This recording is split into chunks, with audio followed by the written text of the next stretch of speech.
D.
Take me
little dark. There we go. There we go. There's some light. Man. What's up, guys? Welcome back to the stream. Welcome back to the VOD. Hello. Good morning, Azalea. Good morning, Conk Lobster. Good morning, Lord Garthen. Good morning, Steel Mess Around. Good morning, Alf. Alf Heeks? Honestly, Alf, I've never tried to say your name in full, so. Good morning, Croc. What's up, dude? Thank you for the sub, the 38 months, Croc. Honored to have you in here. One of my precious and most early clients. Thank you, dude. What's up, dude? What's going on? Appreciate the 38 month sub. Good morning, Thorkin. Hello, except misery. What's going on, dudes? Good to see you guys. What's up, Ruvix? What's got buttered buns? Thank you for popping in to say hi. I appreciate it. What's up, By Lung? Strange Dog. What's up, guys? Did I miss anybody? If I missed you, remember, it's good luck. That's right. That's how it goes. Yep. Say Alfheim and then change the M to an X. Alfhakes. Stop preying on my Sword Art Online history. This is degenerate. Ads just started. Oh shit, not ads. Oh no. Oh wow. We've lost Rubik's. We've lost them into ad hell. And anyone else. Shit, I feel bad. Maggie, what's up? Lurking, listening while driving to work. I hope you aren't there 3 hours early because a bunch of your clients cancel, unless in fact their insurance still pays for a canceled appointment, in which case baller, hell yeah, fuck yeah, what I like to hear. Speaking of appointments, I went to my Cairo appointment yesterday night. It was supposed to be this morning, but I went yesterday night because the appointment was canceled. They had to cancel it. They moved because my Cairo's daughter was sick. So they're like, hey, can you come in later? I'm like, how about now? And they're like, okay.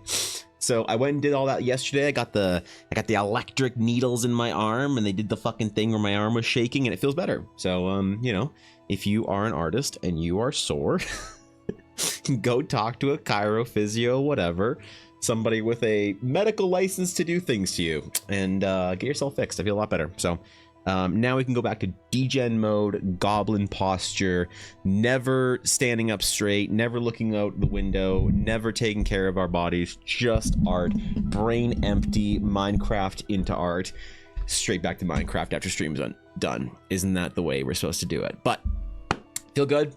To those lost in ad hell, oh no, I feel bad. I feel bad. I'm on break right now and stealing king cake. What is a king cake? The fuck is king cake? Jesus. I see you cute familiar. Yes, there is a little familiar. A orb of some variety. I know. God damn it, you fucking degens. Yes, this character has an orb, and I think we're about done with the design, so I'm going to spend a little bit of time doing some rendering work on her. We're going to get her done, and then after a couple of hours, I need somebody to remind me that I do want to actually finish this Astral Sage piece this week, which I have been dragging my heels on because I'm not sure if I want to paint it or not. But we're going to finish the line work at the very least. So, going to bounce around projects a little bit today and just kind of have fun, you know? I'm going to relax, talk about D&D ideas because I have exciting news. That's right. That's right. The continuation of the Eldara campaign is upon us. I said that I wanted to try and get back to it in March, and March is imminent. Imminent, unfortunately. So Ella and I are gonna be starting back, like actually starting the West March campaign I've been talking about since December, and I realized something, that I might just be playing with Ella alone some weeks, and that's, you know what? You know what? Fine, whatever. Good morning, Ashy. I also have a 4E campaign I'll be playing soon if I'm lucky, so I'm gonna be playing D&D twice a week, man. It's gonna be sort of dope. I've never done anything straight in my life. I'm sorry about that, Strange Dog. One of these days you will be able to plot a graph, measure something. I don't know. Orb reference? Okay, dude. Okay, dude. I returned from Ad Hell. I'm so sorry, Rubix, that you had to go through Ad Hell. I wish I could do something about it.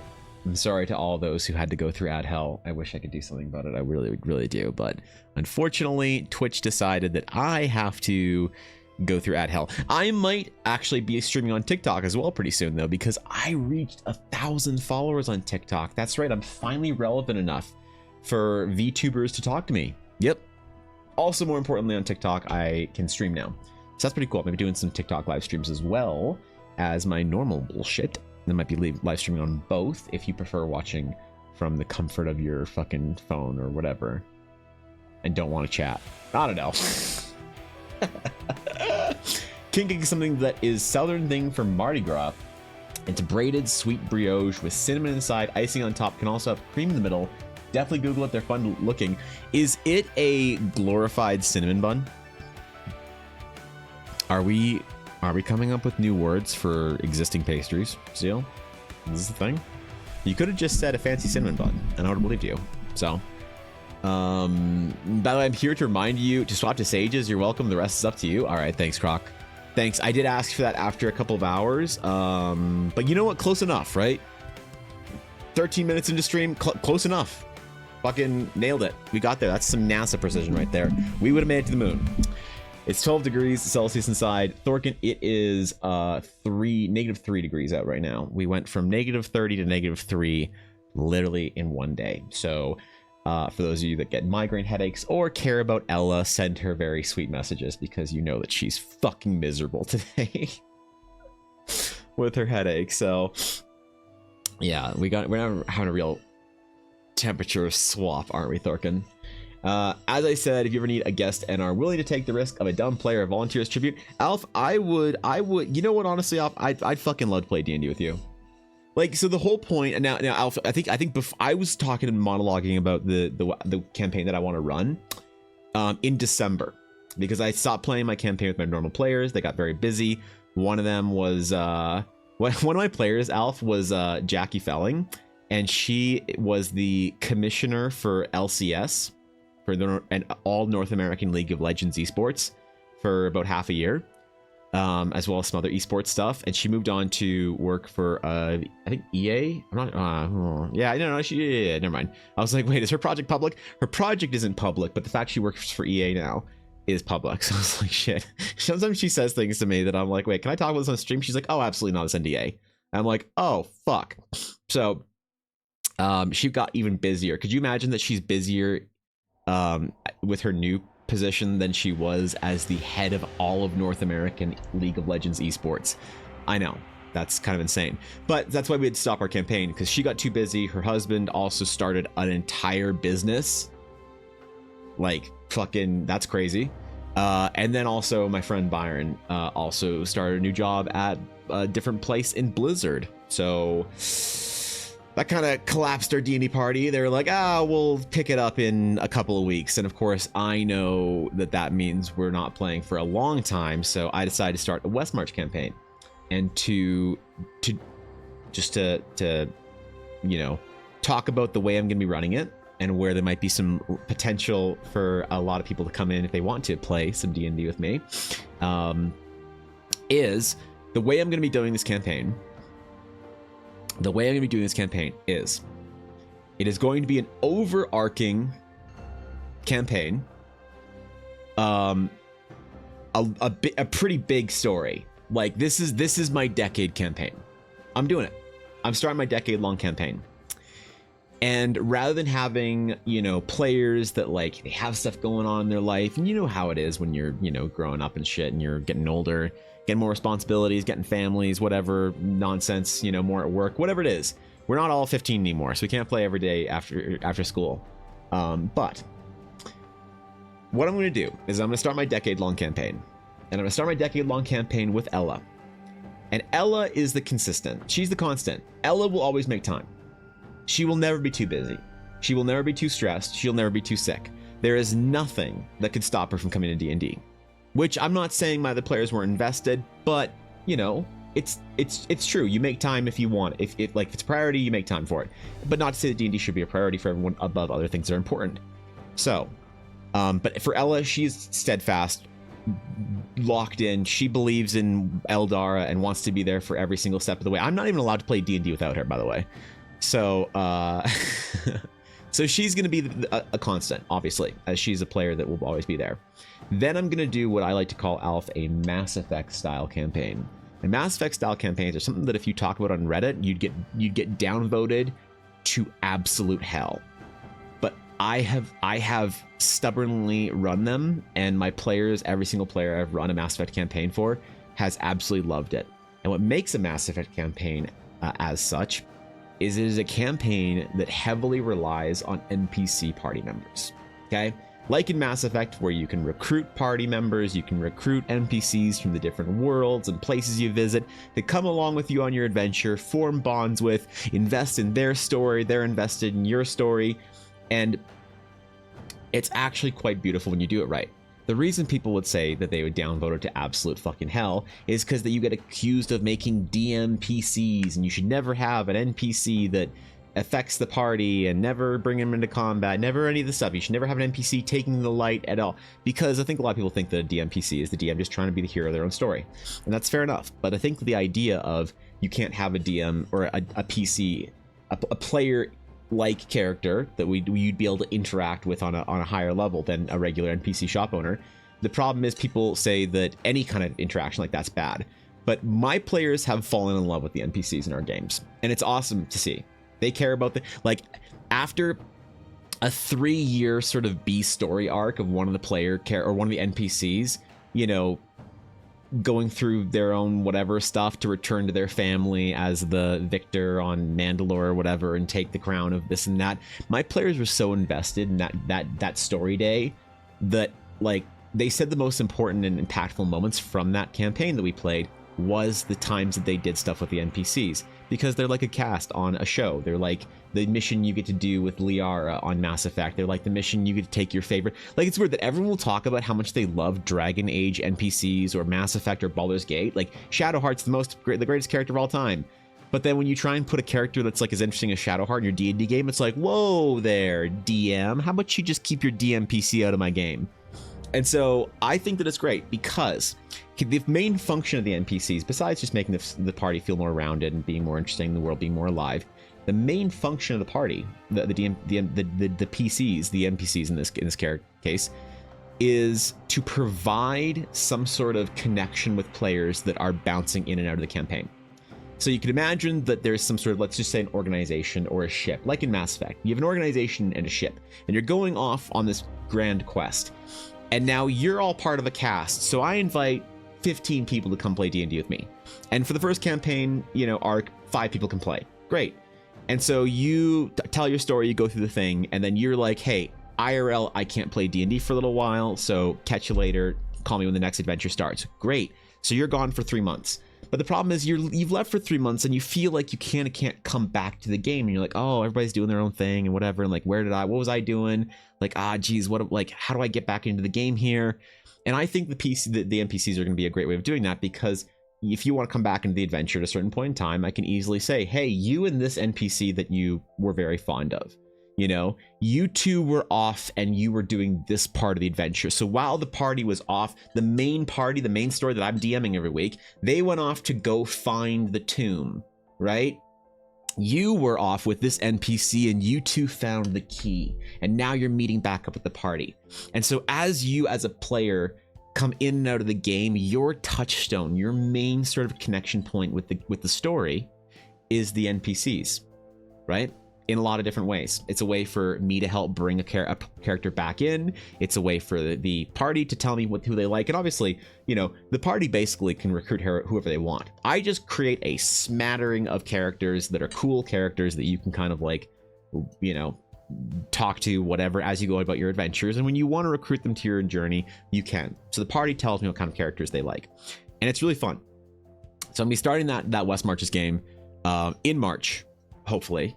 Ideally, with Ella, and it'll be the start of the next leg of the Grand Eldar campaign that I've been playing for a couple of years. And yeah, because the problem is when we had a campaign where the main party was 4 people, you know, it's Ella, Dashto, and then Jackie and her husband as well. And then, you know, 3 players have to leave. It's like, I guess that campaign's over, you know? So I want to try in some ways make it player proof, make my campaign player proof. And so if people want to come for the whole fucking thing and they want to make time every single Friday or Thursday night or whatever we do for the rest of time, then brilliant, you're on board. You know, and that's great. But I want to give people an opportunity to jump in and out as they see fit. So yeah, that's kind of my plan. So I have that going. So we're gonna be playing that game pretty soon, which is why I say that there'll be an opportunity to jump in and play for, you know, people who want to and people who I let in. But more importantly, it'll also be it'll just be fun because I'll be able to get back to playing D&D with Ella, who I like playing D&D with the most. She's the best player I've ever played with by a fucking mile. It's not even close. And that's, I'm not saying that because she's my wife. I'm saying that because I think Ella does very intelligent player things that she doesn't even really think about all that hard. And she's a joy to play with if you ever get a chance to play with her. But I also have the potentials of doing a little campaign with a couple of friends. A little 4E soiree, you might say. So I'm very excited about that too. I might be playing in 2 D&D campaigns coming up, which I'm very excited about. Well, playing in one and obviously running another, because if I only had time to do one, I'd pick running because I have to. But I think I'll have time to do both. I'm very excited about that. Use DVCs all the time. When executed correctly, I think they are so much more impactful than some shopkeeper. 100%. Yep. It's amazing that we love a character cast in TV shows and games, but as soon as the DM tries to create a character cast for you and your D&D game, you go to Reddit. Your rhetorical you, obviously I'm not addressing anybody. The rhetorical you goes to Reddit to complain and bitch about it, you know, which is kind of funny. So I think I'll be just read Carla, my home girl. Okay, that's fair. Most people who have, for some reason, play with a DM who wanted to be a player more than a storyteller, which is becomes a problem. Yeah, it's like projected trauma. Like, this bad thing happened to me once, so I'm going to assume that every DM that's doing something anywhere similar is just as terrible. It's non-productive. What's up, Fairy God? Are the NPCs player created or provided by the DM? They're provided by me. They're provided by me.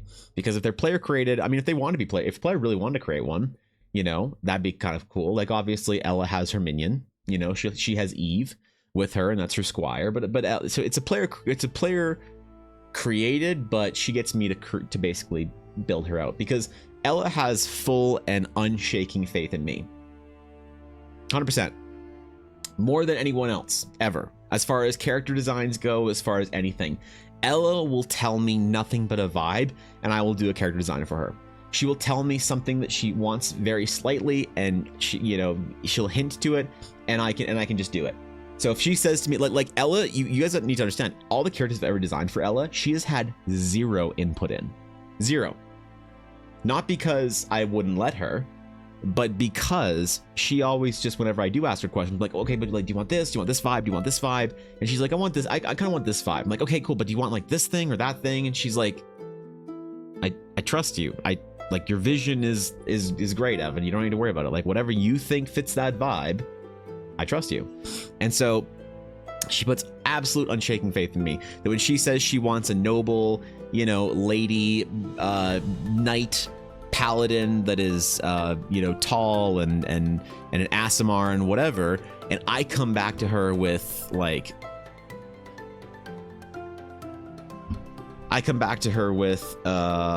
where is she? Amelia Hearthwood. Every single little decision I made in Amelia Hearthwood's design, Ella was like, perfect.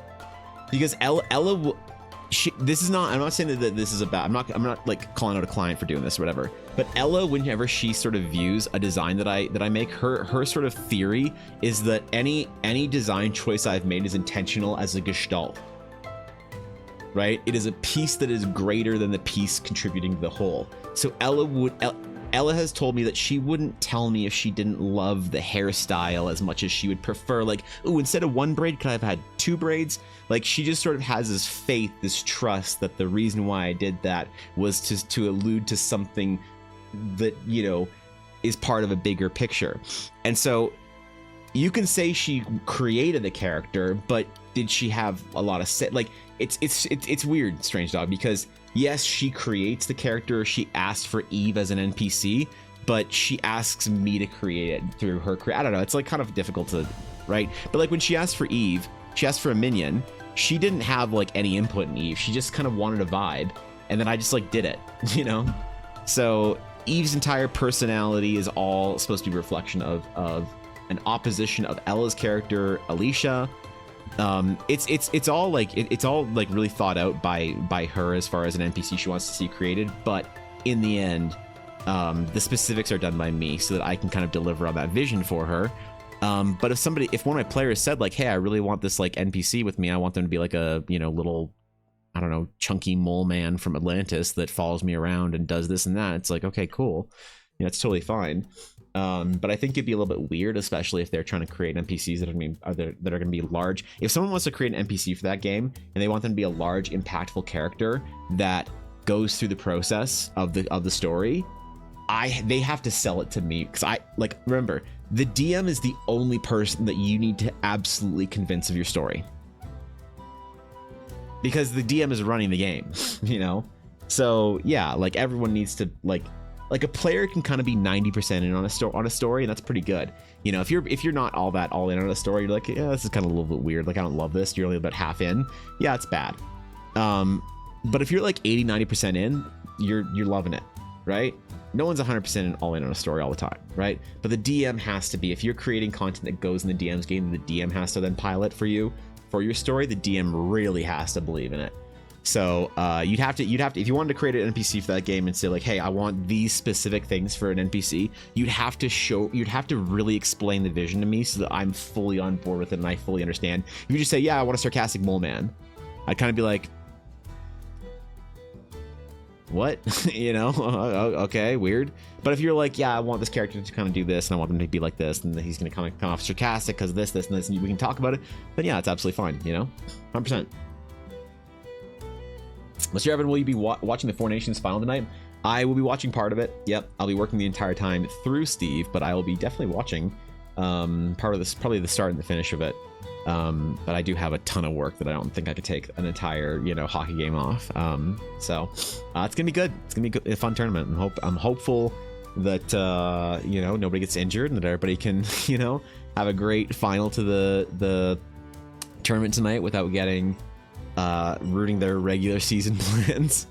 So yeah, I hope it's gonna be a great game. I think it's gonna be a great team, or a great game. Both teams are really strong this year, so I think it'd be really dope to see a, you know, a high scoring game from all those players. But yes, I will be. I have a few players who came with so much paranoia and baggage. It was mildly funny and kind of sad.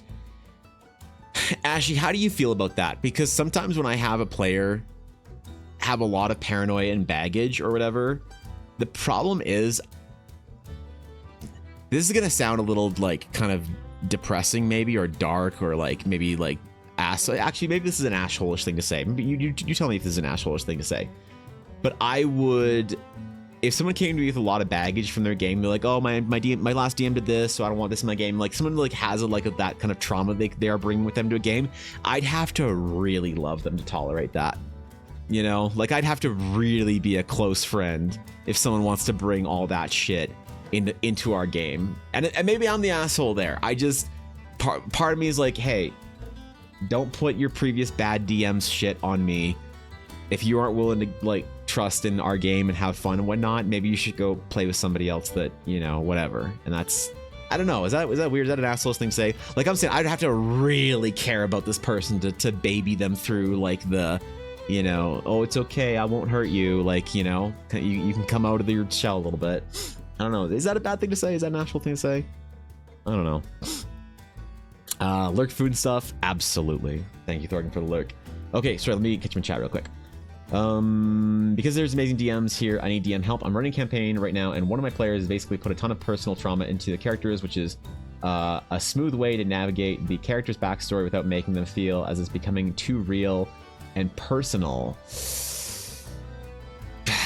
God, here's the problem, Alf. When people try and have overly... So, here's the issue. I don't play with players like that. I play with players that are... So, when I play with players, I say... I try and illustrate this idea that you are a piece of a greater story and that the story is not all about you. So you should have interesting uniquenesses and quirks, but like imagine if Legolas came to the Lord of the Rings with so much personal trauma and backstory that they wanted to monologue. Then imagine Legolas monologuing around the campfire about how their mother didn't love them and their father was, you know, had too many expectations, and their grandmother turned into a wolf and killed their little brother, and the vampire count of the 18th realm slept with the younger sister of the lord of the manor that they, you know, lived in. And then there was a debate of, that's great, but it's not the kind of D&D that I like to play, and that I don't like the players I like to play. Like, how it's a fine balance to have some interesting backstory, uniqueness, quirks, but also to fit into a better, like a more archetypical story. And so I would let them navigate it if they want to, and if they want to talk and monologue it, I'd just shut up and listen to them, you know. And if they like want us to tell their story around the campfire, I'd be like, cool, and I'd let the players interact with it. And then once they're done telling their story and monologuing about how, you know, tragic their character is, I'd be like, okay, great, you know, and the night comes to an end, and, you know, who's on first watch? And I just let them take whatever pace they want, you know? But I don't know. I'm not the best person to ask for that. You guys want to play a Jedi Astral Knight in my campaign? Yeah, no, shut up. No, stop. Just a regular Astral Knight. Steve, what's up, dude? This is a commission. My feedback, is this thing on? Yes. Is this on? Hello. Okay, good. Hello. Evan Blair Art? Yes. Evan Blair Art. Yes. This is a message from the creator of the T-Virus. Hi. Mel has a meeting in a half hour and won't be back for about an hour and a half. Wishing she was here. Be good and work on the sages. Wait, the T-Virus? Also, all hail the Orb. Okay, dude. All right. Mel, enjoy your meeting. Good luck in there. Thanks 100 bits. Yeah, Steve, this is a commission for a very honored client of mine. Someone who's been around for a long time in my stream, Azalea, who I am finishing up the approval sketch for, and we're gonna actually move on to the rendering and stuff before we paint it today. So, yeah, player character for not my campaign, but it is a commission for someone very important to me. So, I'm gonna try not to screw it up today. Honestly, I'm hoping Canadians boo our anthem again and then blow us out. It'd be poetic, and I'm here for it. I don't want it. No, don't boo the anthem, man. Like, let's just, I don't know, Steve. I don't like the booing of the anthems and stuff. Like, I get that, you know, there's a trade war and an attack on Canadian sovereignty and all that kind of stuff. But I would never, no matter what kind of, like, threats of impending doom come from, you know, an administration or something like that, I would never disrespect my brothers and sisters in America, because they didn't ask for that either. I mean, some of them did, but, you know, I don't like, I hope they're all respectful and everybody's just getting along and shit. We can have just a good old hockey game. You know, I don't want any of that in there. I want us to just get along. Well, they gave a fighter a magic seeming gauntlet that they won a drinking game. They refused to even touch it or drink from it because the previous DM kept giving them cursed items and killing their characters. It was a tankard of the drunkard, once per day free alcoholic healing potion. See, I don't know, man. I don't know. Remember, Evan, the orb loves you. Eyes. Okay, gotta go now. Legit, be back soon. Bye. Ghost. Thank you, Mel. Good luck in your meeting. Appreciate the 100 bits. The 200 bits. Thank you, Mel. Shit, are we gonna hit a new bit record today? Thanks, Mel. Appreciate it. Nothing wrong with setting boundaries. 100%. Yeah. Last character I had at my table with a 4-page backstory died session one to a pack of wolves.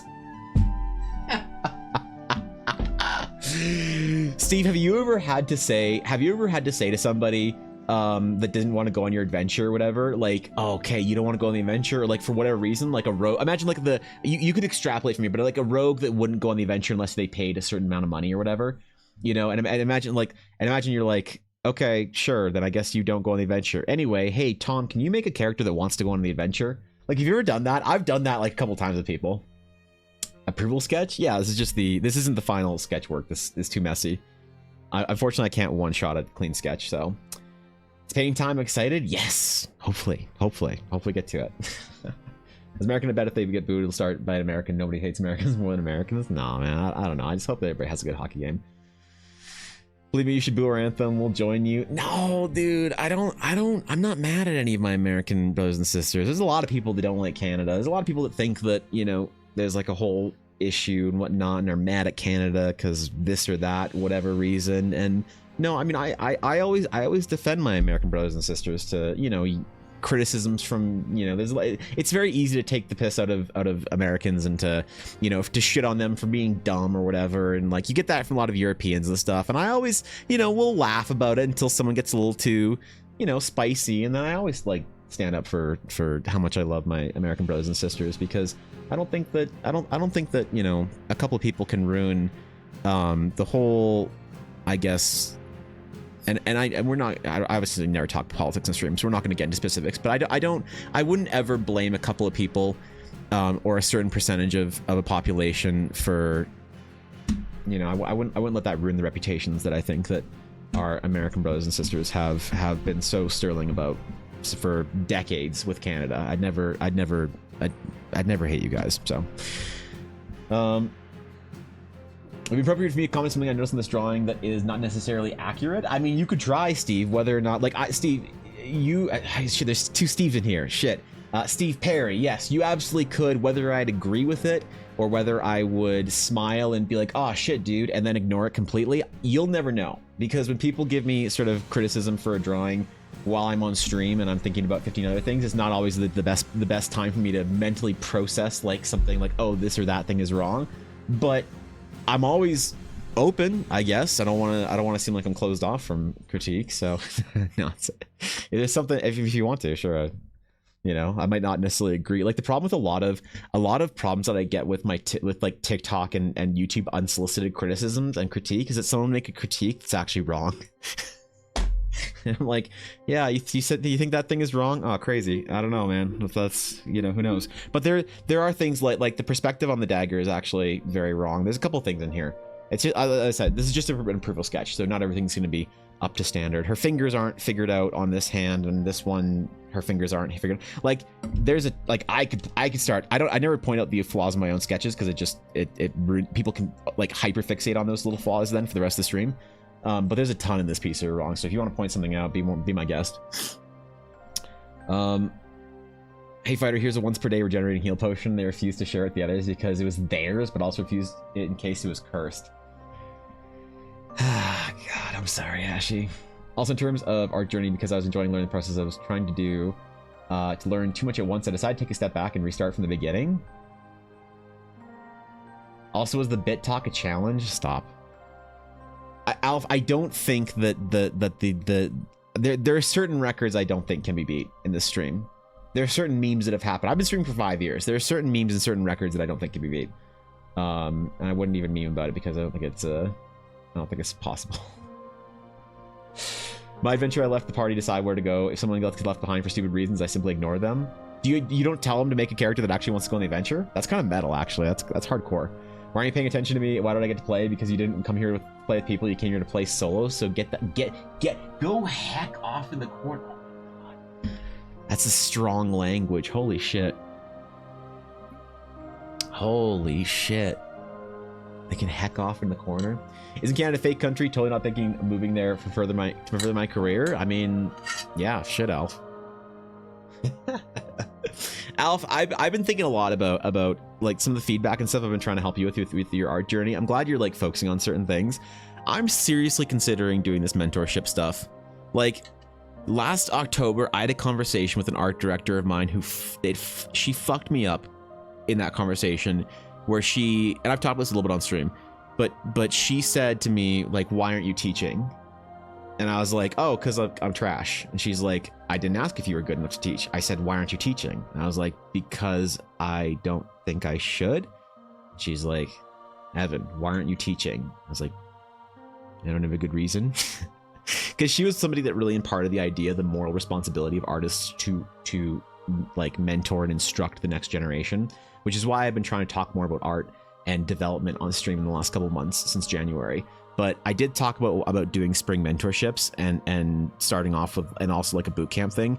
I don't know. I've been thinking a lot about it, the way you've been asking about stuff, and it's helped me kind of think about the way that I want to format a future mentorship kind of program thing that I want to do, or our art challenge boot camp that we're going to do in April, May.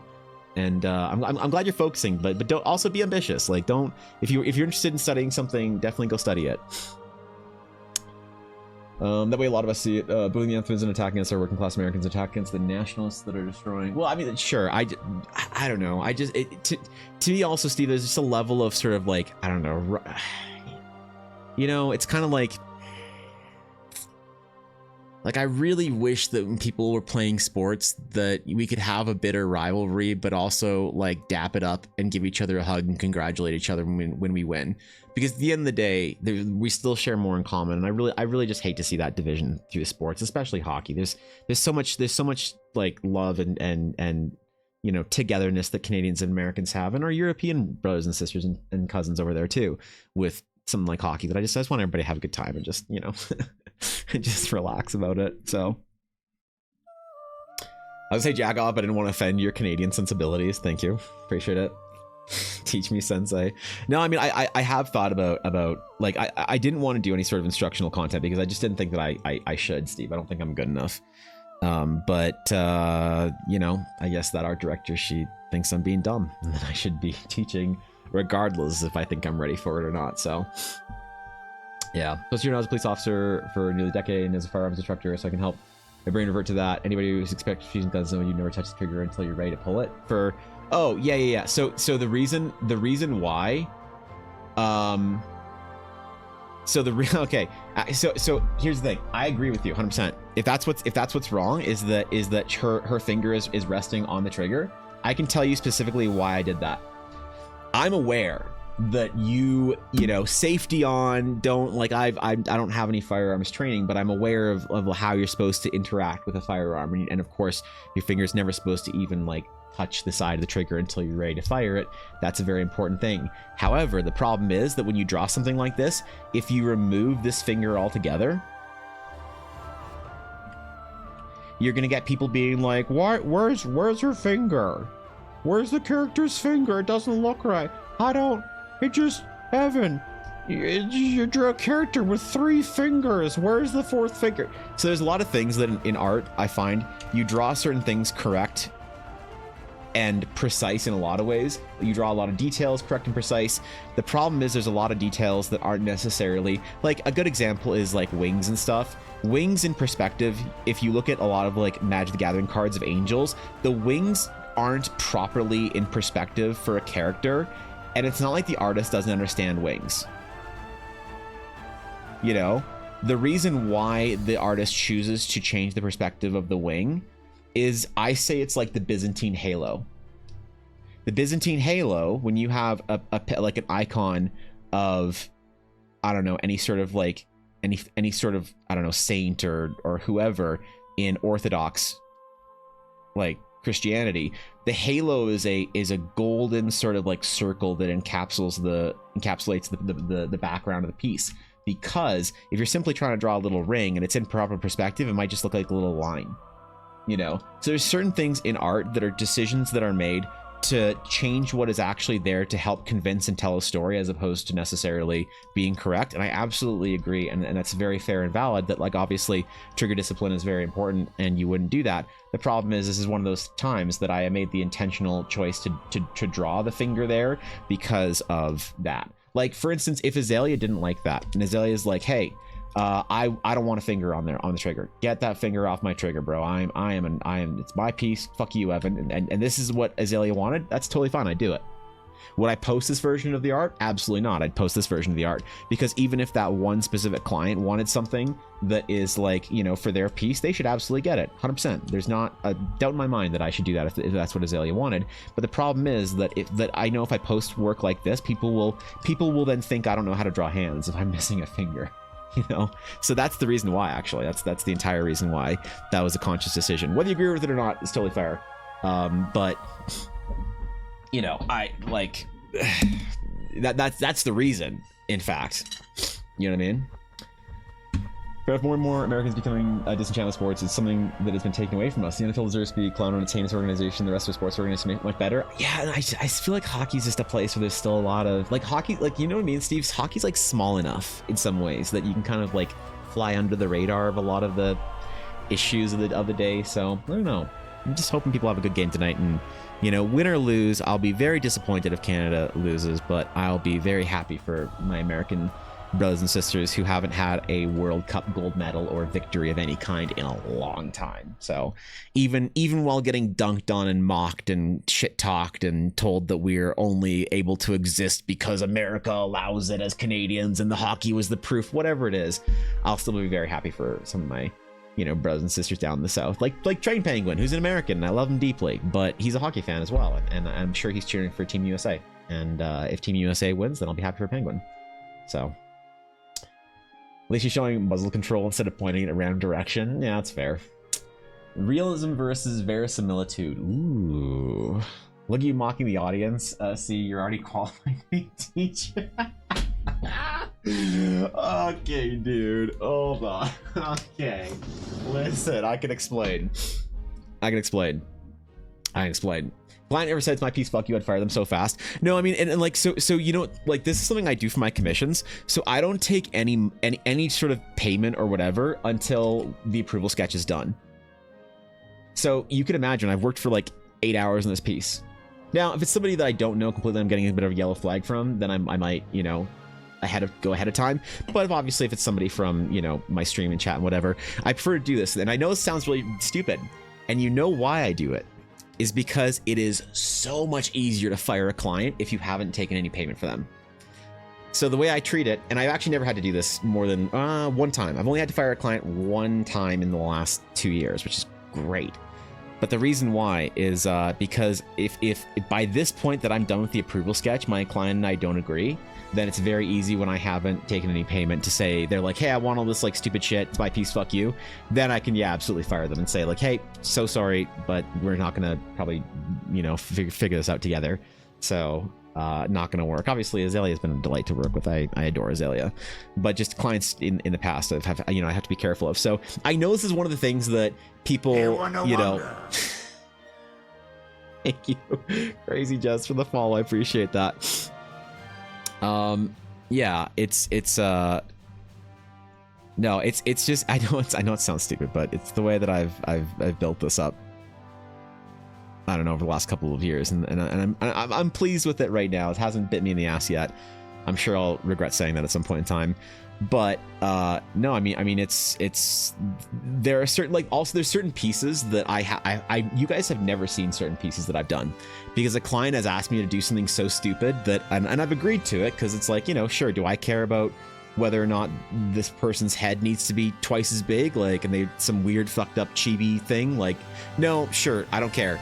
I'll still do it, and you know, I'll do it with a smile and do it happily and take my payment, and they'll go off happy and I'll go off happy because I got paid for my work and they got the thing they wanted.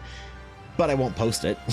You know, I 100% won't post it if I don't want somebody thinking that I made a design decision that like, you know, if you know, somebody said like, oh, I want, like, you know, eye tentacles out of my, I mean, that'd be pretty cool. I'm just trying to think, if instead of eyes I want fucking tentacles with eyes on them, eye stalk tentacles instead of eyes, and I'm like, that's a stupid choice for an elf.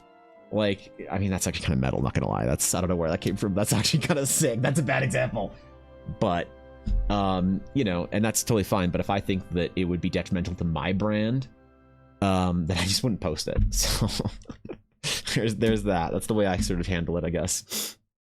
Exposed belly button is not very protective. Yeah, okay.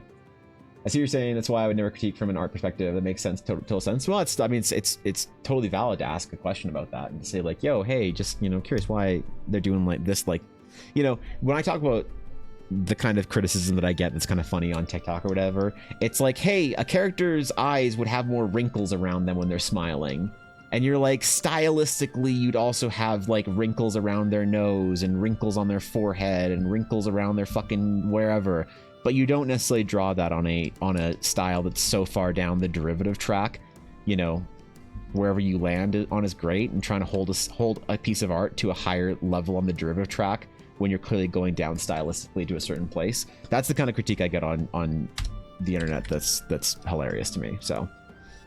No, it isn't. Fuck them. Ah, okay. Well, I just think that's kind of metal. Like, I don't know if it's a good idea or not. That's just kind of metal, right? It's generally easy for our client as long as you have 50%. If you have 100%, well, then you fucked up. Yeah. Oh man, I don't know. It's a whole. Because like the thing is, Steve, I come from a background of graphic design. Well, not a background. When I gave up on my art ambitions and dreams for years in my mid-20s. I was very depressed about it, and I thought I was just never going to be an artist. I was super dark, and I just took work as a graphic designer. So I was very well versed with a lot of client issues and things like that from being a graphic designer. And one of the things I always did was try and delay payment as far as I could, because it was way cleaner to fire someone. Maybe when it's like commission work and you're dealing with hundreds of dollars, it's fine. But when I was managing projects and it's like the budget from a project for a brand, from this like project I'm branding, which is like, you can think of like a new housing development or a new logging project for investors, and the budget's like $80,000 or whatever, and I have to allocate that to different people and whatnot, and it was always harder to fire clients midway through that point. So maybe I'm just dealing with some of that, you know, back end trauma issues, whatever, on art that doesn't need any of that kind of nonsense, and I'm gonna get burnt one day, but it's been working out, I guess. All right, so we have our design basically finished. It is time to render and do some actual line work and do some actual sketching on this for a little while, and then Astral Sages. So we're gonna hear our record our process, tell the internet all about it, delete sketch layer, because I am very upset with how my most recent video did, and I need to avenge it. All right, I need to avenge it. I need to make another banger video. So this one needs to be an absolute smash, because look at Nox. Look at poor little Nox. As soon as it loads. Nox load, for fuck's sake. TikTok, help. I'm trying my best here, TikTok. Just come on, bro. You can do it. Just load the numbers. Look at this travesty. I have been slighted by TikTok, and I must redeem myself. After 2 banger videos, TikTok decided not even to serve this one. It was so trash, apparently. So I need to do a very good job on the recording for this one.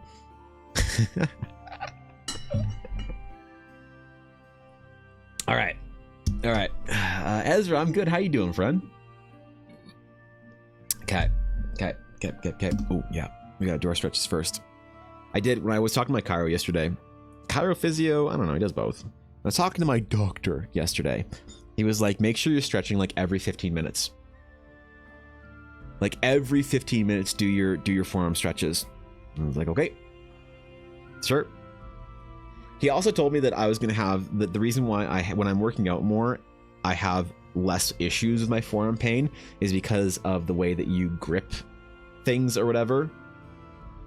So he said that I should get some kettlebells and just hold them every once in a while when I'm like doing art. So I'm gonna have to go in another room and just hold my dumbbells in my hand for like 10 minutes while we're talking about nonsense that nobody cares about, but I monologue about anyway.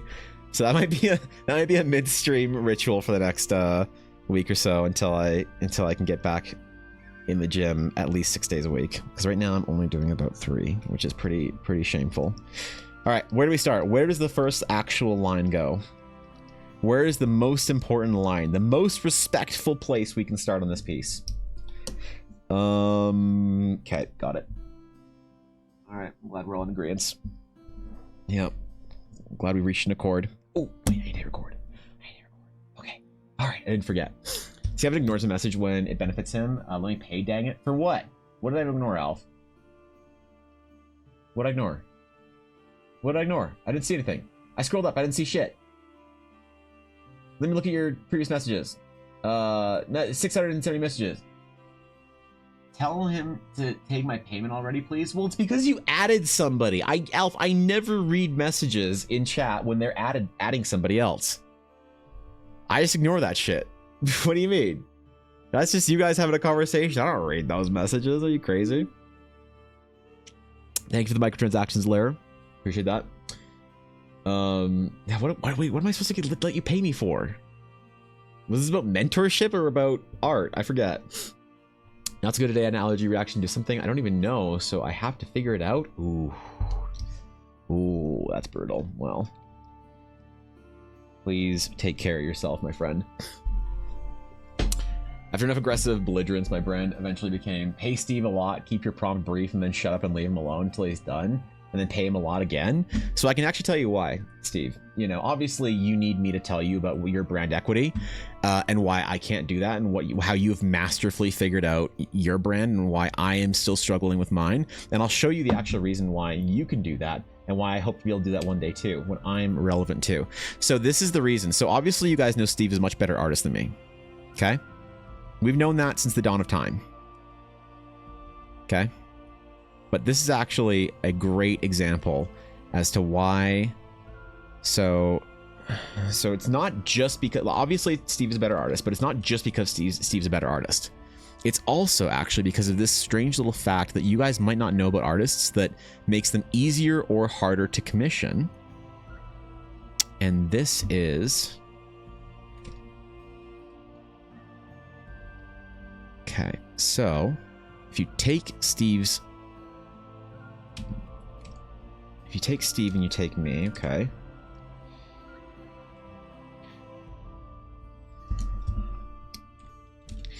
So the important thing to remember is that this number is bigger than this number.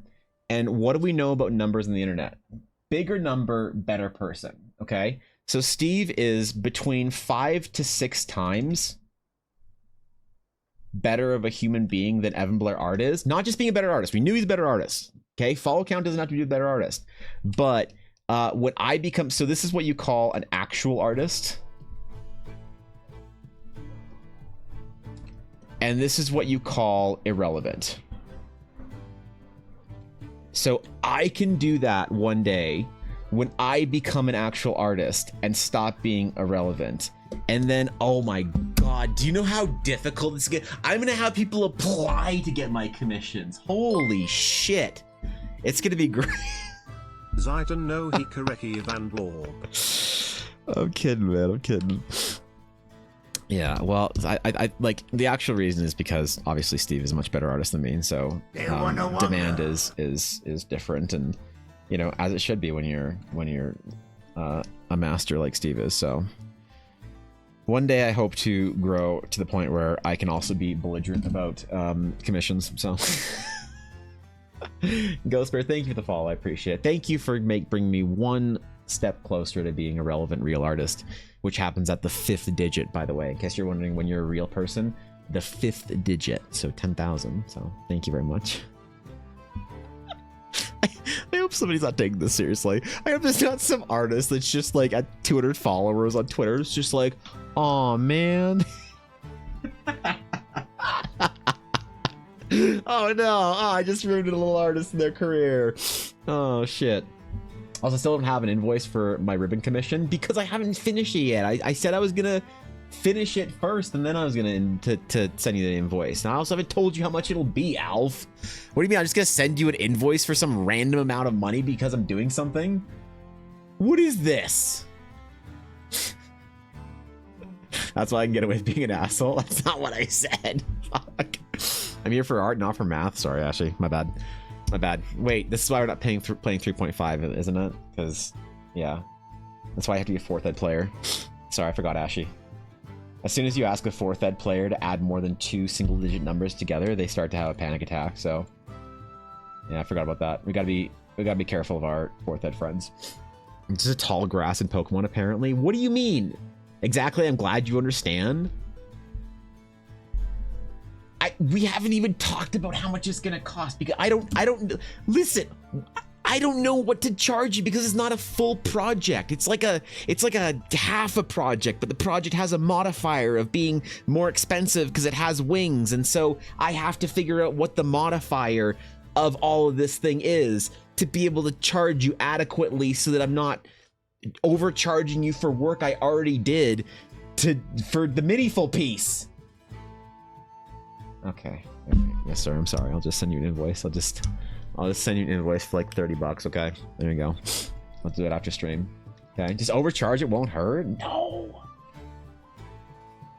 No, come on. Gotta be careful.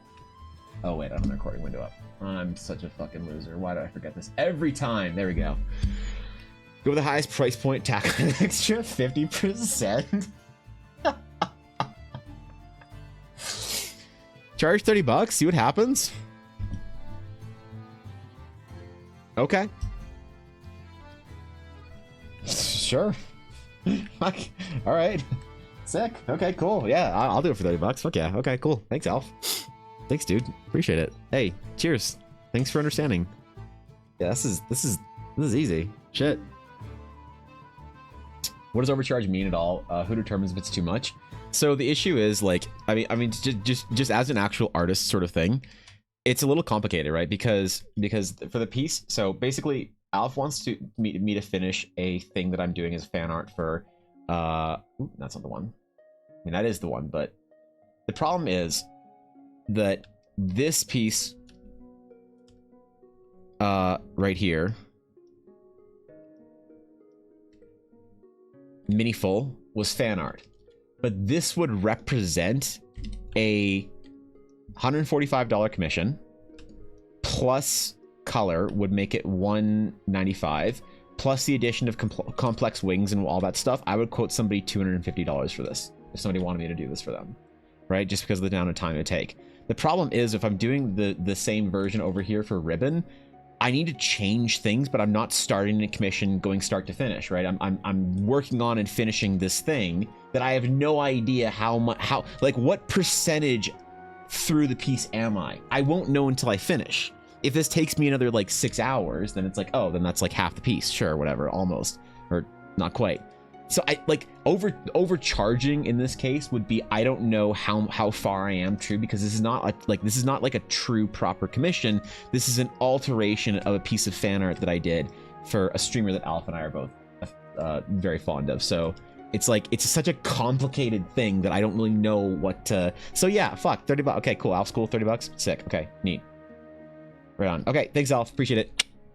Thank you. Yeah. It actually relax when you said $30. Immediately calm down. How do I process that after all the bits Alf has thrown at me this month? I feel bad.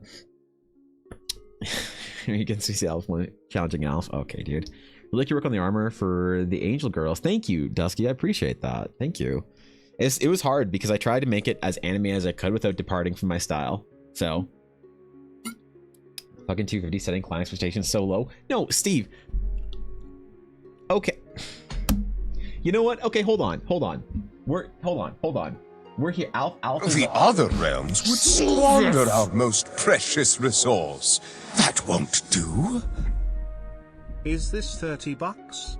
Alf, hi, one You day can't you just try me again. You can't just throw bits aggressively as an alpha move.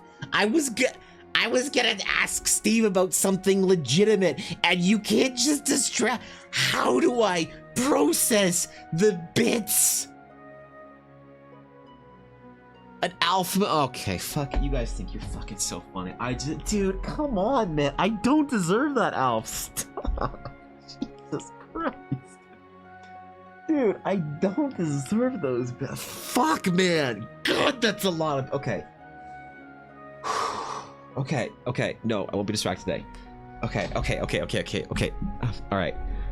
Hold on. Let me just pin that, because I actually want to ask Steve a question about this, because I'm dumb. Jesus.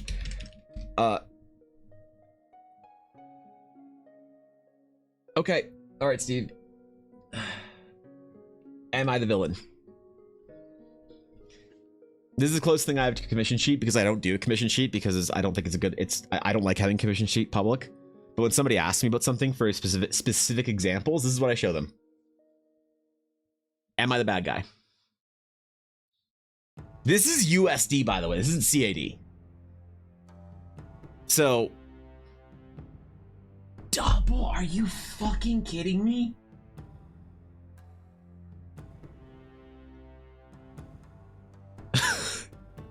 What? Jesus Christ. And zeros? Yeah, I don't, I mean, I tried to do this based on a calculation, but I realized that later. So for my spring prices, I was like, why is this not 150 and 200? That's stupid. Why isn't this 400? That's stupid. Yeah, no. So you're absolutely right about that. I do agree about that. That was stupid. I don't know why I did that. I have no idea why my brain did that, but it was fucking stupid. You place every sample with a booba picture. Okay, all right. This is why we can't ask VTubers things. This is why we can't. God fucking damn. Okay. God damn it, Al. Fuck, that's a lot of bits. I'm like literally shake. Okay. Oh my god. Okay.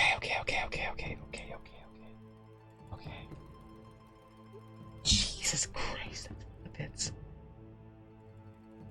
Okay. Oh great, now I have to I guess I now have to invoice you for a ribbon then, Alf. Fuck, okay, that works. Thank you. Cheers, appreciate it.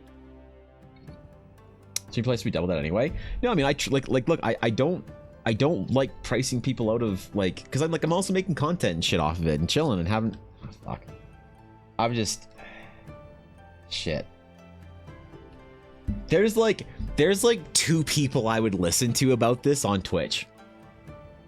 One is Dave Greco and the other is Steve Sketches. Okay, so this is kind of listen, when some person just tells me to like increase my prices or whatever, I'm like, yeah, okay, whatever.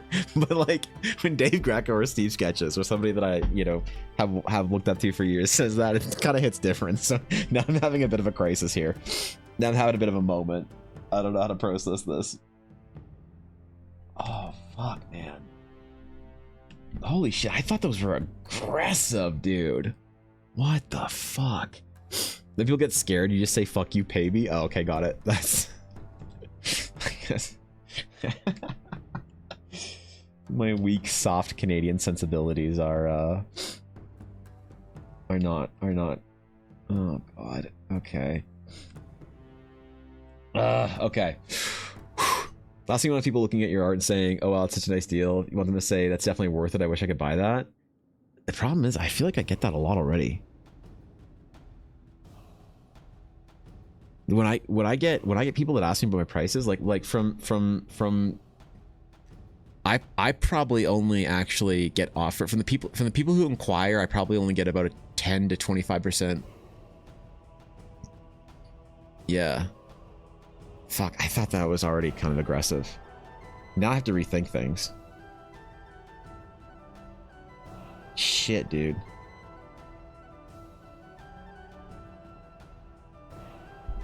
Stop cringing, pretending to be nice. No, dude, it actually, listen, it's actually getting me.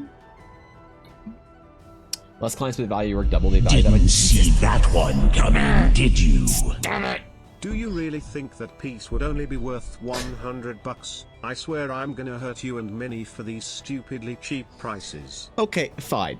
I'll send you a serious invoice, okay? For the mini full piece. I'll send you a serious invoice, okay? Okay? Great. All right. Fucking I will make peace. I will make peace with you. Okay. Thank you for the 1,000 bits. Value art higher than a stranger's feelings. That's the thing, Steve. It's so bizarre because I say the same shit to people. Like Steve, this is actually kind of freaking me out because I feel like I have this like aggressive charge what you're worth conversation with like smaller artists than me all the time, and I seriously Sadly, you arrive in the midst of a violent rebellion. Our resources are stretched perilously thin. Good. Also new from Minnie full dancing. Get the emerald crumb. Okay, hey, thank you for the 70,000. Okay. All right. Sounds like you're a hypocrite then? No, but that's the thing. That's why it's blowing my mind because I thought that I was sort of being like, I thought that I was that voice with like my current sort of like, Jesus Christ. Like, that's why it's kind of freaking me out, because stop drawing right now and double your prices. Okay, jeez, fine. I mean, all right. Done. There. Done. Can't really snap through a glove because I have sweaty hands and I have to wear gloves. And it's an alpha invoice for a $300 down payment? Do it so you can see it, nerd. Jesus, fine. I don't want to get By the way, up. in case we missed it, today's meta was Zaita no Hikareki. Oh, God. God. Okay, sorry, Daria. Yes, yeah. Sorry, Daria. Hold on. Let me just rate this rice really quick. Oh God, new viewers aren't gonna understand this. Sorry guys. Let me just rate this rice real quick if you don't mind. Daria, let's see. The Saiten no Hikereki. Where is it from? It depends on where it's from. Oh, Aomori. If this is okay, so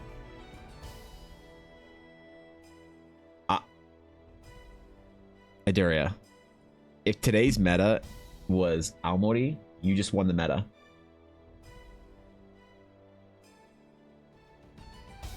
Congratulations, Adaria. Solid 10. This might be the first time I've ever given anything a solid 10. Aomori rice, best rice in Japan. You win. Congratulations. You win. Solid 10. Okay, fine. Jesus. Okay. Fucking. Listen, I'll meet you halfway. Okay. God, this is stressful. Oh my God. This give me stress. This give me stress. Can we have peace here? Can we have peace with this? May we have peace. They are round numbers. Oh, wait, 350. 350 is a round number. It's round. It's round at 3. It doesn't take me twice as long to do the color phase on a character portrait like this. Okay. God damn it.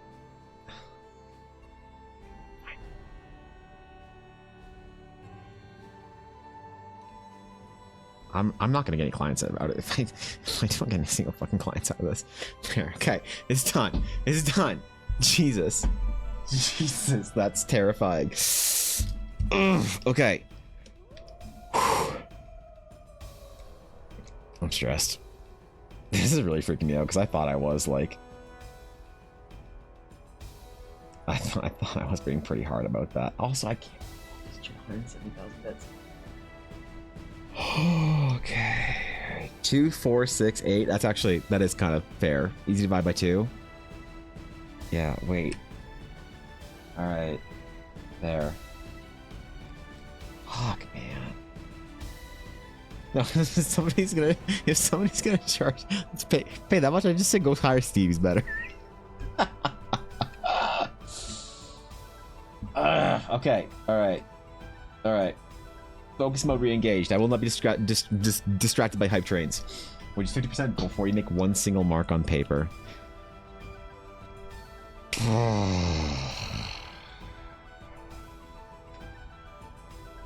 You know what? Actually, so like no cap, no cap whatsoever, Steve. That is actually something I need to do because I'm getting more clients that I don't know. So when all of my clients came from Twitch and they were all people that I knew very well, it wasn't a problem. But now that I'm taking a lot more clients from like people that aren't in my stream, people I don't know, people from TikTok and whatnot. That is actually something that I have to legitimately do. So yeah, you're right about that as well. Pay like 50 before they deliver the final. Yeah. Do you do watermarks on your stuff? And you start saving meta entries for right after the large raid so we can introduce new people to the second most important part of the stream. Okay, dude. Okay, dude. Noctis, how you doing, dude? Good to see you, Noctis. I'm sorry I didn't see you pop in. Hello. How you doing, Noctis? What's up? What's chilling? What it is? Okay. All right. This is stressful to me today. This is very stressful to me today. To be honest, if I did take less commissions every month, I would have more time for Eldara stuff, and that would be better for the people who are here for that on the stream. So, all right, it is done. It is done. They asked you to send sketches, you say no, you're not an art director, you're not qualified to provide feedback on my work. What the fuck? That's such a power move. I used to do that kind of shit when I was a graphic designer all the time. Why did I become a little bitch when I started actually doing art? Wait, when did I start to become a little bitch when I started making art? I used to pull that shit all the time.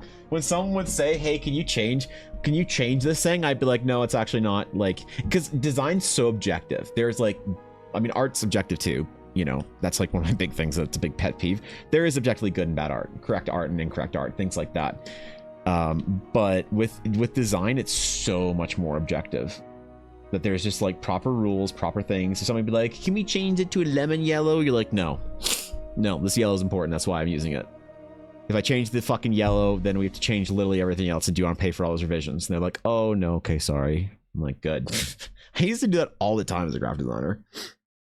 Or discussing having value himself, stop telling people you aren't worth the bits or tips and they decide they're worth it. God.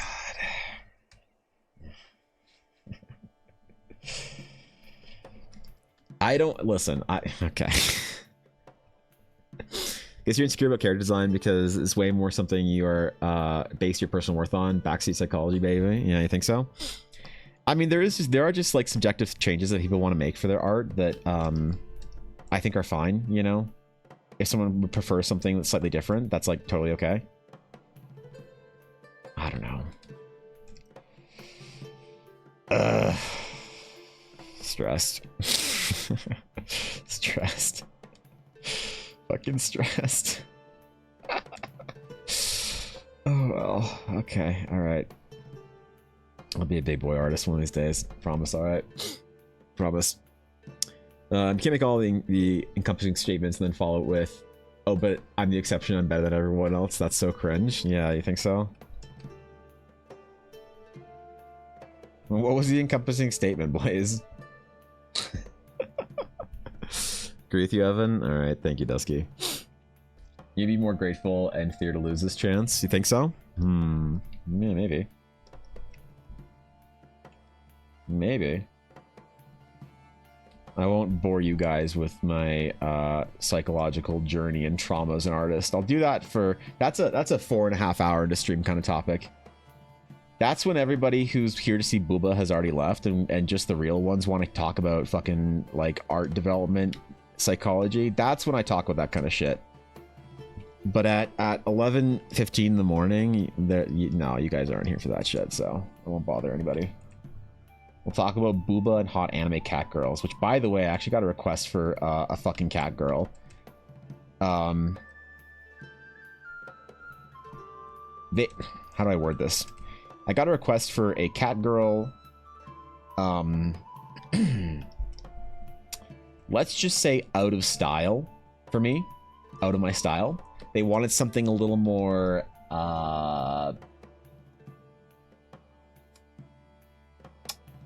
purified. Oh, Steve saying artists are a bitch, then I'm the exception. Oh, okay, yeah.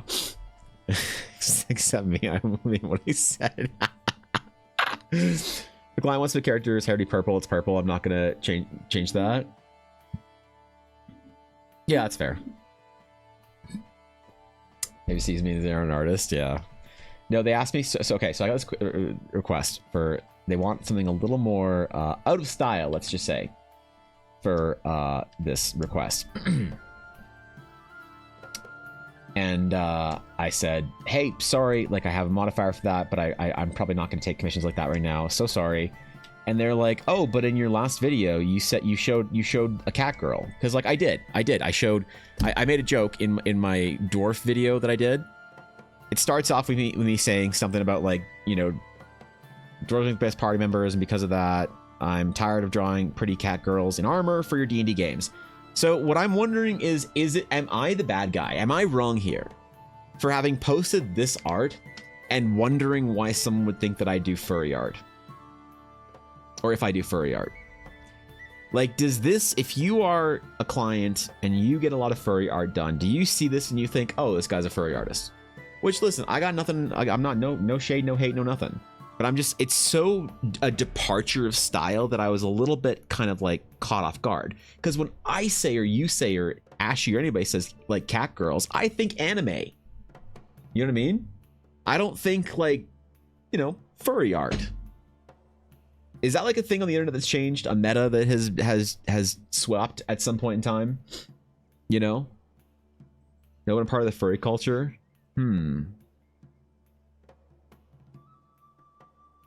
because I was just confused because I was like, why does this then make you think that I do like furry commissions? Maybe it was the dwarf. Maybe he's too hairy. They're like cat girls mentioned and hairy dwarf. This guy does furry art. Wait.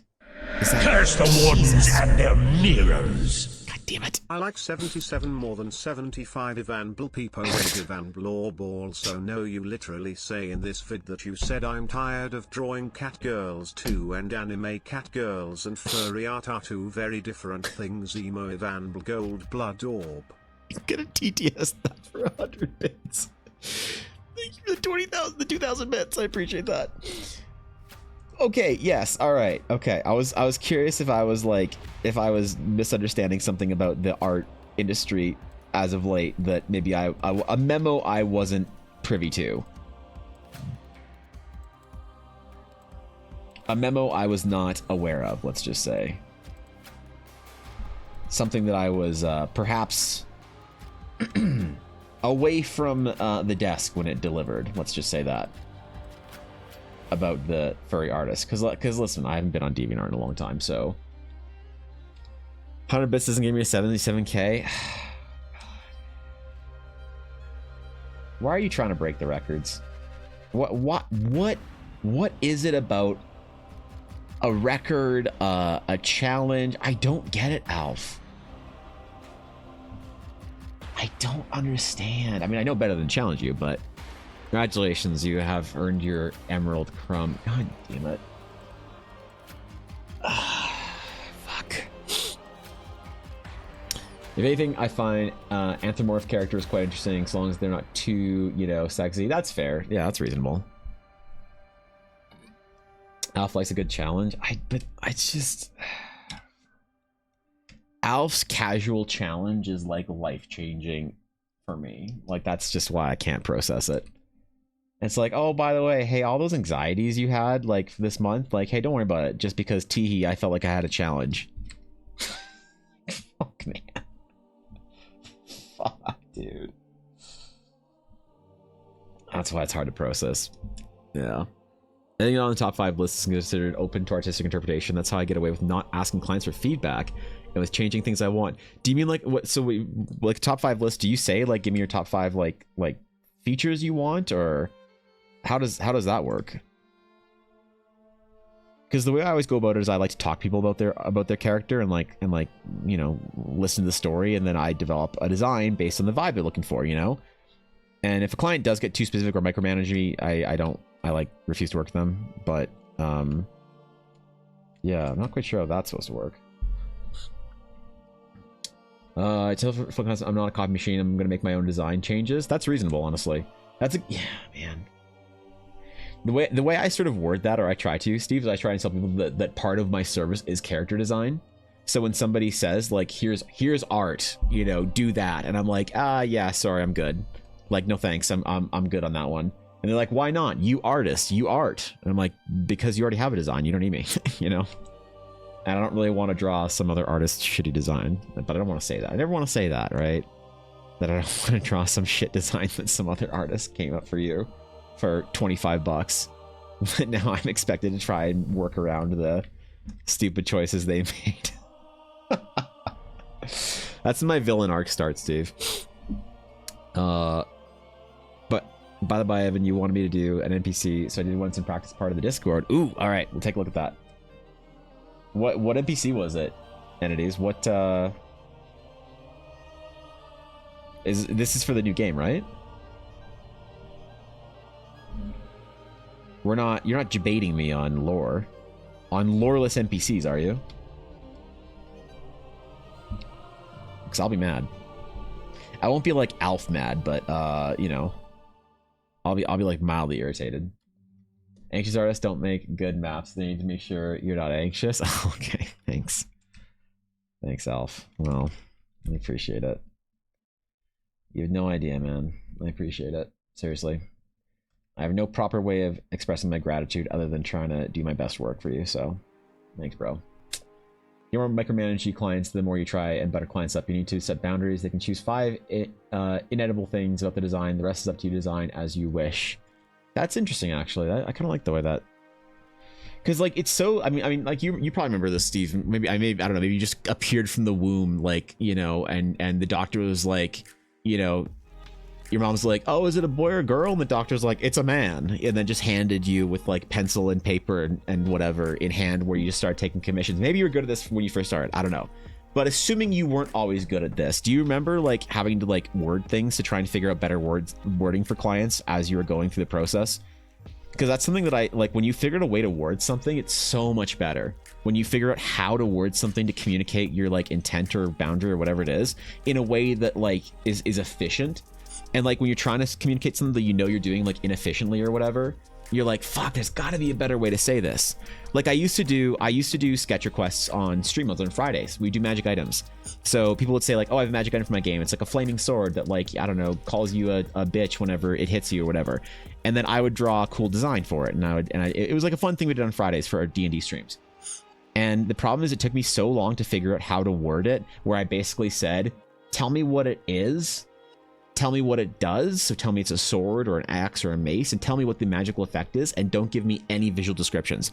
Because people would be, they try and do that. They'd be like, oh, it's a sword. It's made of gold. It's like 3 foot long with like a 2-inch whatever, and it's got an eye on one side. And you're like, oh, Jesus Christ, you know? It's like, fuck. And when I figured out how to properly ask for sketch requests, it was like, oh my God, such a weight off my shoulders, you know? I love your art, so you just need to do it and it'll be the best anyway. All right.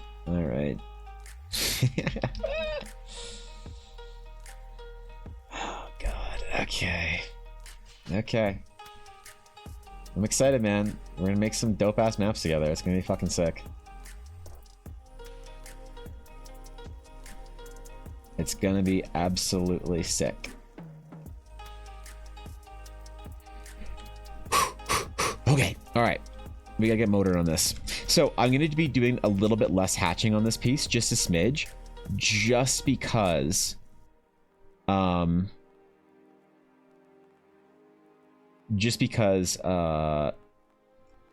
know I'm gonna be painting this out a little bit. Not like fully paint or rendering it, but I am gonna be utilizing my line work only in an efficient way for the purpose of communicating the sketchy style and the in-world style while still doing it in color. So if it looks a little bit lean on some of the cross-hatching and stuff and some of the hatch work, that's going to be by design. I'm not going to necessarily go back and like fix up everything. Like reflections and things like that, I'm not planning on doing in the hatching. So there is that, if you're wondering. Oh, shit. Hold on. I can... Oh, thank you, Thorkin. There it is. That's the... Okay, I'll actually, if you don't mind, if you don't mind, when I have a couple minutes, Steve, I'm actually gonna snoop through this after stream, if you're okay with that. I'll try and learn what I can from you, obviously. If you're willing to teach, if you're willing to share, I'm fully ready to fucking learn. God, your stuff's so good. Fuck. See, what do you mean dumb? Okay. Oh, damn it. Written guide on how to not be a little bitch artist. Read it out loud if you want to grow some your chest. Yeah, okay. Maybe we'll do a read through when I take my fucking break today. A brief interlude to stop being a little bitch. We'll answer any questions you want. Inflation, bitch, adjust for it. Yeah, okay. Yeah, man, my fucking haircut was more money. Fuck this shit.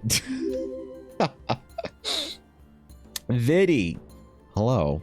What's up, Viddy? Thanks for the tier 1 for 27 months, bro. What's good, Hello, homeboy? Evan.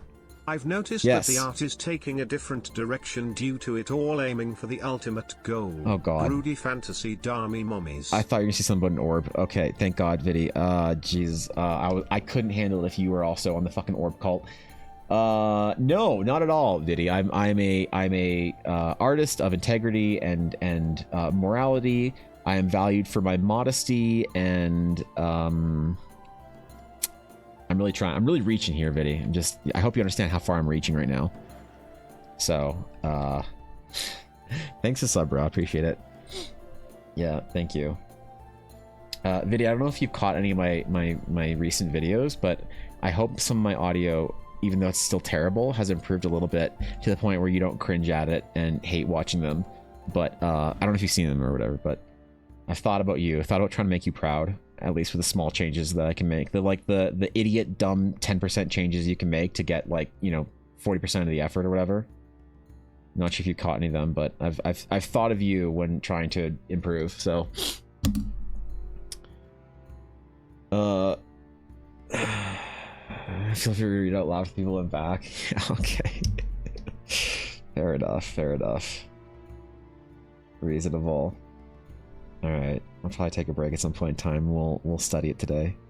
I got a lot of work to do though, so I gotta even through Alf's heinous amount of bits and through one of my Twitch art idols calling me a little bitch, I still need to figure out a way to stay somewhat focused. Yeah, I still need to try and get at least a little bit of stuff done today. So I got work to do today too, so I'll be here. All right, man. Fucking fair enough. I appreciate you, Steve. I really do. I really do. I don't have a lot of, like, I don't know, opportunity to discuss art things like this, so I actually do really appreciate it. Thanks, man. Thanks for caring enough about a nobody like me to call me a bitch when I'm being a little bitch. That's that's a hey, listen, some people value it, I value it. Cater stream, but Orb, god damn it. Why does Ella, why is she allowed to fucking spam the orb as well? Can we, mods, can we why am I gonna say ban Ella? It's not even, hold up, my camera needs to be adjusted. I just saw it go blur and I forgot to do this again before stream. Focus, off, apply. Okay, dude, we're good. Okay. Dude, I really like this design we're doing for Azalea. I really like this design. I'm actually pretty stoked about some of the things that I'm trying on this piece. Oh, I just realized that's a big mistake. Ooh, okay. Ooh, oops. That wouldn't have been right. See, I will make mistakes as well today, by the way, that I won't correct until tonight when I haven't looked at this, or sorry, tomorrow morning when I haven't looked at this piece for a couple of hours. It's so brutal when you make some stupid ass mistakes that you don't realize in the moment, but it's so important. Like I'm always so envious of artists that have developed the eye to the point where, like, for correct whatever, to the point where they notice it right when they do it. But I will have like an out of perspective, I don't know, nose or whatever for like 8 hours, and I'll even render it out and I won't notice it until I close the document and I look at it literally the next day. So I've gone Orb, sorry your audio TikTok is killer, keep it up. Thanks, Viddy. Yeah, Viddy, I did figure out some things like for small amounts of de-essing, but it's still not good enough. I mean, obviously you know that. It's not like you're sitting there being like, oh shit, Evan's got master audio. It's hopefully better to the point where it's not distractingly bad, but I know with my hardware I could be doing way better. There's something weird, Viddy, that happens when I record, so when I'm streaming and then I catch my VOD, it doesn't have issues with certain like audio problems. But when I hit the record button, it's like anything I do that's a setting for my stream, the recording through OBS doesn't apply that. But it's through the same source. I'm so confused by it. I have no idea what the problem is, but it's a fucking problem that I want to try and fix, because I spend a lot of time worrying about and anxiously trying to correct and fix and fuck with my audio to make it not as bad as it sounds through the recording. And I'm like, because I was terrified. I was like, oh my god, does my audio and stream sound this bad? Are the S's as powerful? Are all these issues happening? Is there this hum? And I watch my VOD, it's all not there. And it's like, for some reason, OBS, when it's recording, takes raw audio instead of like the source that you have. Maybe I wonder if there's a different source in there.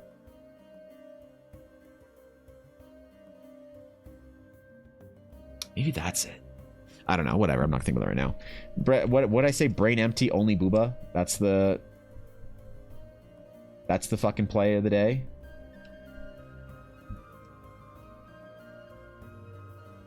Brain empty, stomach empty, only art, only booba. cat girls, TikTok views. There we go. Now I'm back in on it. Just means you're teachable more than I can say for most artists that are too scared to change what their charge what they're worth. That's fair, actually. This happens to me. Our eyes get used to the mistakes. You need to step away from it for a while and open it up for a day after a day or two. Exactly. So like when I finish something, sometimes people get so like they're kind of weirded out by it, where they're like, oh, you finished the thing on stream today. Like, are you done, or when am I getting it, or whatever? And it's like, oh no, I have to not look at it for 3 days.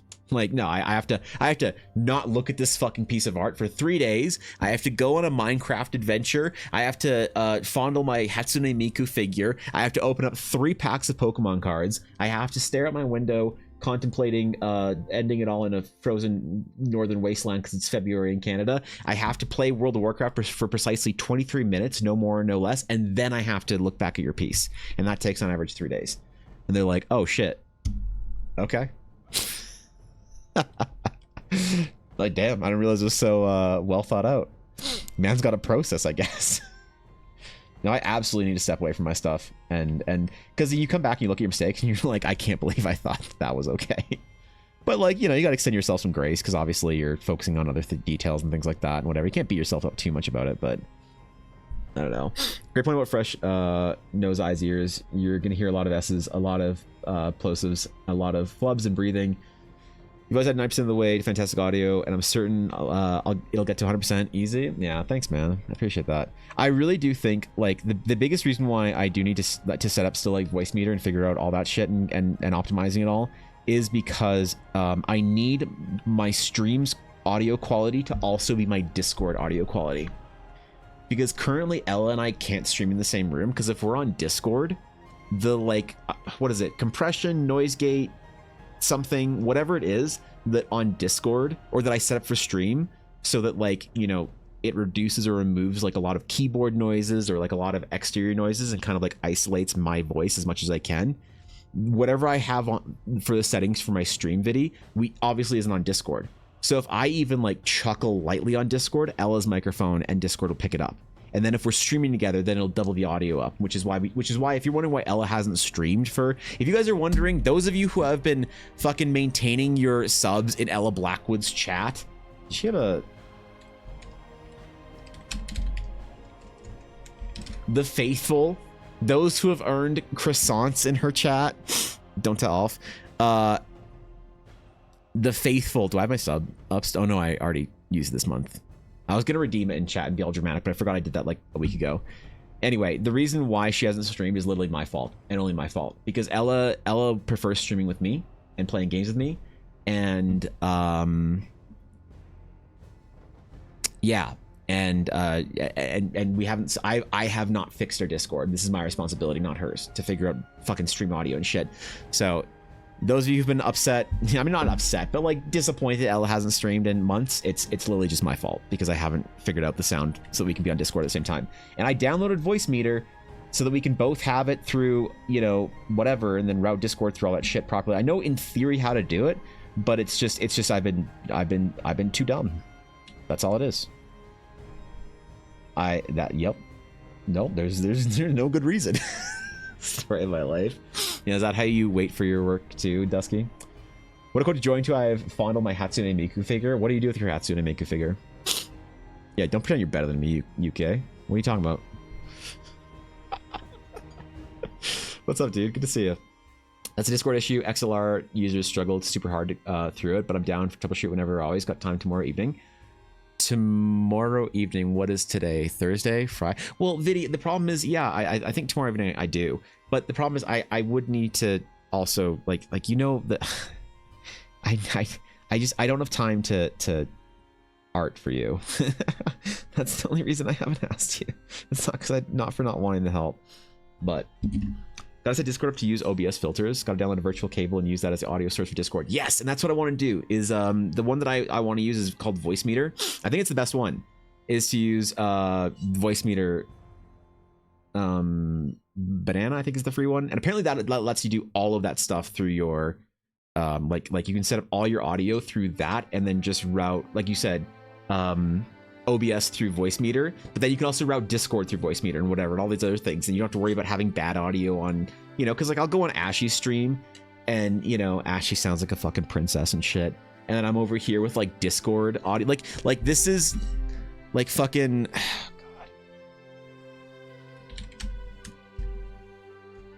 This is the comparison I would make, okay?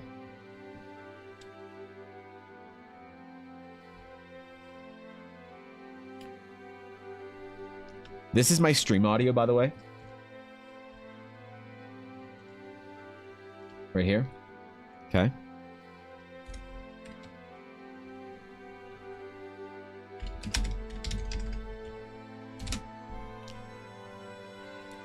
This is audio on Discord.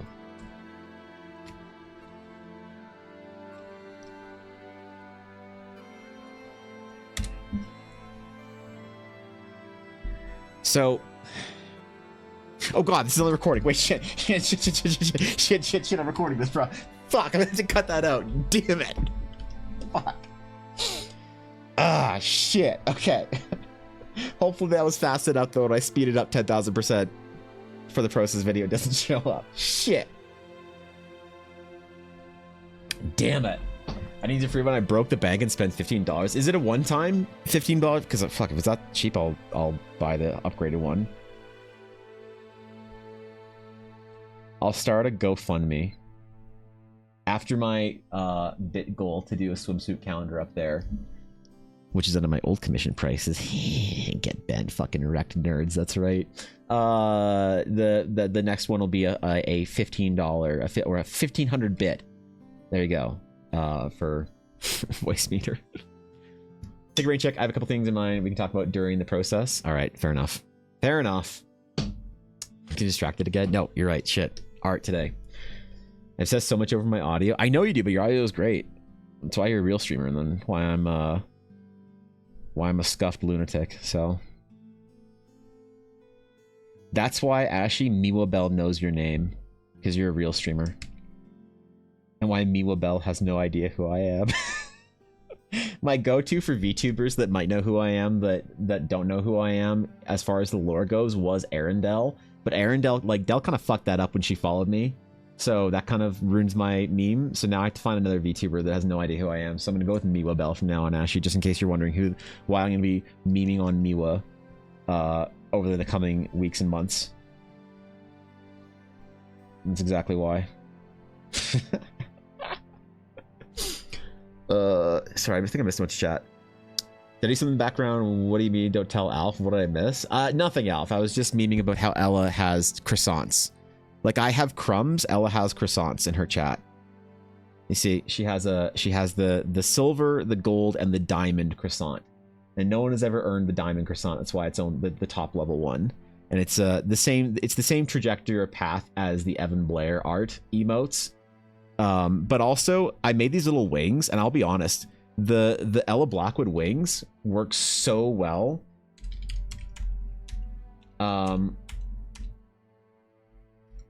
With mini emotes. Where's a good one?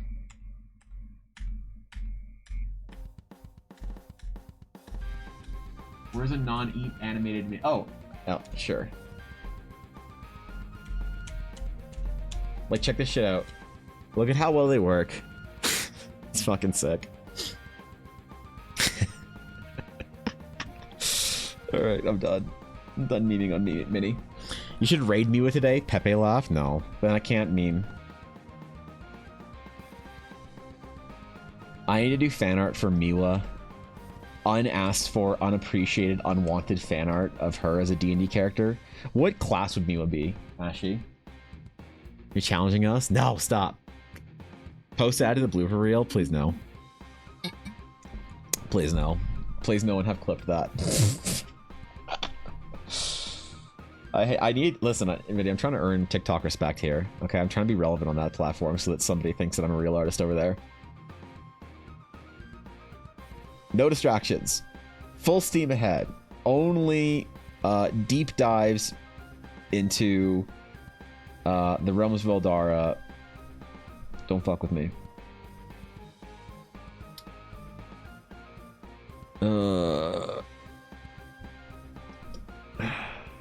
Wait. Can you see this on the recording? Okay, yeah, never mind. I didn't. Fuck. Sometimes I don't set up the right like so what the recording window is on the side of my. Okay, what the recording window is on the side that you guys see is not the actual recording window. I have more recorded, but I was just worried that I was cutting off her feet.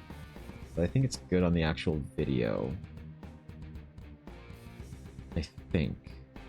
You know what? If it's a problem, I'm not going to worry about it. I'm actually going to make that future Evan's problem.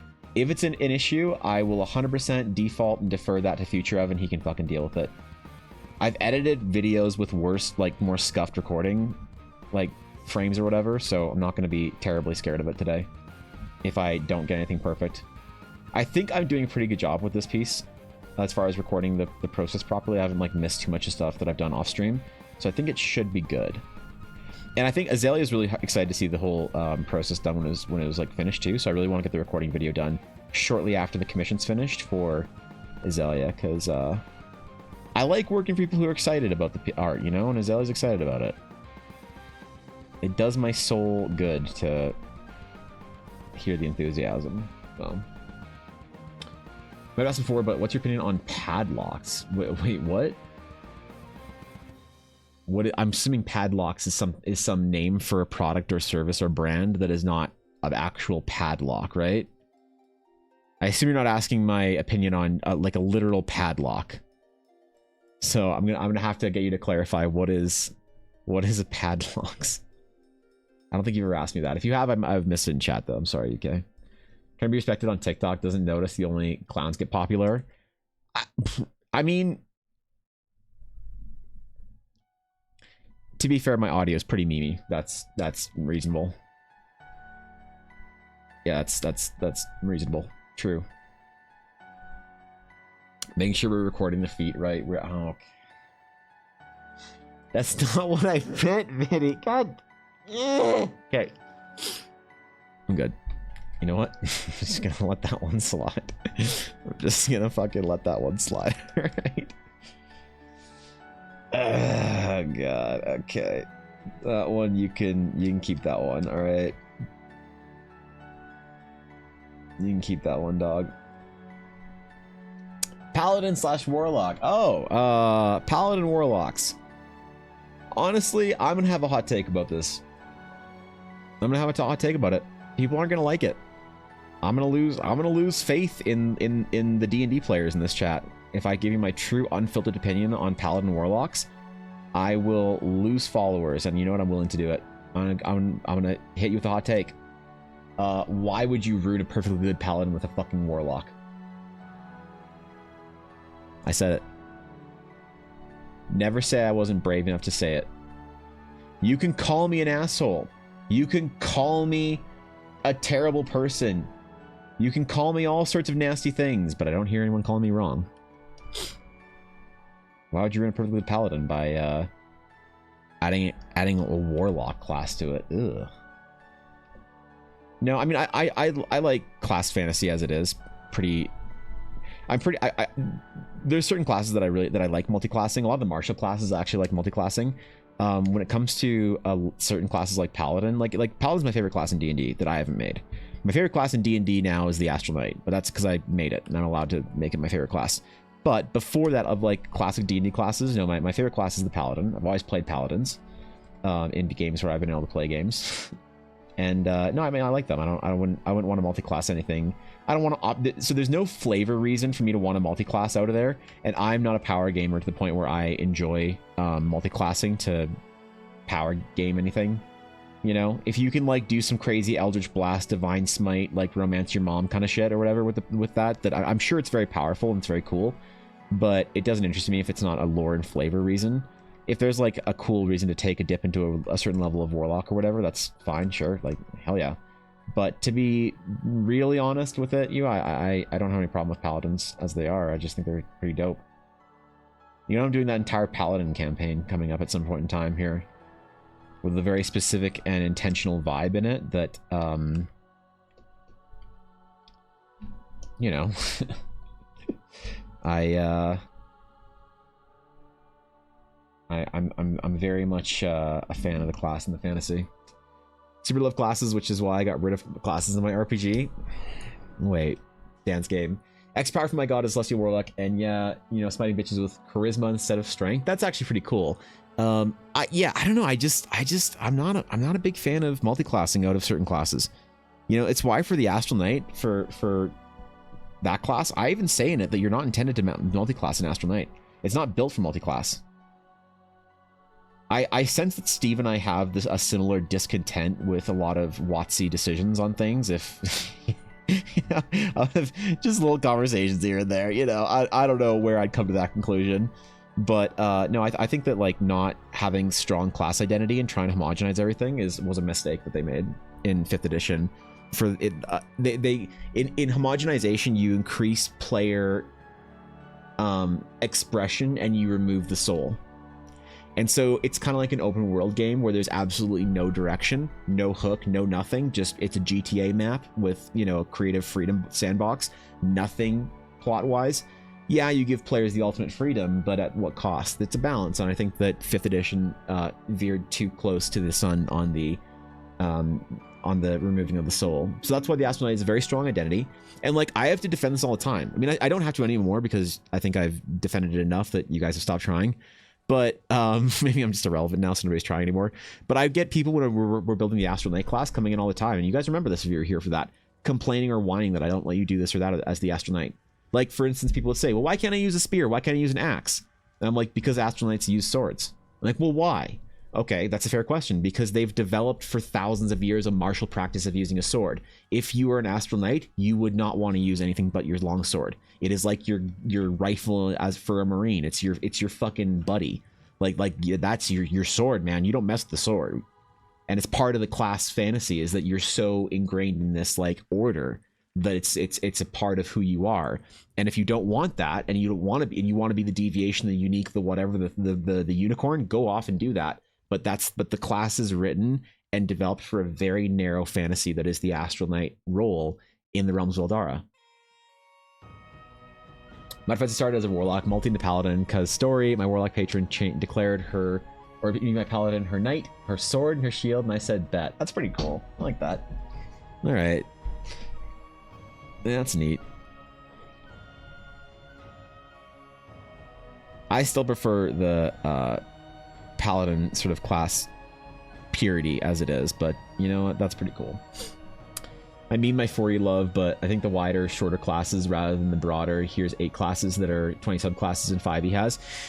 Yeah, it's like the difference is D&D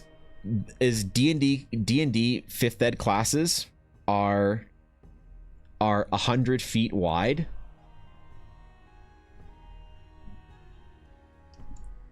And like 3 feet deep. Whereas like 3rd edition, 3.5, even 4th edition classes might be like 25 feet wide, but they're like, you know, 50 feet deep. And I think there's always a balance. You don't want something too narrow. I mean the Astral Knight, I say that. The Astral Knight is, you could say the Astral Knight is like 10 feet wide, but is 100 feet deep. You know what I mean? And so it's good to have all of these in your RPG, but I think completely saying, no, we're not doing this anymore, everything is just this. It's very wide, but it's very shallow. That's a fine decision. It's just not one that I would make for my class's design and stuff. And I'm very happy with that. I'm very content with that being a thing that I have in my game. You know what I mean? And then one D&D, they took my favorite class and turned it into Hunter's Mark. The class? Was your favorite class Lily Ranger? Really? In 5th edition, Alf, or in previous editions? Remember 5e clerics who don't want to heal and don't want to throw divine lightning around? Like, go play Invoker in 4e. Yeah, for real, right? Where's the white mage at? Well, that's in some parts, Ashley, that's my protest to that is the Astral Sage. The way the Astral Sage's cantrip works is that, like, you can... Ooh, I fucking closed that by accident. Is they can heal every turn, basically, through temporary hit points. They can shield every turn. Sort of like white mages in... Do you remember white mages in Final Fantasy X? Where you could just, like, kind of cast a free, like, no mana heal every turn, and it was kind of fun to do that or whatever, because if you could optimize everything well, it's kind of like a disc priest or like a sage maybe in or astrologian, maybe a sage or astrologian in, or no, sorry, sage or Summoner? Whoever the shield classes were in Final Fantasy 14. Regardless, where if you could maintain your rotation well and you never had an oh shit emergency, you could actually do it pretty efficiently. And I like that about like Astral Sages, Discipline Priests in World of Warcraft. And I don't feel like D&D with the way damage and ACs and shit like that works, it's not really conducive to like moment-to-moment healing, like trickle healing. That's why I think that the shielding mechanic is the way I'm trying to handle that. And hopefully people like it, because the Sage class is wider and a little bit shallower. The Astral Knight is very narrow but very deep as far as their lore goes and their vibe. Trying to argue strong things to people who insist Paladins' powers come from their oath and not from whoever made their oath too. Yeah, there's that, isn't there? I'm a Paladin of defense. Oh shit. Who's your god? Defense. What? Defense. Oh, okay, man. Cool. Like, sure. Okay. Have fun. Who are you crusading for? Defense. All right. We need to get this guy a fucking beer.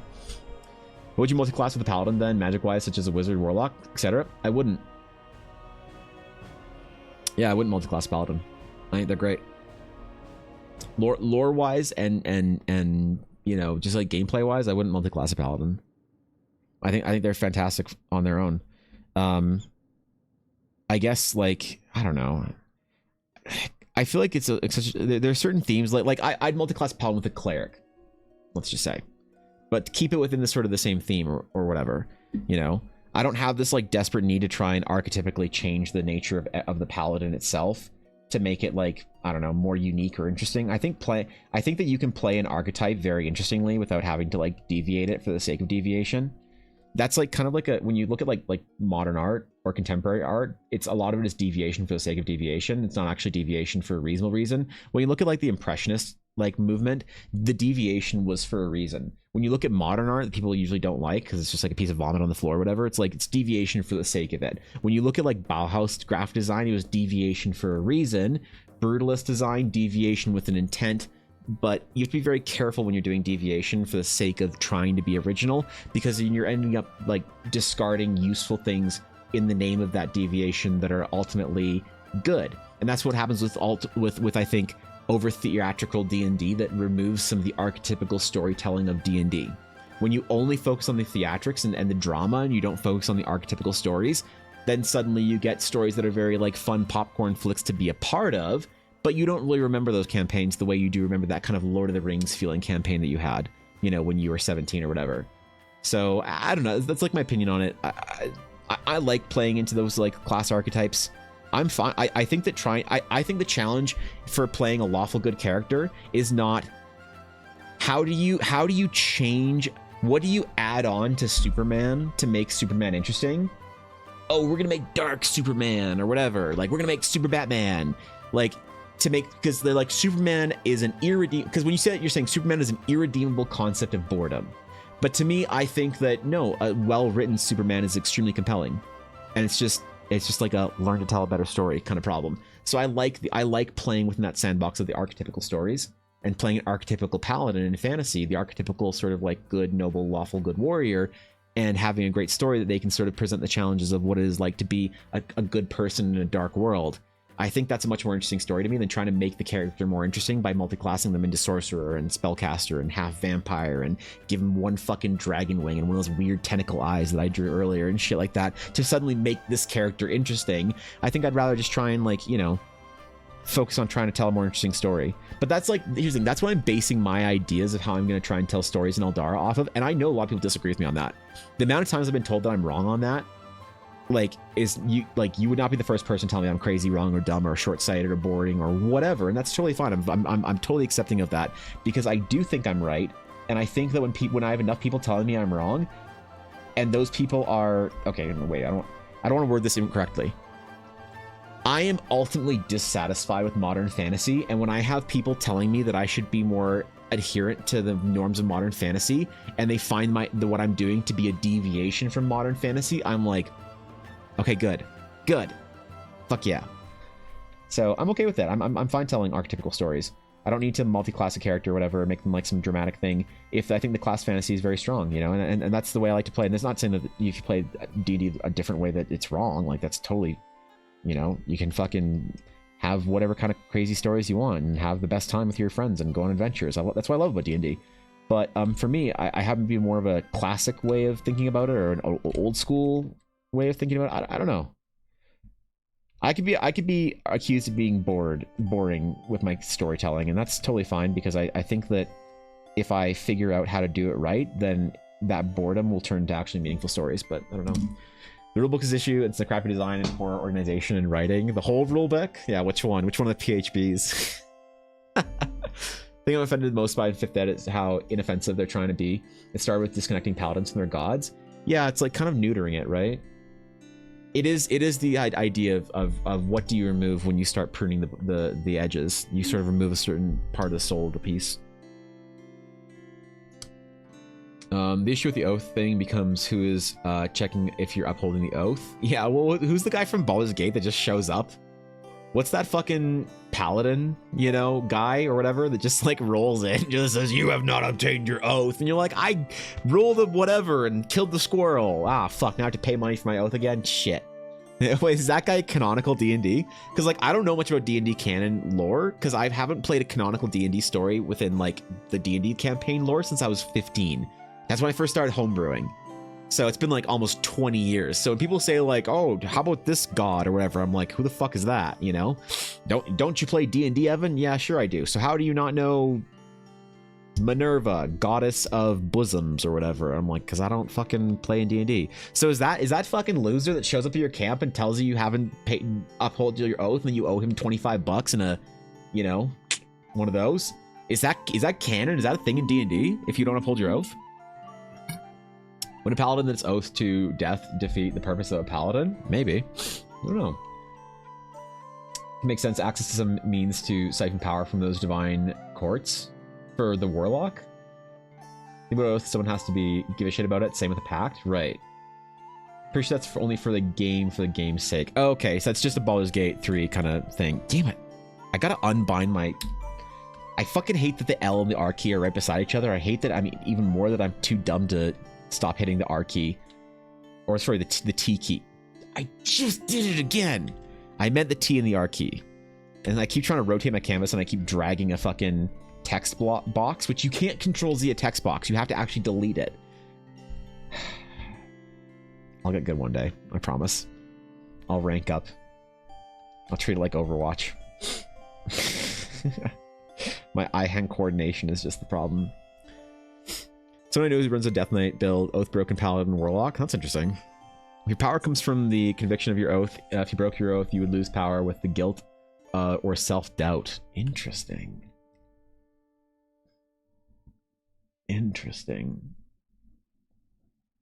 I mean, the way I handle gods and paladins and those kind of things in Eldara is a little bit arcane, and I don't like. The problem is, it's one of those things that it just works for most players. You don't need to worry about it, and most DMs, you can kind of treat it like there's like one ultimate mega deity of light, air quote light. But the actual mechanics of how paladins work in Eldara is something a little bit different than what a lot of people I think would expect or anticipate. So, because I don't think interactable deities is a great idea for most D&D campaigns. Well, for mine at least, for my story. But I know it's a trope that a lot of people like, and it's an archetypical story that I think is great, but it's just not the one that I want to tell. So, how do Warlock argue their patron doesn't know they're taking power from them like a leech? Then why are you using words like patron and pact? Got him. That's funny. Yeah. When someone makes an argument that their powers come from their conviction or faith, I just imagine a paladin, face beat red, clenching his ass so hard, divine light starts shooting out his fingertips. You need to be divine harder, divine more, divine harder, divine better, diviner. Wait. Subscribe to Divine with Twitch Prime for 5 paladin spells per day. Wait. Shit. I mean, that's not how it works. Maybe it is. you know, ultimately, if you have a player like that, you just let them microtransact from their god. You know, I am a devout worshiper of the god of pay to win, and I will pay my gold to win. Come on, that's the way games are going now anyways, right? Wait, I don't want to accidentally give Wizards of the Coast ideas. Wait, hold on. Hold on, there's some Wizards of the Coast executive just like, sitting there watching my stream in his fucking gold-plated bathtub. Being like,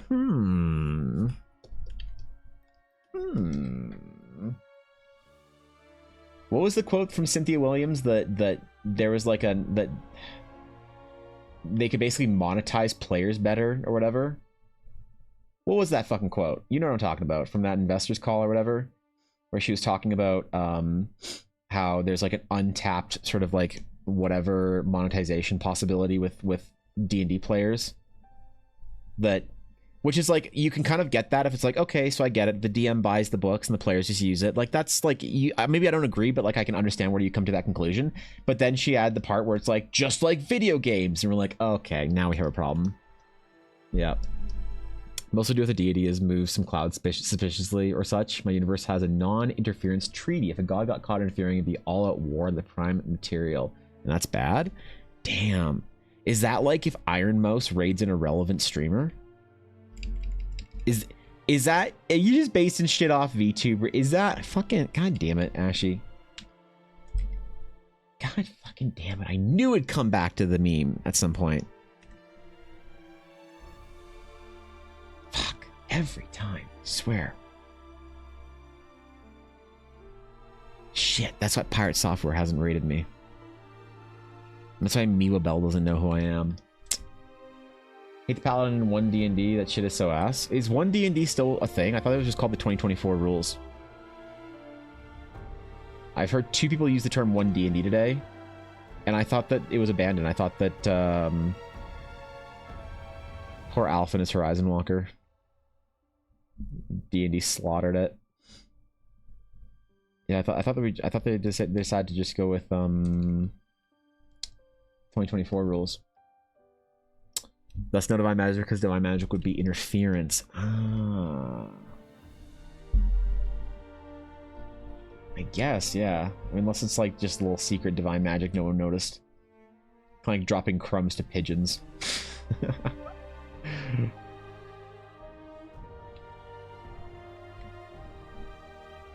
Yeah, it's kind of fucked up, but I like it. You've been saying 1DD is an industry plant. They're all industry plants. Oh no. You're right. All the gods just sit around an orb watching the small peasants fight amongst each other. Is it the orb? Is that where the fucking orb can't? God damn it. Everything comes back to the orb. I swear to God. They're just sitting there pondering like the Evanville ponder emote. Is that why Steel made that emote? Is that why this is all happening? Am I finally catching on to your plan? To my illustrious and noble chatters and stream friends, that you guys are all just trying to connect me with deep lore. The Evanville orb is the true reason. That's why I formed a cult around it. It all makes sense now. Are there firearms in Eldara? Not really. There are sort of like very, very rudimentary flintlock kind of stuff, but I find the introduction of like there wouldn't be anything advanced like a revolver, like what I'm doing for Azalea.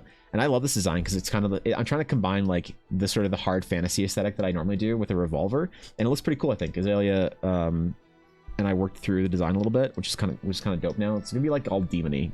Don't worry about it. But there's gonna be nothing that sophisticated. Any firearms in Eldara would be a very basic flintlock, inefficient weaponry. And it took a long time for me to decide that was a thing, because initially I wanted there to be no black powder, no firearms, no nothing like that. But actually Sir Cobalt and I talked about the lore for a little while and figured out a way that it's kind of a thing. And so they are rare and they're not efficient and they're not good, but they're sort of maintained by a certain group of assassins, you could say, who are anti-magic, kind of like heretic, whatever, believing. I don't know. They're real intense. They don't like magic. There's a whole, I mean, I could bore you guys with the lore, but let's face it, none of you want to hear about lore right now. It's still too early in the day. I don't start monologuing about lore for at least another hour or two.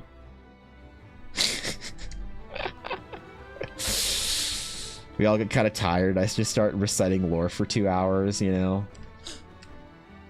People turn the stream on, get the little nappy blanket up, and listen to lore for a little while. Yeah. Amelia, I have weird world set up. No, that's fair. I think it's cool.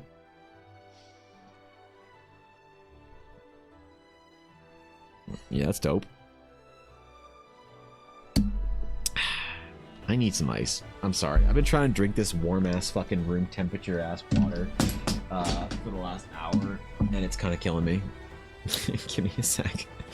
Let me slap, because my ice maker in my fridge this morning was not working. So yeah, I think it should. I fixed it, so it should be making ice now. So I'm just gonna go throw some ice in my bottle. The 12-hour lore videos on YouTube for sleeping, like Elden Ring lore. I've seen those actually. I kind of want to make one for Eldara. So, give me a sec real quick. No orb revolting or worshipping. No usurpations. No insurrections. No, please, Steve. If you see people using exclamation revolt, know there's an 8% chance you get timed out for a random amount of time if you use it. One of my mods thought it'd be funny. Just don't revolt with the rest of them. You'll be fine. PRV.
Alright, I remain defeated. I do. Foolishly, I thought when I fixed the ice machine clog whatever jam that it wouldn't immediately jam right after. So I am still iceless.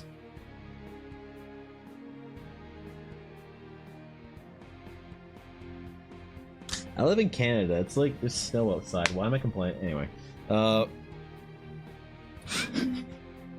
I'm fine if the drink is cold. I'm fine if the drink is hot. Just for the love of God, don't make me drink a room temperature fucking drink. Alright, shit, where were we? What was I drawing? Booba? No? Alright, cool. So if I can last my last commission? Are you done with commissions for a while, or like for how long? Wait, what? Oh no. Oh no. The tyrant is gone to revolt now? What? I mean, fair, but basically praying is an actual thing where you usually unknowingly send a tiny bit of spark you have to the divine plane and basically donating spell slots. Clerics will then withdraw from that bank, while paladins learn how to channel their own prayers directly. Similar prayers coalesce into sentience when becoming abundant enough, thus gods. Oh, cool. Oh, wait, that's kind of sick, actually. I like that. So where do we as monster hunters factor in on this? Because the likelihood that I'm allowed to play a male character in that game, Ashy, I'm feeling is declining every day. Dragon slaying, cool. Got it. All right, yeah, fucking yeah. This is like all that lore, and then this is the actual way you implement it. Right there. Fucking wicked. That's the actual implementation of it. Sick. Fucking got him. Got him.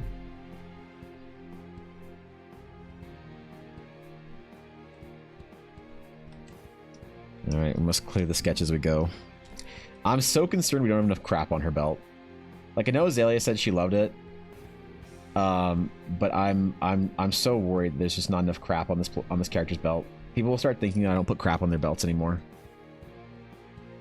They'll think Evans fell off. He's been slipping, man. Just look at the lack of crap he's placed on characters in the last couple of weeks.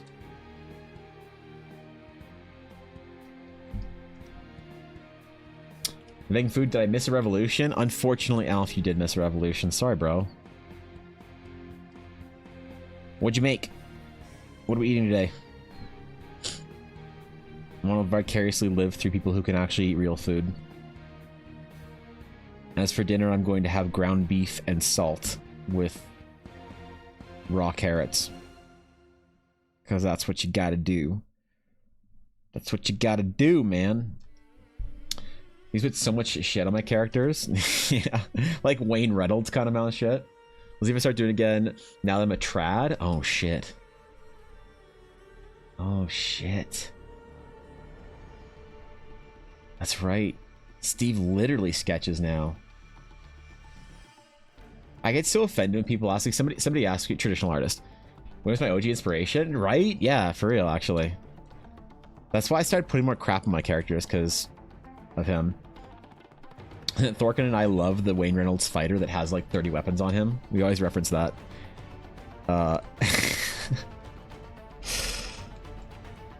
Yeah, there's that. But I get so offended when people say things like, "Did you draw this by hand or did you use a software?" I responded to a comment like that on YouTube earlier, like literally before I went live today. If someone said, and they don't mean to be, they're not being rude or whatever. I'm just being picky and petty and petulant and annoying when I say this, and moody and broody and artisty. But it is. I'm always like, what do you mean? I did draw it by hand in software. What do you mean draw it by hand? Do you think I just like fucking typed it out and just like selected some shit? Fucking did it by hand. Yeah, I did it by hand. I know they mean, did you do it traditionally or did you do it digitally? But I still, it's the terminology that just bothers me for no good reason. And I shouldn't be bothered by it, but I am. I'm aware how petty it is. And I have no plans of changing that. So, here we are. I should just start responding to YouTube comments on stream and letting you guys choose what I say. That's the ultimate content for fucking YouTube. Chat votes on my YouTube comments. That's the ultimate form. I just have to make sure Ashy isn't here, otherwise she's gonna start wars with people. Yeah, That'd be bad. Started to pull back once I started to get obsessive with character design theory. That's reasonable. Yeah, I haven't graduated to that yet, I think. I still have a mouse command in chat. Do you? Absolute troll. Also, we're more than 1/3 the way there. We are. You're right, Alf. We as a community are there. That's a strong we coming from Mr. 7700. Cheese and onion burger. That's pretty good. That's like what I'm gonna have, but with good food. Dude, I miss eating food so bad. When I fix my fucking stomach issues, dude, I'm just gonna eat shawarma on stream every day. You guys can't stop me. When I can actually eat real human food again, I'm just, oh man. Oh man. Fucking watch out.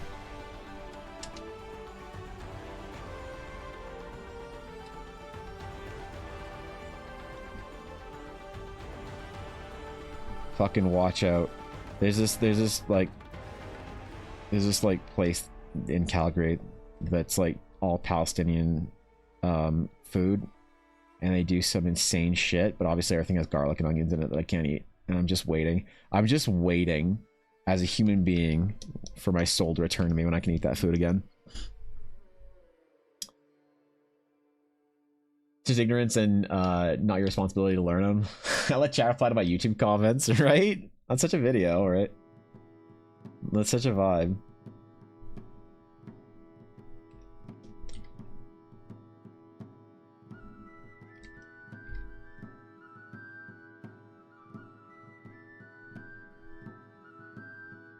Alright.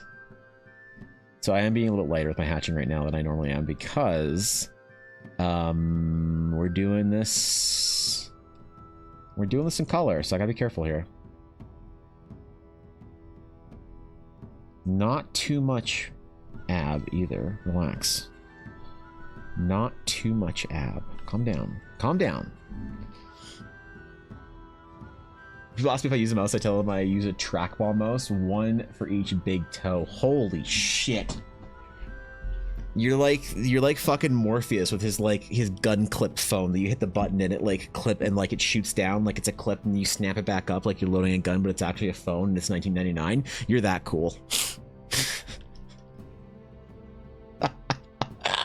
It's probably some 23-year-old in chat that's just like, what the fuck? Who?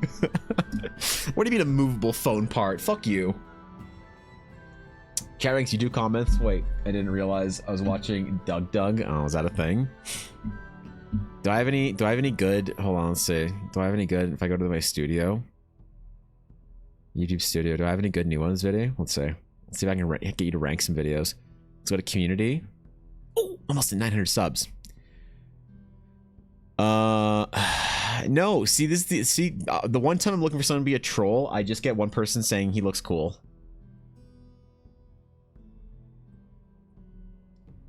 Why, thank you.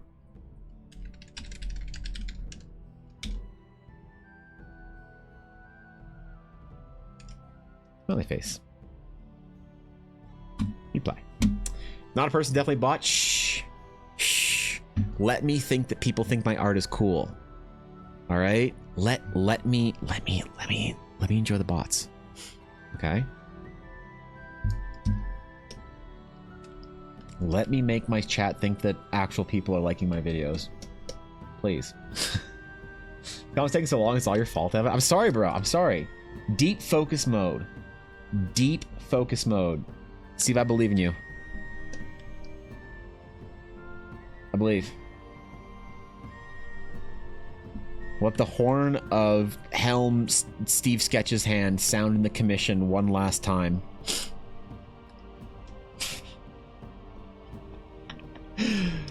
Right? He looks cool. What a beta dude. Damn. You guys really dunking on my YouTube comments? Holy fuck, man. They're trying so hard, dog. They're trying. Rob, what's up, dude? Thanks for the sub, man. Thanks for the tier 2. Holy shit. How's it going, Rob? Soon. Soon, yeah. Almost at 5 years, man. Almost at 5 years. I can't believe I'm so close to my 5-year mark. Thanks for sticking with me, man. Thanks for believing in me, Ron. Gamello is one of my IRL friends, one of the few friends that I still have from that era. And Gamello was always very encouraging for the idea of me streaming and doing stuff with my art instead of just sitting around being sad playing Warcraft all the time. He's very encouraging. He's always stayed subbed, popped in. Very, very valued. I hope to make him proud. So, thanks, Rob. Thanks for the sub, man. I really appreciate it. Holy. Ah, gee, I don't want to get emotional and sound like that beta dude on YouTube that said he liked my art. God. Every time you post a YouTube video, the dial zaps the pleasure center of your exposed rad brain. No, it's every time I see that the video is a 1 out of 10. That's when it gets me. Yeah. The one yesterday made me sad. I was a bit confused sometimes about what you answered. Did you draw this yourself? Question. Husband explained apparently just supposed to be complimented, but answering thanks to that would be even weirder than yes. So I'm guessing I'm supposed to make some kind of joke every time. No, I think if someone says you draw it yourself, you're like, oh yeah, I did.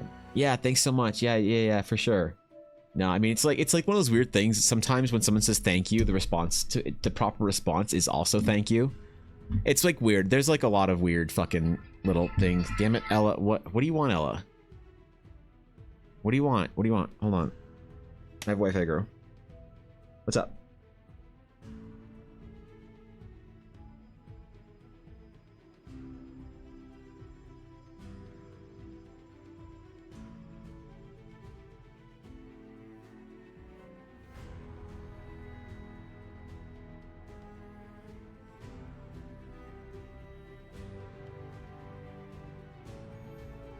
Alright, sorry about that.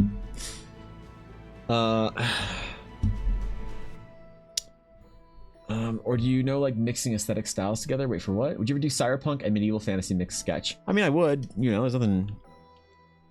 I don't mind mixing like sort of those kind of vibes and styles for commissions and stuff like that. Yeah, absolutely.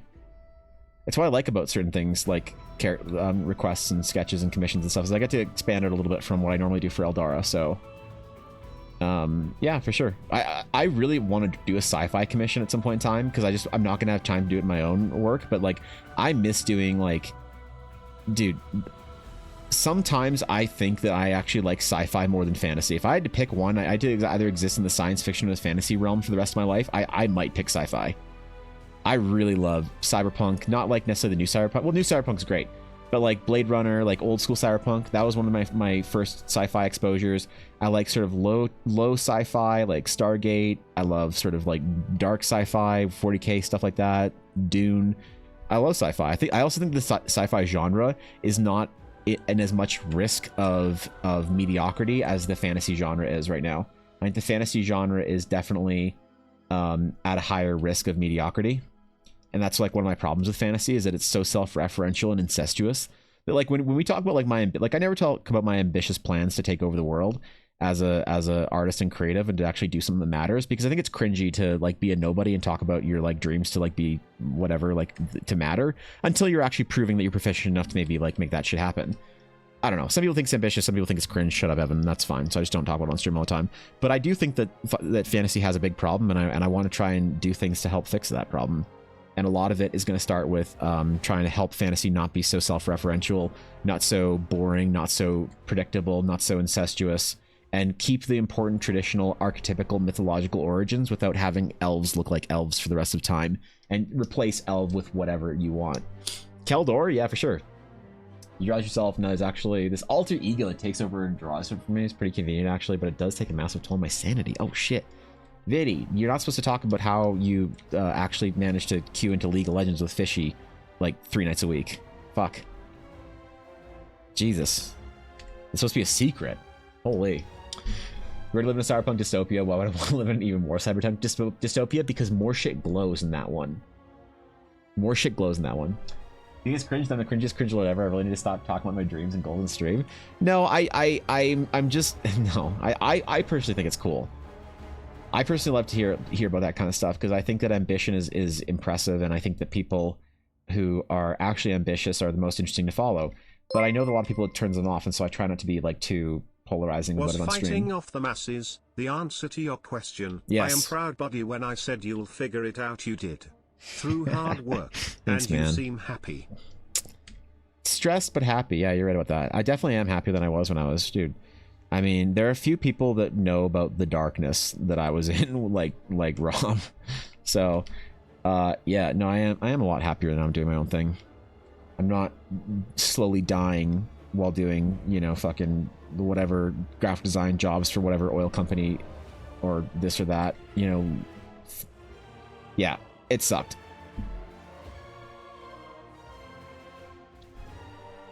You hold yourself to a lot of double standards. Well, I mean, yeah, that's fair.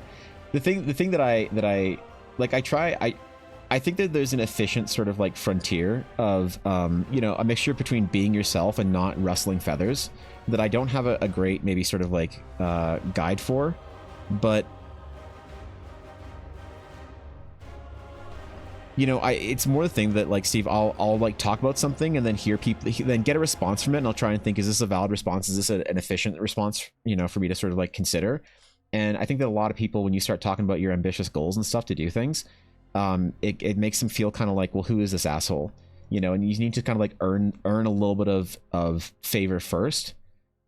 So no, I personally like it, but I'm also trying to obviously not like, I don't know. I just like don't want to deal with people being like hostile and aggro and shit, and then you have to ban people from your chat, and it's like annoying and stuff. But no, like I'm incredibly ambitious with my work.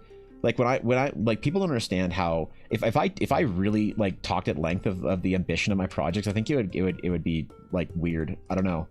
But like when I say that I literally want to like okay, fine. I'll be honest. I don't want to stop at anything short than being the greatest painter. One of the greatest painters of our generation, like the Greg Rutowskis, the John Parks. I want to stop at nothing before that, and I do want to be one of the greatest painters of our generation. And then I also want to be like, I also want to create a Star Wars. I think we're in need of one. I'm so fucking bored with not caring about anything.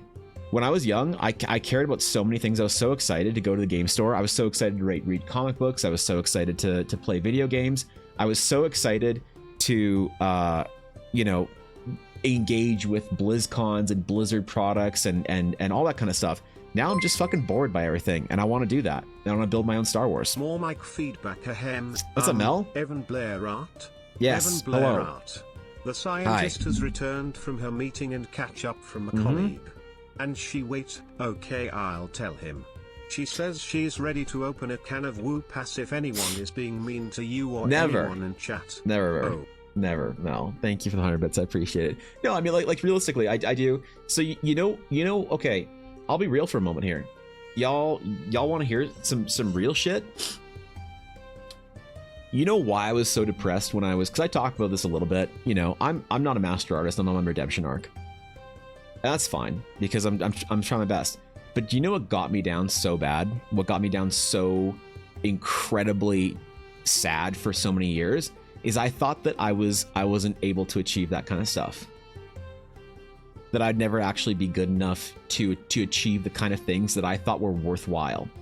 And the problem is when you say that, people get a little bit offended because they say like, oh, like what about a career where you're making like a couple $100,000 a year as like an artist at a big game studio and you're like really good, but you're not like the best, you're not like this or that. Sure, you didn't make Star Wars 2, sure you didn't do this and that, but like, you know, you can't be happy with that.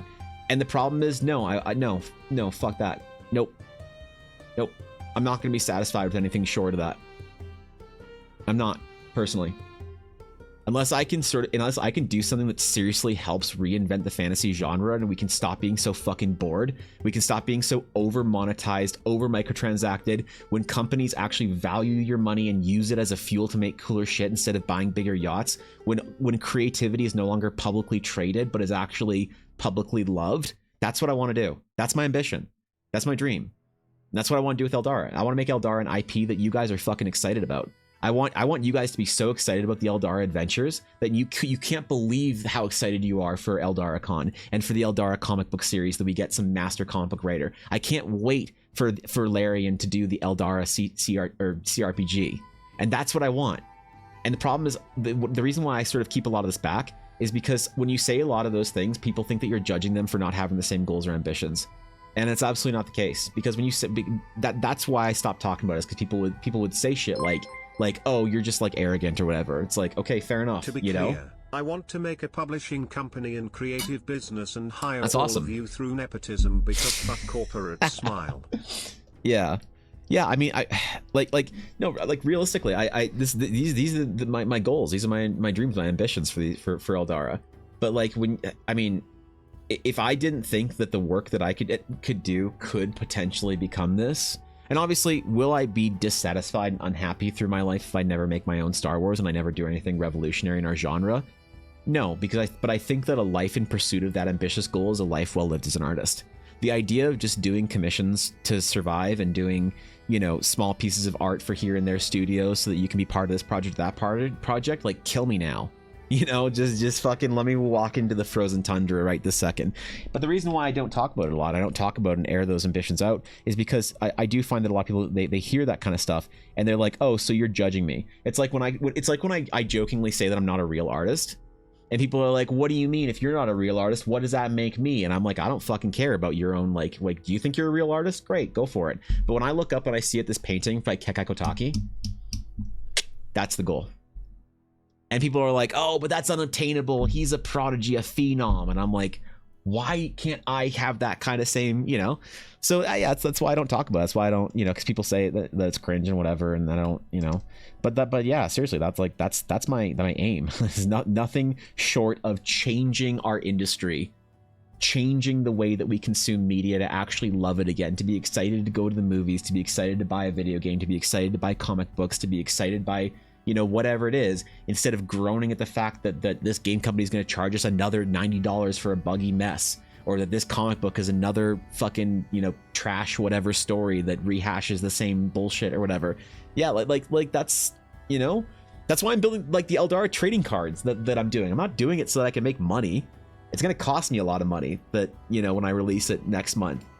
The Eldara trading cards are for me because I'm so fucking sick of the current meta for trading cards. I'm sick of the scalping, the obsession with money, all this fucking shit that comes with modern trading cards. And so it's like, fuck it, I'll build my own. And even if my trading cards aren't cool like Magic the Gathering and they're not, desired like Pokemon, they're like mine. And I recognize that value of creating something that you value more so than just sort of like trying to be a part of and swimming in something bigger. So I don't know, like, is that weird and cringe? Like that's the reason I don't talk about it, is because people are like, yeah, man, that's a little bit weird. Like, okay, it's okay to disagree. Like I'm not gonna be mad at everyone's. It's like, yeah, okay, man, chill out there, fucking Pepega.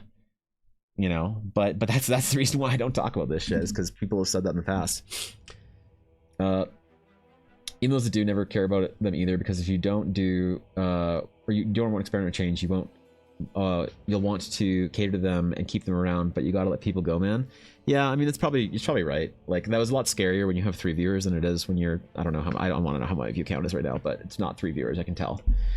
Make things that are true to you, makes art to make you happy, make the game you want to play, make the art you want to hang up on your wall. Yeah, and I'm trying to, but I just find that talking about it, sometimes people get really butthurt and mad about it. But yeah, maybe you're right, that I can only sort of like be scared of people like walking away at a certain point, and that there is a sort of a diminishing return at a certain point where you've got to just like kind of, if somebody like doesn't like that or like doesn't care or thinks that it's cringe or like you're a loser for that or whatever, yeah, you're right, just let them walk, because like they're gonna walk at some point. It's not like I'm gonna fucking keep that bottled in at forever. I don't know. I try not to be so nervous and indecisive about things in my stream and whatnot. I know I probably come off like a little bit of a bitch about it, but it's hard, man. It's really hard for me to figure this stuff out, to navigate it. I've had to do like I feel like I haven't really started streaming as an artist for like the last like 3 or 4 years. I feel like this is this year, January 1st was the stream that I went live, and I felt like I was actually pursuing something instead of just trying to heal from whatever bullshit I had in the past. So really intrigued on what you do with your own Star Wars. I mean, if you're curious, UK, stick around and hopefully I'll show you. Most transformative thing entertainment I've seen is I wanted to make things that I wanted to see, not I'm going to change the industry. Yeah, and what I mean when I say is I want to change the industry is I want to finally see stuff that I want to see, Steve. That's what I mean by that. So it's probably improper wording, but that's literally what I'm trying to say. Is that I want to make stuff that I want to see, but part of that is because nobody else is doing that shit, and I want to re-energize and encourage the industry to make to have people make things that value the creation more, so that I can make the shit that I want to see. I thought with trading cards, do you think they'll be standard sized cards or something else? Might also try to get Beckett graded. They're standard sized.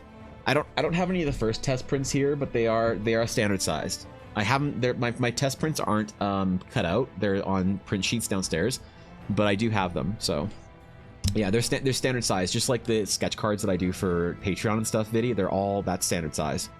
So I hope this is achievable, but at this point it's hard for me to believe that any product made without priority of marketing and money would be allowed to be truly succeed. I'm probably just being a bit cynical though.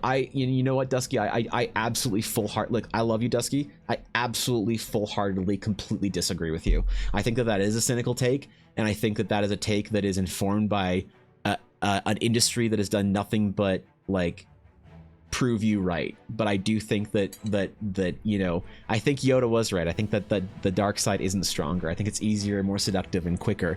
But I think that products and things made with true passion and love will like weather the storm and rise to the surface. And I could be a fool for that, you know, but that's why. But I totally respect and honor your opinion. I think it's right, but I absolutely disagree, and I love you for that. So when I say this, I get mad good. Yeah. I don't know. I've spent a lot of time as an artist being, like, in the last couple of years, being very nervous about things, Steve. I spent a lot of time over the last couple of years being very anxious, being very scared to pursue. When I gave up art in my 20s. When I was like my late 20s, I thought man, that spot. It's taken me it's taken me 4 years of streaming almost to crawl out of that fucking hole. And only now do I feel like I'm actually starting to like stretch out a little bit and, like, you know, take some steps forward and actually like do interesting shit. So you are making the shit I want to see. Thank you, Ashy. I appreciate that. You know, like, it was really hard for me to make the Astral Knight when so many people were like complaining about it and like shit talking it and stuff. It was hard for me not to be like, oh, okay, well, I'll like change it to make the way people want. That was the Astral Knight was a learning experience for me, where I did kind of put my foot down, say, no, I think like you all disagree with me. That's fine. I think you're all wrong, you know? And I just kind of like did it the way I wanted to anyway, which is kind of funny, I guess. I don't know. Maybe it's dumb for me to value that so much, but make something that hasn't been seen before, you're guaranteed to offend, so get used to offending people. In fact, learn to enjoy it. Yeah, and you know what? Reasonably, some really interesting advice that I heard once from somebody talking about a different industry was basically that, yeah, if you're doing something like the crabs in the bucket thing, if you're doing something that people see as different or the deviation, they'll try and pull you back down so that you like continue to maintain the status quo. But like the hate you get is almost proof that you're doing interesting shit. And I haven't embraced that. I've been streaming for almost 5 years, and I didn't start embracing that until I'd been live for fucking 4 years, you know? That's why I hope this year you guys see me as a lot happier and more motivated, and why I'm working harder and stuff is because I do finally feel like I'm sort of getting that like breath of confidence in me to start doing shit that like is really cool, instead of like just kind of like, I don't know, warming myself around complaining about how I want to do it and I'm planning to do it and I'm like trying to do it and taking those first steps, but actually taking those first steps, you know?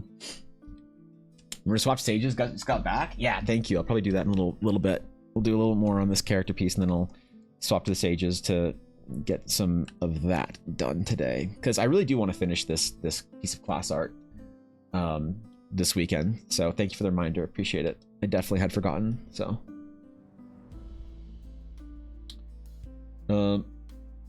sounds like you've already done a lot of healing. Once the wound's closed, time to hit the weights again, start strength and get some strength back. And strength and courage in this field is offensive to the weak and scared. Authenticity is being yourself in the spite of anxiety. You know,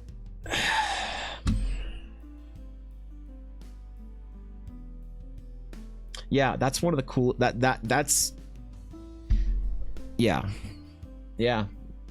for sure. No, you're right. You know, absolutely, 100%. I love the way you worded that. Hold on, let me read that again. I love the way you worded that. The last part. Authenticity is you being yourself in spite of anxiety. Yes. Fucking get that shit put on your wall, man. It's true. You're right. Fuck this thing for your own value, give you your validation, give you self-worth and accomplishment. You get me? Yeah, I get you, UK. Astronaut is an edgy class, but the art is great. Yeah, thanks, dude. And people view goals like yours unachievable because they're seeing the wide lens and not the focus. I want to be the next Star Wars sounds nonsensical and unrealistic, but I want to tell a meaningful, impactful story inspired by my past experiences, something I theoretically could do tomorrow, and far more realistic despite the same goal. Yeah, I suppose I suppose the way of wording it is I want to tell a story that mattered to me like Star Wars did. I want to tell a story that mattered to me like Lord of the Rings did.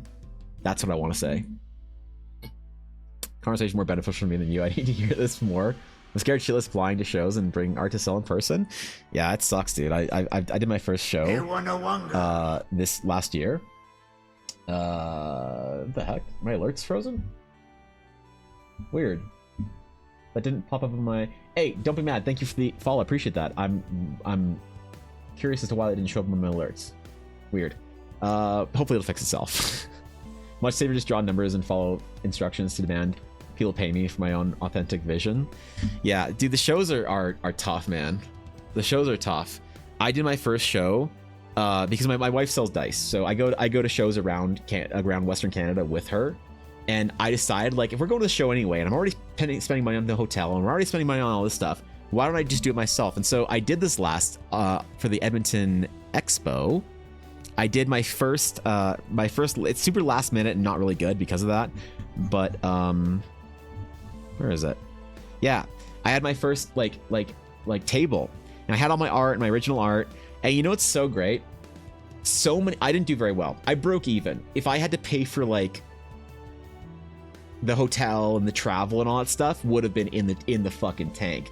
But the fact that we were already paying for all that for Ella, and her table was right next to me, and she was selling her dice, and of course doing amazingly because Ella's a fucking champion stud. But I'm here like just with my little peepo art next to her, and it was so cool, like the duality of people coming up being like, "Do you have Freerun fan art?" And you're like, "Oh no, sorry man, I do like a lot of original stuff from my own world. Do you want to hear? Like, I can tell you about it if you're curious. Do you feel like D&D and those kind of things?" Like, "Oh no, I just don't get why you don't have anime and like Freerun art." And you're like, okay, you fucking weirdo.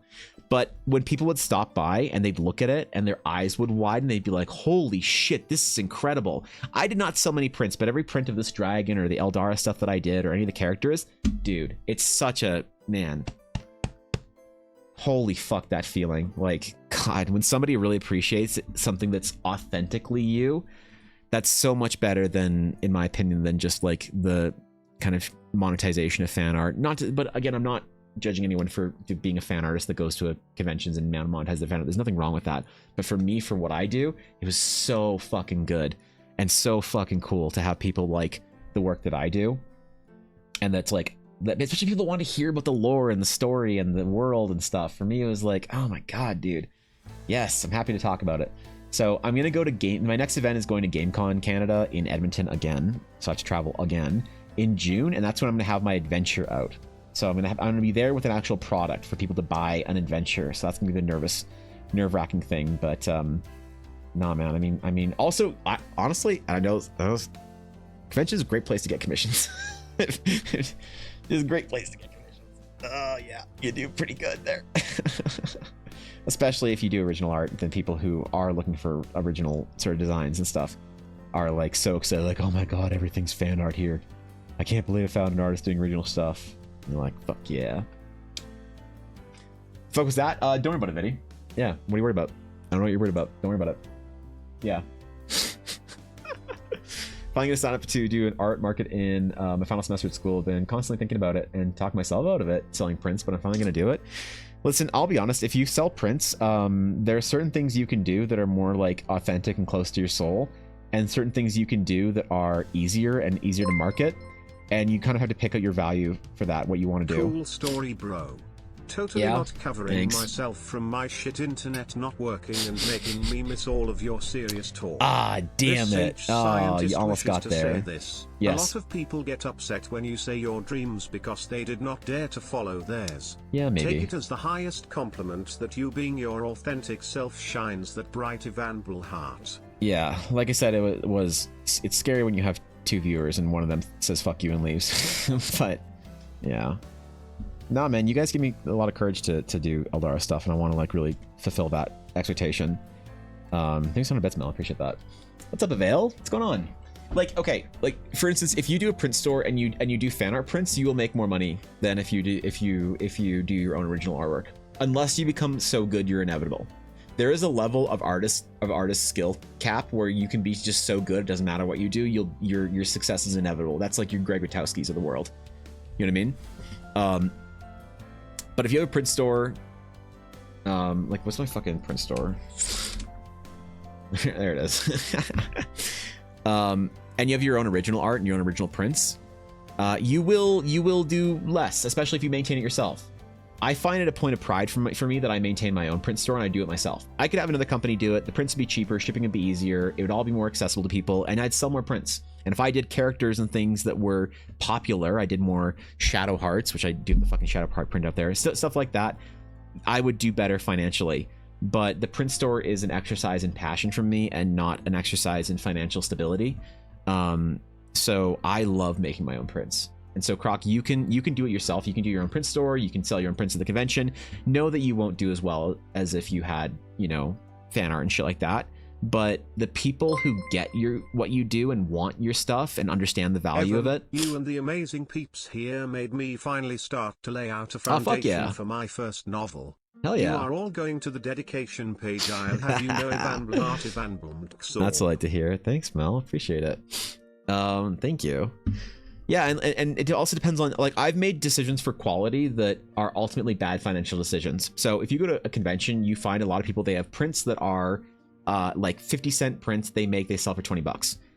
My prints are all on fucking gallery grade, Giclée, whatever, cotton rag, 300 GSM print paper. That's why shipping's so expensive for my print store. It's not like so expensive, but it's not like free shipping, right? Because I can't roll my prints.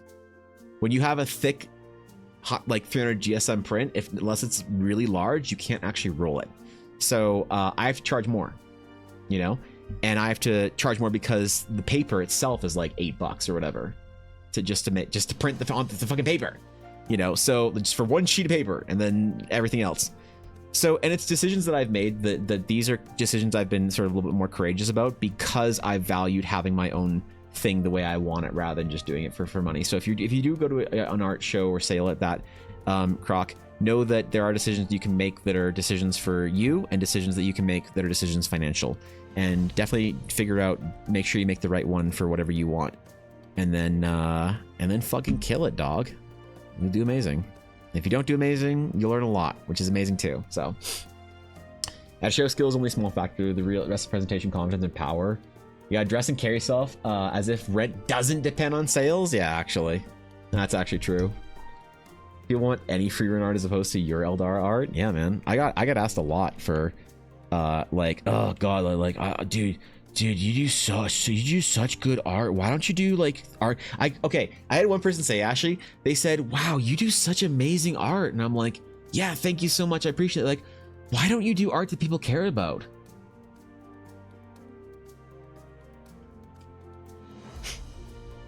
And I saw Ella, she just like, I just could hear her neck just snapping as she's like, she just looks over at that person. And I'm like, oh, just curious. So like, what do you think art, like what kind of art do you think people could care about? She's like, well, like popular stuff like Demon Slayer and you know, free. She didn't reference Free Ren as well. She's like Free Ren, Berserk, and started referencing a whole bunch of like anime, like Has Been Hotel or whatever. And I was like, I'm not gonna engage. I'm not gonna like try and like aggro the fucking mob. So I was like, crazy. Yeah, you're right. And it was so funny because this lady was standing right beside her, this like older woman in her like 50s or 60s, and she was looking at the woman aghast what she said. And the woman was like, oh well, good luck, and walked away. And the woman beside her like walked over. She's like, I can't believe she said that. And I'm like, you know, whatever. She's just being honest. And she's like, give me one of both these prints. I was like, okay, thank you. So it worked out, but it was really funny just in that moment. That just the lack of awareness. I don't think she was trying to be mean, but just the lack of awareness of what she said. It was kind of adorable, but also infuriating. You're more likely to give someone who appears successful more money, not someone who's desperate. Yeah, absolutely, 100%. Yep. I'm supposed to be white nerd if I can't be rolling. Yeah, you can try, Mel. It's a depressing paradox, but it's true. Gotta dress up and exclude that fuck you, pay me energy. You're not wrong about that. That's one of the reasons why commission sheets I think are a bad idea. Like to have like on social media and like have so many different options and variations. You know, when you see a commission sheet that has 30 variations and options, and you're like, how about you limit that a little bit more, you know? I don't know. That's the way I always feel about that. That's why people have asked me, why don't you have a more comprehensive commission sheet? I'm like, because I only want to do these 4 things. That's why. Fuck you. I don't know. Just mind pressure is a bitch. Things will be harder before they get easier. At times, doubt will creep in and make you question every single choice you made up until now. Remember that the people supporting you aren't only supporting you as a person, but the stuff you do. If doubt ever creeps in, you are free to doubt yourself, but you aren't allowed to doubt our decision to support what we decide to support. I will doubt the amount of bits you choose to throw that support, Alf, but that means a lot, bro. Thank you. Times I heard from family and friends before they finally had sense to stop. That the same shit? Yeah, that's funny. Jungle Spectrum dweebs. Okay, alright. Okay, damn, shit. Alright. Shit. Fair, just be nice. Yeah, listen, when I'm dealing with somebody out in the open, I have no sense of justice. I just want to unaggro the mob. It's like when somebody's mad at me in traffic or whatever, rather than making it worse or something like that, or you're dealing with someone like a Karen or something. Maybe this comes from my game store days. When you're dealing with someone that's gonna be like Karening out on you for some shit or saying some stupid shit, to me, my only goal is to unaggro the mob. Just unaggro them and let them despawn and go off into the fucking whatever, and not to, you know, even if like morality dictates I stand up for my work and defend it, and you can make a case for that, that like if you let people disrespect your work, then you start to disrespect it. That's totally a valid case. I think that's actually, you can make a very strong psychological case. Thank God I didn't use that word while Maggie was here. But definitely for me, I'm all about de-aggroing the mob. Or do one thing, keep it simple. Super reasonable. Yeah. Yep. 100%. Hope you guys show sketches you sent me as a Patreon. Make sure they're well taken care of. Not giving a fuck much anymore. For your own sanity, mind who you tell your dreams to, because they may not be the most supportive Ivan Blhart. Yeah, that's true, Mel. Thanks 100 bits. Yeah, I appreciate that, Croc. I'm glad you have all those pieces. I'm really excited. Honestly, I'm going to be relaunching my Patreon in March or April with a bunch of crazy shit. Like amazing, cool things. Like the $25 print tier is going to go wacko. It's going to be fucking awesome. I'm really going to be focusing on that for just talking about Patreon, Croc.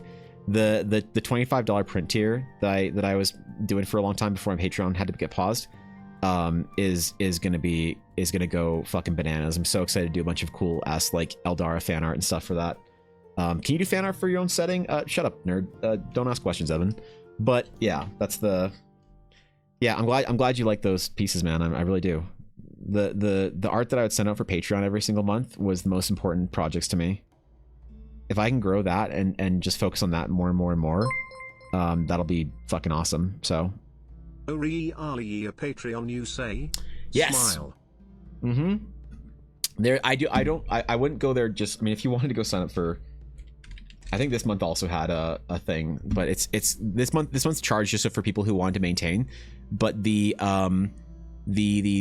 Guild Adventurer, whatever. I don't know. Don't be scared. These are Canadian prices. But the Guild Adventurers tier, this one right here, I'm not going to be doing bespoke stuff. So the sketch tiers, like the custom sketch tiers for the bigger ones, these are all going to be closed as of next month, because I just can't keep doing and maintaining the sketches for people for that rate. But this one, I'm going to be really going and investing really hard in this and doing a lot of really dope ass shit for this print tier, because this print tier always came as a print, a item card, a sticker, and a lore card, and it's going to have an article on a QR code for the article on the World Anvil. This is going to be the formative like lore stuff, and it's going to be awesome. But yeah, please do not, if you choose to sign up for one of these tiers, I will be canceling them. So banana. Not sure if Brian will say this funny, but I thought I would try. You almost got there, Mel. Being a little shit at this point because I'm it. Oh, Mel. Thanks for the 100 bits. I appreciate it. I know you're making a joke about this isn't a boy, it's a man, but I only recently started to scratch the surface of manhood in the last year or so. He started lifting weights and wearing flannel. Yeah, it's tough, man. It's tough. Like, no, I get it, man. I've been trying to navigate that myself in the last couple of years, and we're similar ages, Steve, so I think we're probably on a similar journey. I don't know. Yeah. No, the Patreon's gonna go. It's gonna go crazy. I'm very excited about it. I'm very excited about the stuff that I'm gonna be doing on it in the next little while, and I don't know. I mean, I'm just gonna try and grow it because it's sustainable. And doing individual work for people is great, but it's not sustainable, and it's not scalable, and it's not Eldara focused. Basically, the more that Patreon, that print tier on my Patreon grows, the more Eldara stuff I can do. So if Patreon then replaces, let's say, 2 commission slots worth of art a month to just, fucking survive and shit, then that's great. And then I can do more Eldara stuff. And I'm gonna try and veer away from doing commissions and more into Eldara stuff. So the commissions I do take will be very specific ones. Stuff like, projects for like Azalea, like this, or projects for like, Mr. Pixel that has a great idea, and less of the or entities, the fucking thing I just finished that was amazing. Stuff that I really like, and not the stuff that I like don't want to show on stream and stuff here and there and whatever. So yeah, I'll make a big announcement. Don't worry, I'll make a big fed about it. But the Patreon print tier is going to be something that I go very hard into in the next couple of weeks, in the next couple of months. It's going to be really fun. Patreon's going to turn into a devlog basically for Eldara. So I'm going to be kind of spammy on it and be updating stuff all the time and being, put a lot of my like Eldara development on Patreon and using it for that. So can't do a 303 one. It's not worth it. Can't become the very first best if I become the very best first. And you know what, Steve? I'll fucking cheer for you. I'll fucking cheer for you, dog. You kidding? Show me what's possible. Show me your might, Steve. Pave the way. Pave the way, man. Yep.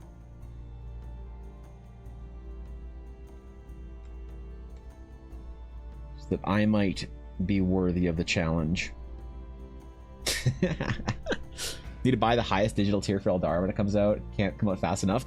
The highest digital tier will just be the $5 tier, I think. I don't think I'm gonna have a digital tier. I think it's gonna have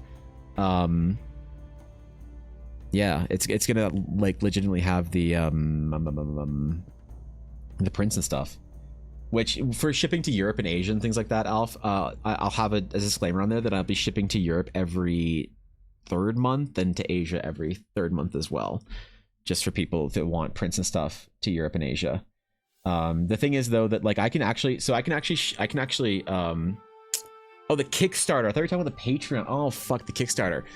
I mean, dude, the highest tier for the Kickstarter will be some stupid meme Papega shit. Oh my god, for the Eldara Kickstarter for Eldara Adventure 2, when it comes out, are you fucking kidding? Are you out of your mind? The Eldara Kickstarter will have some ultra Papega, microtransactable, complete meme tier bullshit. You want to have an NPC in world, full character art, whatever. It's gonna be perilously expensive, but it's gonna be super fucking dope. And a meme. Wait, I just realized I can't meme when Alpha's here. Fuck. He takes it as a challenge. Shit. Very similar ambitions. This is why I'm gonna kick your ass, because you're not gonna take up my friendly offered rivalry. Get mad, bro.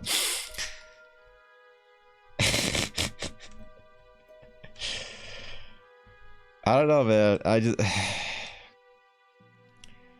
I feel like if I let that competitive edge out too much, Steve, I don't like who I am. When I let too much of that, oh yeah, motherfucker. I don't like that part of me. I'd rather let up the optimistic, like, all right, do your might, show me the greatness that you are capable of, so so that I may understand the bar in which I must step over to begin my greatness.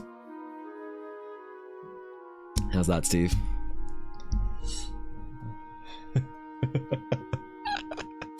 Any less than 1K and I'm coming to Canada, throw an orb at your head? Yes, sir.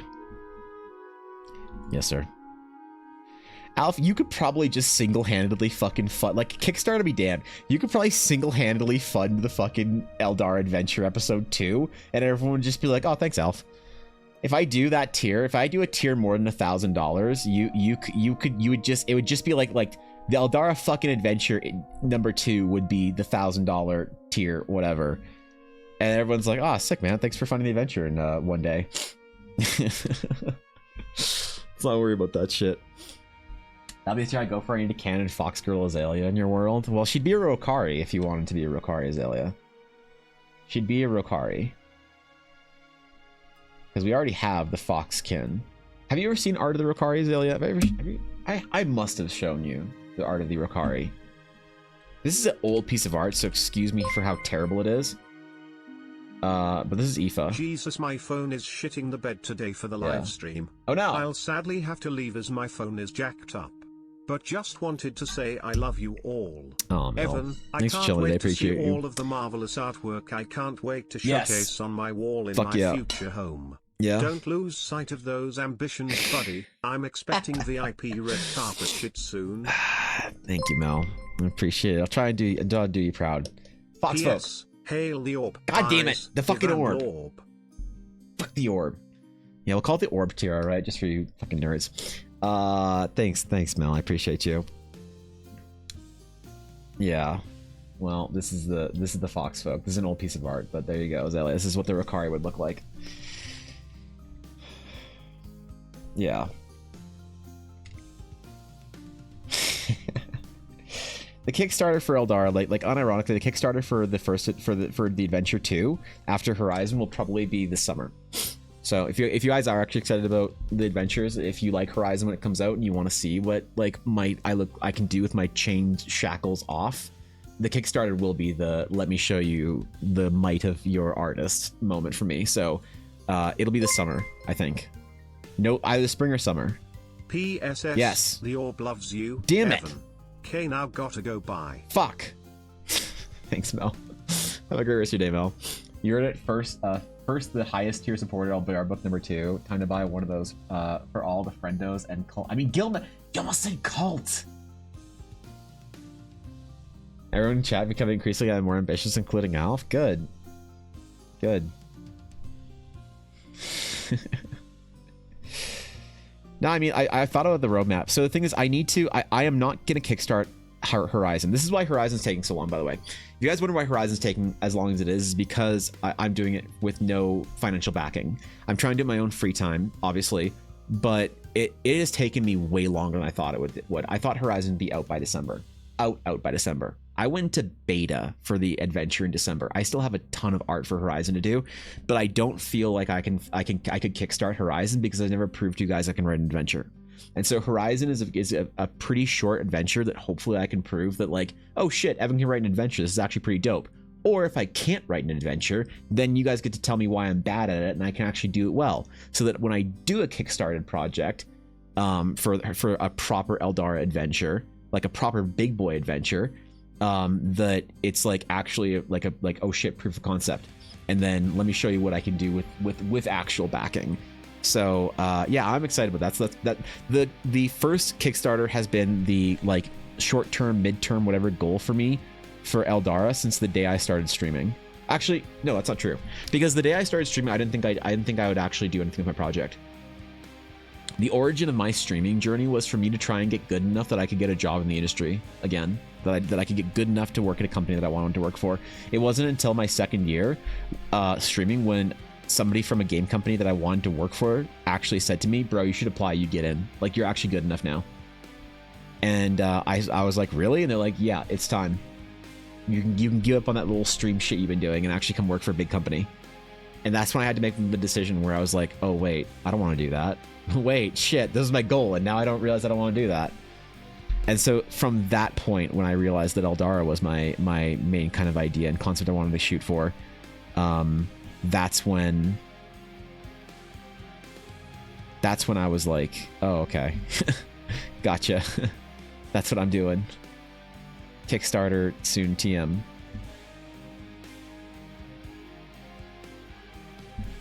That's like hopefully this year, sooner rather than later.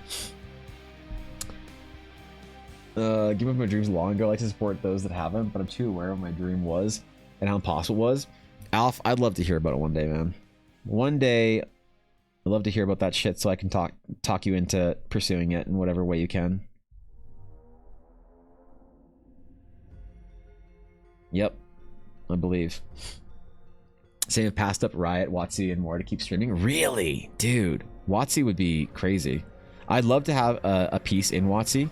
I have a friend named Serena that I graduated. She was in my class. She's a Magic the Gathering artist. I think she's only in Blue Sky now. I think she deleted her Twitter or whatever.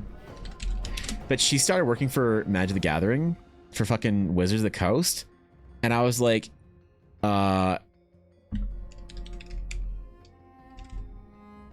hey, can you like get me into some nepotistic relationship with WotC so I can do card art for them?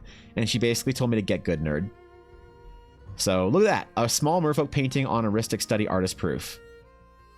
Look at that. Look how cool she is doing fucking Magic the Gathering art, dog. Look at that. Look at that. Look at that. Where's the Magic the Gathering art? I don't know, but she's got some shit in here. And I was like, yeah, can you like introduce me to your art director so I can nepotistically worm my way into Wizards of the Coast? Yeah, we'll see if I can do that.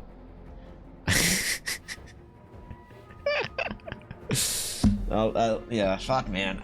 Shit, that'd have been dope. Do a project for WotC. I don't know about working for Riot because it's so expensive to work down or to live down there. That's fucking brutal. Well, that's awesome, man. I'm glad you prioritize your project because you have some amazing shit in the chamber. I'm very eager to see. And then promptly try and do better then. Without getting too much into it, it has something to do with the medical field. Since 2 years ago, I no longer have any reason to try and pursue that dream.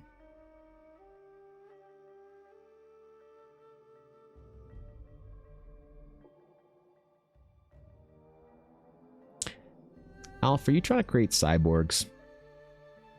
They wanna wonder. The timing. Thank you, Phobos. I said that wrong. Thank you for the follow. I appreciate it. Welcome. Honored to have you, my friend. Honored to have you. Thanks for the follow. Nepotism? Yeah, Noctis gets it. Just work for Konami as an uncredited artist instead. Ooh, tempting, Ashy. Tempting. Very, very tempting. Uncredited art for Konami. Well, here's the thing. Every artist I know that I've talked to, or that I am currently acquainted with, that is a Japanese artist working for a Japanese company in Japan, currently fucking hates themselves. And there's not a single exception. I know an artist that works for Good Smile, an artist that works for Square, and an artist that works for an indie company in Japan. Like, people I know well enough to DM. And all three of them wish that they didn't and hate it. And so, shit, what do I do? Shit. Yeah, fuck. To be fair, the one that works for Good Smile likes her life the most. She's like, at least I'm close to Akiba and I can just eat cup noodle and draw anime booba all day. And I'm like, damn, you get paid well? And she's like, I get paid enough to live in a single fucking room apartment, like an hour away from work. And I was like, damn, is that well? And she's like, for an artist in Japan, it is. I was like, damn, okay. Girl, I'm sorry. Fuck. Shit. Like, the reason I didn't go into the games industry is because the opportunity I had... Excuse me.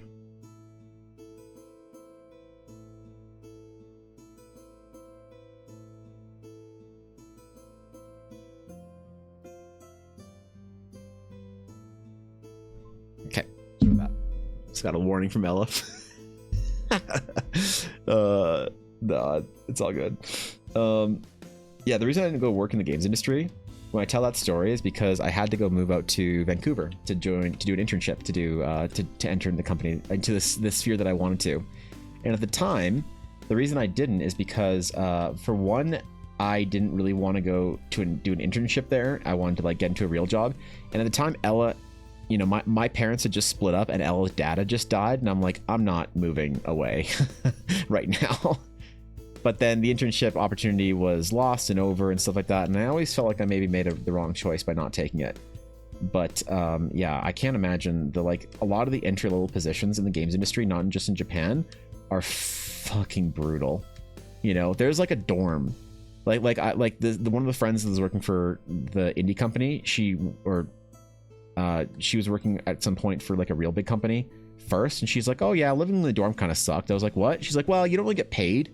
You like live in a dorm with a bunch of other like interns and whatnot, and they like, you get like a meal, like 2 meals a day, one before and after work, and then you get like the work meal, and then you share a bunk bed and whatnot. I'm like, what?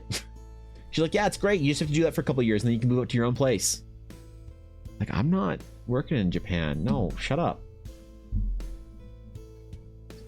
What are you talking about? Big boobs are fun? Oh, okay, that's what it is. Okay. Don't work for a corporate man. For a cyberpunk fan, you sure seem comfy with laboring for suits.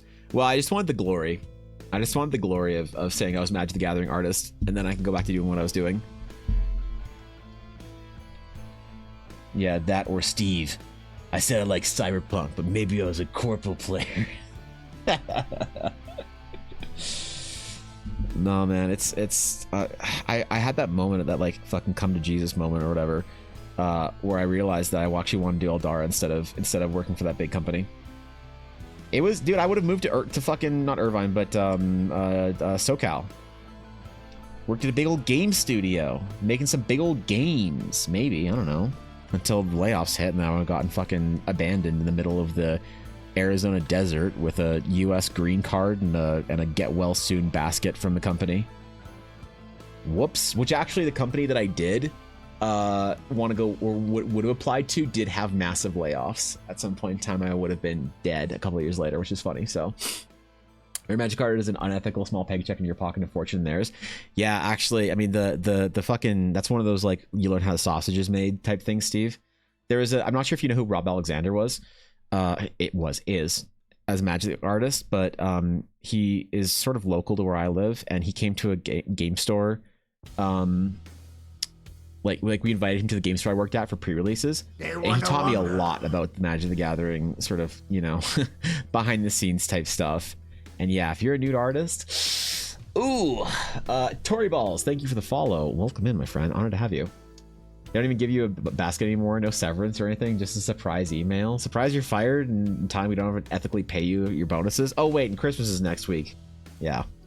Reminder for Sage Art? Okay, yes, thank you, Elf. I will, what time is it? 3:15. Okay, I'll probably put another 30 minutes into this, and then we'll switch over. I just actually want to get a somewhat complete part done for the recording so that I don't have to like... The problem is when... Oh, fuck. Wait, how do I do this?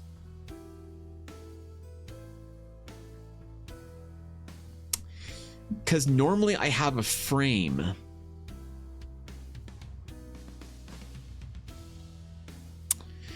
Hold on, let me try and do something real quick.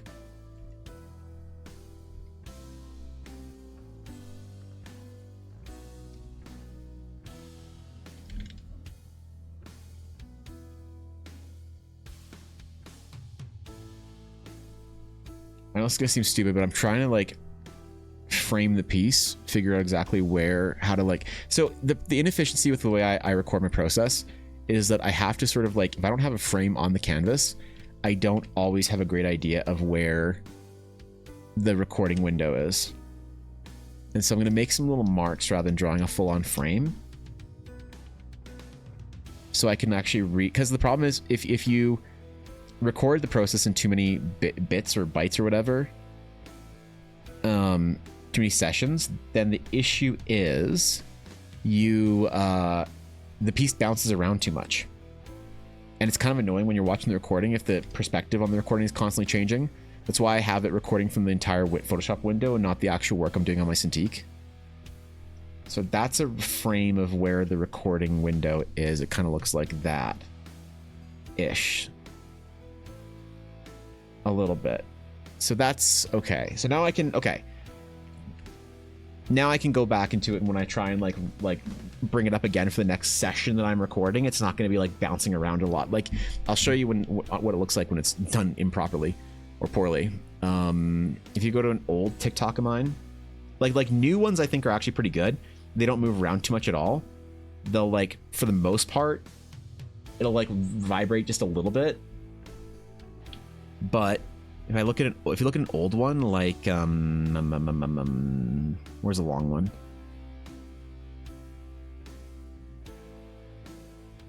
Shit, do I not have anything posted? I think I deleted all of them. Oops. think I purged. Okay, well, regardless, you can understand how it would look if the recording window is bouncing around, like it kind of does for this one a little bit, but it's also intentional, where it goes to different frames. Like just all the different cuts are a little bit jarring. You see how everything like moved a little bit, or whatever. Like it's not ideal for this. This isn't that bad. I've had way worse examples, but if I didn't finish certain like areas or whatnot, too many cuts is bad. And if it's bouncing, if it's wiggling a little bit, it's okay. And also you can edit it out if you're smart, but I'm dumb. So I don't, but you can edit it out. But for a bigger piece like this that doesn't have a frame window on it, it would be more of a pain in the ass, I think. Because this is next week. Ah, shit. No, theoretically. Yeah. Used to be, unless you were recruited to work in Japan and the company brought you in as a foreigner, you could not own a house for like 10 years. Yeah, there's like a lot of issues too as well, like working in Japan as a foreigner, you know. If I could live anywhere in the world, I'd live probably in Yokohama. But no, it's oh man, working for a Japanese company is not glamorous. Unless they're recruiting you at American wages and stuff like that after conversion and like really headhunting for you, it's just not beautiful. And nothing about the window tech myself, bless your heart. Do you do recording through like a vertical plugin? Because that's what I'm doing. That's what I use for recording. My process is vertical. The one developed by Harris Heller's company. It's really good. With OBS? Yeah. So that's why like when you look at like my I open up like, I don't know, commission portraits. So that's why I have this vertical frame. So even if I don't record or use the full frame, that's like that's one of the reasons why, is so that I can record and I know where my recording window is for a piece. So that's all by design. I don't think though you need the full recording frame, because I think that this, so like this part of the top is dead space for recording. So if you don't want to record with this like steep of a frame, you want to do something wider, you can, because this is all dead space up here, because that's where the search bar is typically. And then down here, there's usually info as well that nobody cares about. So this is dead space. So you don't need your record. You actually don't need to fill the space on this. When I do something like a landscape commission or whatever, I typically, like you'll see in this video, I did the full frame. Like it's a very tall, slender window because that's how I set it up. But great for characters, not great for landscapes unless you like that kind of vibe, and I do actually. But you don't have to do it as tall. You can do it a little more landscapey, or a little bit closer to landscape, or a little close to square, so that you can kind of properly fit it in. Because like I said, yeah, you don't see any of this shit. You don't see the view analytics button because this is my TikTok and not like another one, but you'd also see the things down here that say like the account and whatever. And yeah, no, it's super easy to record your process and grow as an artist on social media without a lot of work. I think for editing shorts, it's just very daunting to start the first time. Like, I know it's nothing to brag about, but like I started the year with less than 200 followers on TikTok. I can't believe how fast it's grown. You know, I started the year with nothing, with like no subs on YouTube, and I'm already at like almost 900. Jesus Christ, almost 900. So I think that doing these shorts and recording process and stuff like that is very important for growth, as far as my goals go. And it's actually a lot less daunting than people make it out to be when you don't have anything set up for it. I had a conversation with an artist, like a dear friend, like recently, where she's like really been disappointed with some of her like growth and stuff on Twitch recently, and recently as an artist in general. And I was like, Jesus, let me help you set this shit up. It's so easy, man. And she's being a little resistant, because I don't think she wants me to have to put all that work in, or I don't know why, but I wish she just let me do it for her. It would take me an hour maybe, and then she'd set up a system where she can just like record a process forever. Gorgeous. Thank you, Callie. I appreciate that. What's up? You just edit the jiggles out, but it's time consuming. Right, yeah. Actually, like the little stickers on the bottom of my screen to indicate where the window should keep for optimal framing. that's so ghetto. I love that. That's the real way to do it. I do full videos though. Think you're mansplaining or something? I don't know. No, I think she's just no, I don't think she thinks I'm mansplaining. I don't think she thinks of me that lowly or that. No, no, not a friend. I think that she's just like doesn't want to trouble people, and she feels like maybe she doesn't want to ask for that kind of help. I get it. I don't want to trouble my friends too, so I don't like asking for help either. But I wish she would just let me fix it for her and fucking do it. Teach her how to do this shit in 20 minutes, set it up in an hour, and then boom, she doesn't need to worry about it for the rest of her fucking career. And are refusing help because they don't want to bother any one person. That's crazy. No way. By the way, you have mirrors in your house? Yeah, okay. What am I refusing help for, Alf? What am I refusing help on? What the fuck am I refusing any help for? What if I ever refused help? I've been told the same thing by some of my friends, and I'm like, what did I say I didn't want to get help on? I'm super willing. Steve was like, here's how you do your commissions, and I was like, thanks for the help. You know?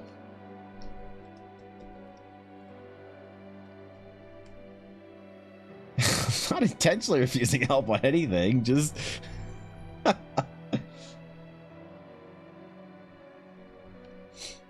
Yeah, what the fuck? I mean, to be fair, actually, I did refuse help from Viddy because I couldn't pay him. So that's actually, that checks out. Never mind, that clears. Yeah, listen, I'm not gonna try and pretend like that didn't just happen. No, actually, that's fair. Yeah, true. Never mind. I literally refused Viddy's help because I couldn't return the fucking favor and pay him in art and shit. Yep. Never mind. Okay, you're right. Yep. Manzar gets backwards, says thanks for the help. It's tough love, Steve, right? That's wait, it wasn't? Ah, shit, I'm just getting bullied? I thought it was for my benefit. Maybe I was wrong.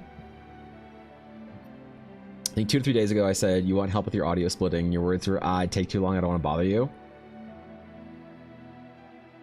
Yeah, no, that checks out. Okay, nope. Yep, checks out. Yep. Checks out. I did literally say that I didn't want help with my audio because I didn't want to bother people. Nope, you're right about that.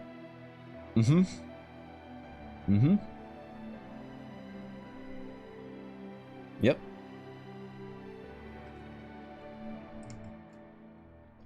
Fair. I'm not gonna complain about it. When I'm wrong, I'm wrong. I'll admit it. Yeah, I'll fucking call it out too, man. I ain't above it.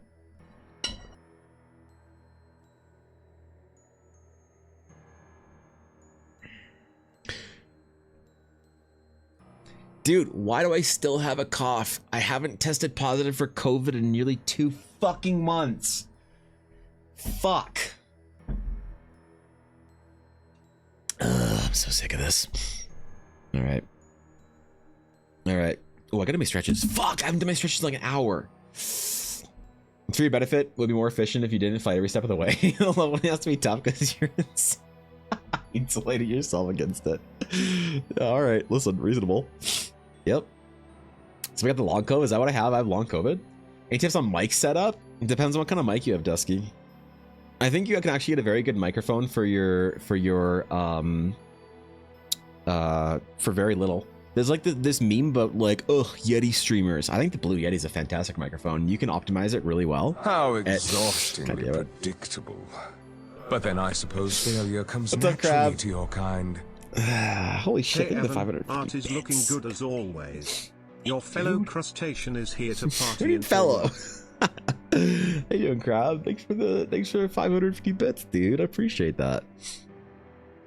Can't tell if it's my voice that is weak or the setup, TBH. What's wrong with your like? What do you mean weak? Is it just you don't like the sound of it? It doesn't sound good quality, or is it too quiet?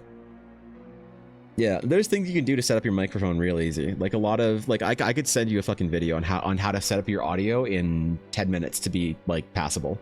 My audio is not complicated, and I don't have great audio on Twitch, but I don't have the worst either.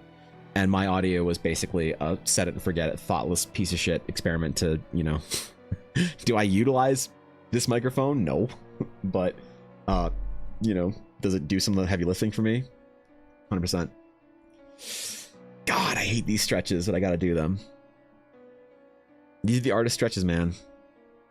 If you ever have pain in your forearms from drawing, you gotta do these stretches. It helps. How What? exhaustingly Jesus, predictable. dude, that's But then I chill. That's so suppose many failure bits. comes naturally to your kind. What the hell? Of course, I'd like to say, it has taken me a little bit to figure out Photoshop, Yeah. but it is a good one. Good, yeah. Oh. Also, a No, bag no. of holding for all the The bits bag of I'm about holding. to Ah, throw. shit. You gotta repair that fucking tear. Well, this thing gotta head out for a minute. I'll try and look at my phone. Don't forget to read the commission document. I will. Thank you, Steve. Seriously. You can always message me on Discord anytime if you have questions or concerns about anything. Take me up on that. I will, Steve. I appreciate that. I don't have a lot of people I can talk to about that kind of stuff, and I really means a lot. Like seriously, it does. It's like that's big. So I will. Thank you, man. It's a bit monotone, I think, but also the sound isn't all that crisp. If it's monotone, it could be you. I'll be honest. If it's monotone, it could be a you problem. that's 100% could be you. But if it's kind of like fuzzy or not crisp or whatever, what kind of microphone do you have, Dusky? I haven't been to your stream in a while. Have you streamed recently? I feel like it's been a couple weeks since I saw you live. You're gold now? Oh shit, you are gold, Crab Junkies. Holy shit, congratulations on your golden crumb. God damn, dude. What the fuck? What's up, dude? Thanks for the golden crumb. I gotta add you to this fucking Jesus. Talk to you about all the stuff and don't be like me and never take advantage of a friend that gives you an open door policy. Got that? All right. I will take you up on that, Steve. Yeah, thanks, man. Thanks for reaching down a hand to a fucking irrelevant artist like me. I appreciate it. It actually means a lot, bro. Seriously. Thanks for all the help today. Looking at places in Japan, do you have any recommendations I should look at for going for a trip? Like hotels and locations and whatnot? I have tons, dude. I've been all over that fucking country, except for I haven't been to Okinawa, and I haven't been to what's the southern island called? Fuck. Where Kumamoto is in Fukuoka. What's the southern island fucking called? No, whatever. I haven't been to the south of Japan, but I've been all around it, so I have tons of recommendations. If you do want to do a Tokyo, Kyoto, Osaka trip, Naze? No, it's the big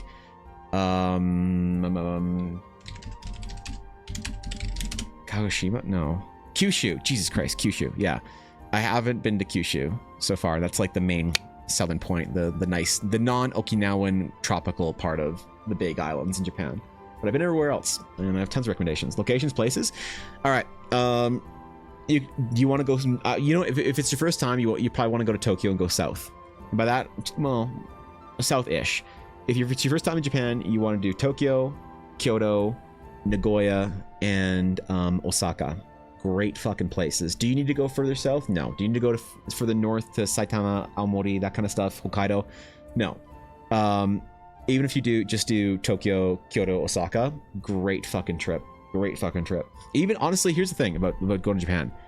The first 2 times Ella and I went, we did 2 weeks each time in only Tokyo and the surrounding area. So like down to Kamakura and that kind of area in Yokohama. Great trip. You don't even have to fucking leave the city if you don't want to. There's so much to do in 2 weeks. Although we probably did 5 days in Akiba because we're weebs. Anyway, great place, yeah.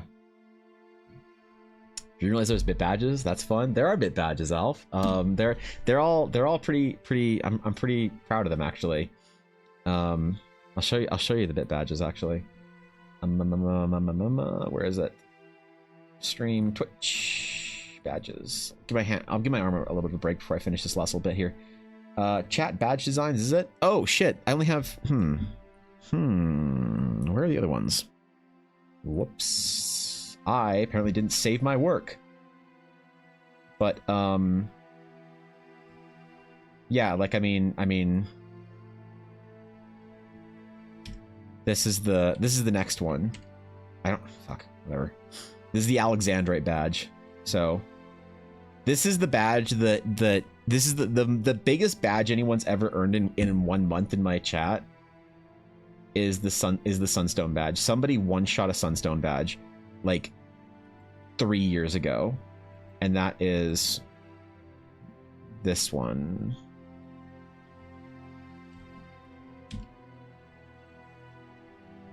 I don't know, these aren't gonna be in the right order, but yeah, they all I do because I want to do little badges to make them look like little I don't know, little gems or whatever. I noticed, Alf, I noticed that Minnie didn't have bit badges, and I kind of wanted to offer to do them for her, because I think they look kind of dope actually when you have them, because I saw she had the default, but I didn't want to like offer if she liked the default, as to imply that she didn't, or she couldn't get them or whatever. I don't know, man. But yeah, because I don't have the high res version, so this isn't finished, but this is the current one that nobody has ever earned, the Sakurai badge. The highest badge anyone earned is the Opal so far. The next one up, I have to like do the badge for, because I'm terrified that somebody will actually earn it and there will not be a badge waiting for them. But no, I like the badges. I think they're fun. I think they're dumb little, like, stupid fucking, I don't know. You know, I don't know if they're dumb. Whatever. I think they're fun. Maybe they are dumb. I'm sorry, they are dumb. What am I saying? I still like them. Twitch shows you my badge. Yeah, shit, man. I forgot you had a Diamond Chrome badge. That's fucking insane, dude. I'm about to email Twitch like I only got $20 worth of bits, not 65. What? She's loving. I can ask her if you want. Yeah, I mean, so the thing is, badges like that on Twitch are super easy, especially just an evolving badge. I'm just surprised that a streamer who's been streaming as long as Miniful doesn't have customized bit badges in her chat. But maybe she's like honestly, it would take me like 2 hours to make something cool for her, some dumb little like cute angel-y shit or whatever, you know, or whatever. I don't know.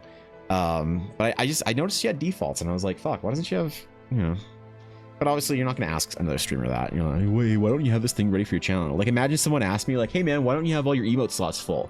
I'd be like, because fuck you, that's why.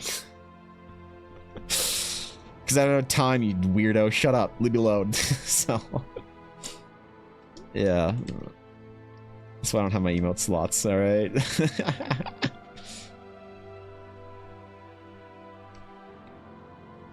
That's why. So, no, because also the emotes are supposed to be references to like Eldarin materials, and the crumbs are made of it. So honestly, the crumbs actually have like,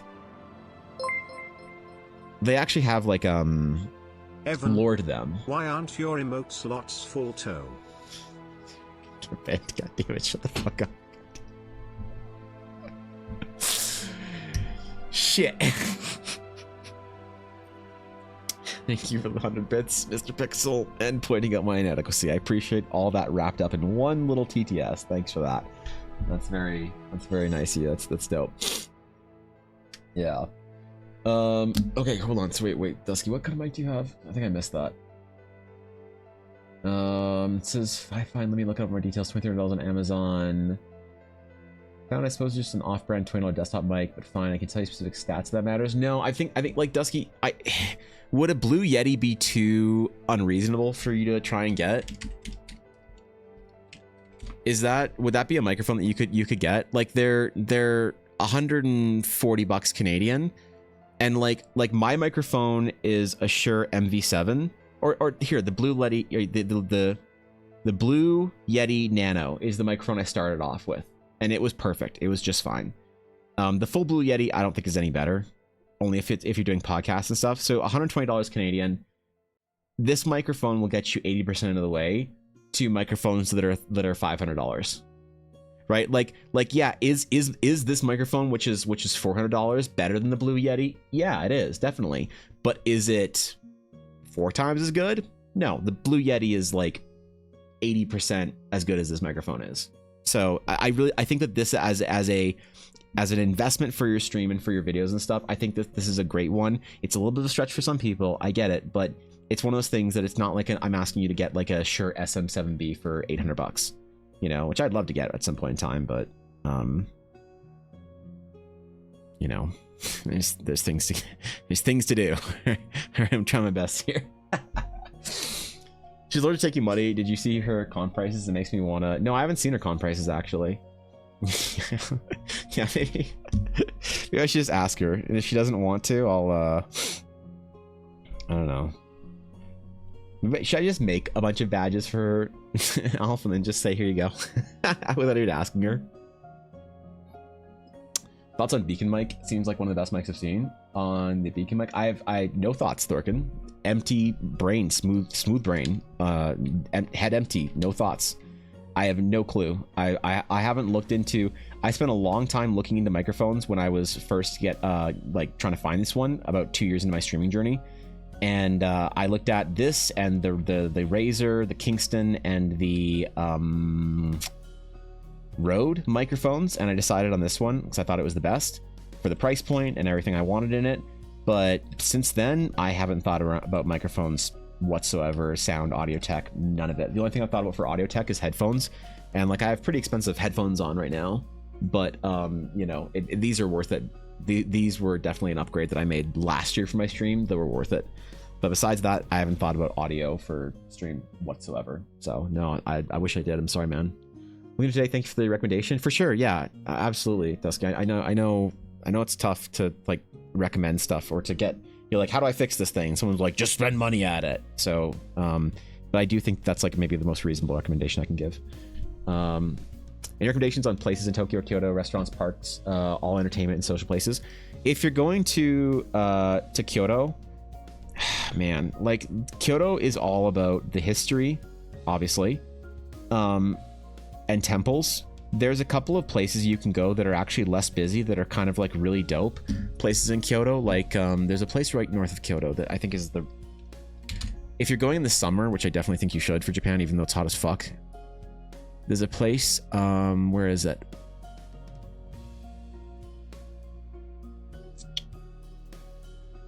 It's north of Kyoto, north of a place called Kino.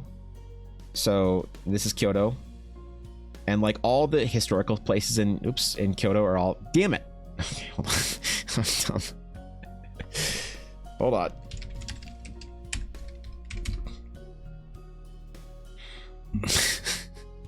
We'll get it up again.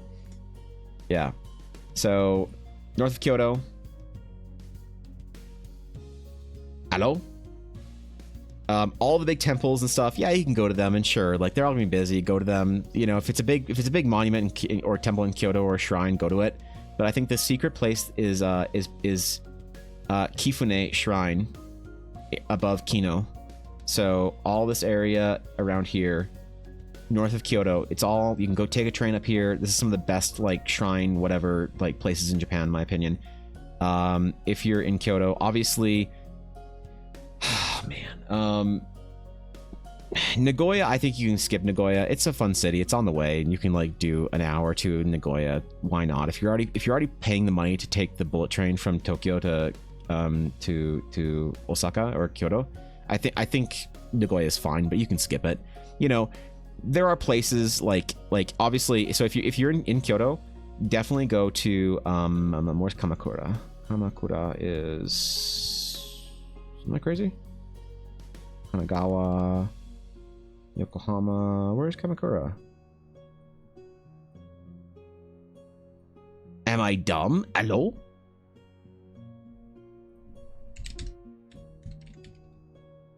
Oh, it's further north. Yeah, so it's closer. I was looking too far south. So like you can like this entire connected area, like going down places outside of Tokyo, like Kamakura, is a great day trip, things like that. But as far as Tokyo goes, it's hard to recommend specific places because like everyone goes to Tokyo for a different reason. Obviously, doing your Akiba nonsense and all the traditional stuff, Shinjuku and you know, Tokyo Station, that entire area, Ginza, it's all good. Like there's nothing like, as far as specific things that I would say to go do that are super fucking dope for me is go to Odaiba. Because in Odaiba, my favorite place in Japan is right here. The life-sized unicorn Gundam. Oh, Gundam-based Tokyo. Fuck yeah, let's go. There's lots of great places, actually. I'd say stay away from the big touristy places. The big touristy places like Tsukiji Market and stuff like that, but go to the big stay away from the tourist districts like Tsukiji and Kibukicho, and go to the large touristy buildings like Tokyo Skytree and Tokyo Tower. So avoid districts, go to singular locations. It says she creates PNG tubers for people cheaper than 65 USD. Do you understand a PNG tuber? Really? She rigs and everything too? That's offensive and I'm mad at her. Yeah. This game's called Odaiba? Yep. That's what it's called? Odaiba. Nerd. Tokyo Disney. Yeah, I deserve it. Yep, I deserve it. Listen, I'm talking about going to Akiba and shit like that. I deserve it, and that's fair and reasonable and based, honestly, if I'm being real at this point in time. True, real, and based. Mm-hmm. Oh, you think I was going to disagree with you, did you?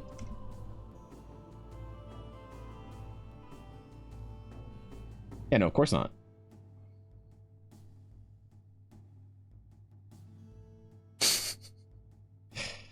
I really want to get back to Japan next year, I think. Ella and I are tentatively trying to plan a trip for 2026. Tentatively. We're just going the two of us. We're not bringing any of our friends. We're not babysitting any of our fucking weebs. Hey. Yes. Fuck my joke frown. What? Your joke? Okay, I'm sorry. What was I supposed to say? Damn it! How dare you call me a weeb when I'm talking about going to Tokyo to buy anime figures and gotcha pawn shit. Yeah, I can't do it. I can't do it. Less than $50 to use allergic to money, and it makes me want to wait. It makes you want a mini full dead. Damn, bro. Damn. That's fucking tragic. Yeah, man, I probably wouldn't pay myself more than 100 kek. Yeah. Yeah, well. I'll probably try and get there in 2026. Not this year, obviously, but next year we're gonna go to Japan. I hope that the whole streaming meta isn't still a thing in Japan, so I could actually live stream some of it. If the whole streamers going to Japan thing is still a meta, then I wouldn't be able to live stream on there. I'm not gonna fucking catch aggro like that. But I hope it isn't. I hope that I can take you guys around some temples and shit like that. You know, most of the big individual places in Tokyo are worth going to. Meiji and things like that. Meiji Jingu. Ochanomizu. Ebisu. Akiba. Skytree. Kind of depends on how much of a culture trip versus how much of a weeb trip you want. For Ellen and I, it's always a mix of the two. One part culture, one part fucking weeb. Loser nerds going to being loser nerds. Next time we're there, I have to restock. I've run out of all my manga reserves from Japan. I have to go buy a bunch of manga and then come home and be good for like a year and a half. You do have the golden crumb, crab junkies. You do. I gotta give you the Discord role. And I've not done that just yet. I'm trying to get this done so I can get onto the sages a little bit, if we can.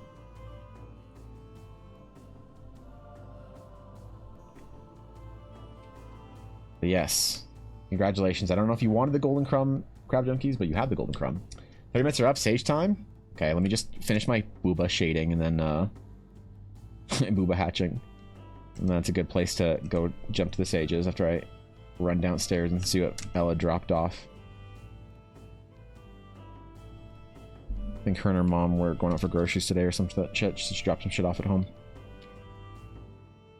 Oh, that's not what I want to do. Never mind. We delete all of that. All right, good enough. Oh. Okay. All right. Good enough. Wait, what the fuck did I just do? Hello, okay. Streamer boy. Yes, I hello, am it's here me. to remind you that it is time to change to the promised Ivan Blorb commission. I didn't promise an orb commission. There's no microtransaction where I'll draw an orb, all right? This isn't a thing on stream. It's not like you can just cheer a bunch of bits and I just stop to draw an orb. What is this degenerate nonsense? I am doing important things for important characters. Look at how important this character is. Look at how important I am for doing important things for important characters. Look at this delete sketch.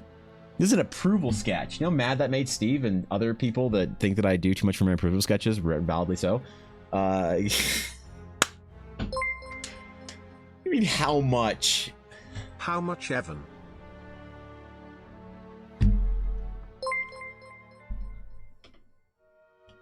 Are you sure about that?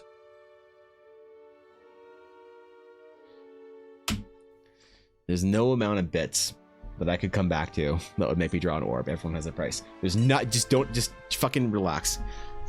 Okay, give me a sec. I'm actually gonna grab ice this time, and we'll move on to the sages. Here be.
Guys,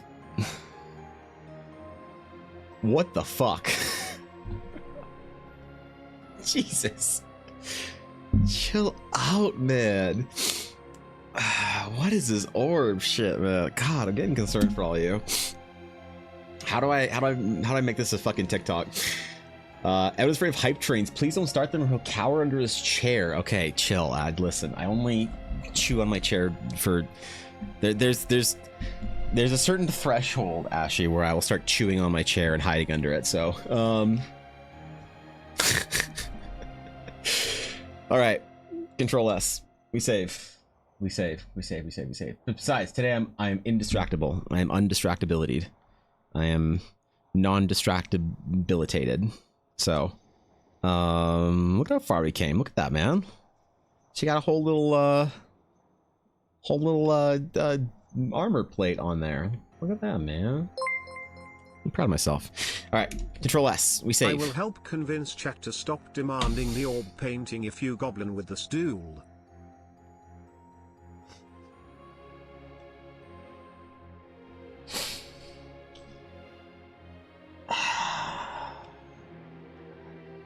Even 100 bits of Daria. I guess some things in life aren't worth it. I guess I just have to survive with the orb, right? Are you actually well behaved? Not gonna lie, no bits or anything. Yeah, you actually did, right? I'm impressed. Okay, sages. Sages. No, wait. It won't work. I want Orby Van Blorby Van Blorby Van Blorby Van Blorb.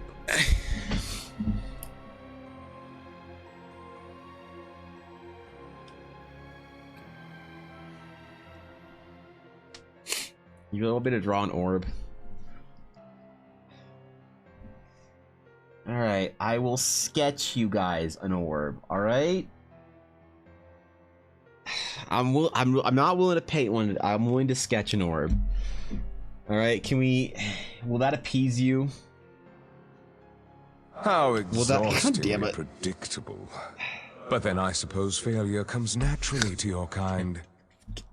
For THRORB Van Ponder Van Blorb. Thank you, other bits. I appreciate that. Don't break. Or Discord call Steve and Chat, tell him you. nobody What? tell him No. it's a sip so we can have Goblin and Dorby Doory Rat. I will okay. I'm not making an orb check as a Twitch fucking bit or not bit. Fucking damn it, not shit. Gems as a point reward. I'm not making an orb check. Okay, it stays the green dragon check. This is an important history in our stream. Is the green dragon check? Okay, I will draw an orb for you guys. Where would you like an orb? You know what? How about I don't draw an orb for you guys? How about I draw the orb? Will this suffice? I will draw a canonically orb in the Astral Sage piece for you guys. Can we reach an accord on this? Let me just make a new window. We're just gonna record this. New window for Astral Sage class art. We're gonna put it in here, right there. We're gonna move it over to our handsome boy, and then put it up right there. All right. All right. One orb. Only if he's pondering. What? Only if he's pondering? What do you call this? How exhaustingly predictable. But then I suppose failure comes naturally What do to you your call kind. this, dude? Small orb top left. Make it the Orby Van Blorb and deal. That's the one you want? Okay. Look, I mean, look at him. He's literally pondering the orbs. There's multiple. If this isn't pondering, I don't know. Okay, you want the, okay, small top, okay. All right. All right.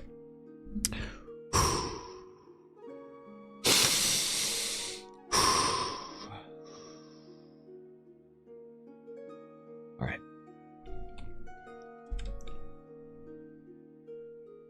I hope you guys appreciate this.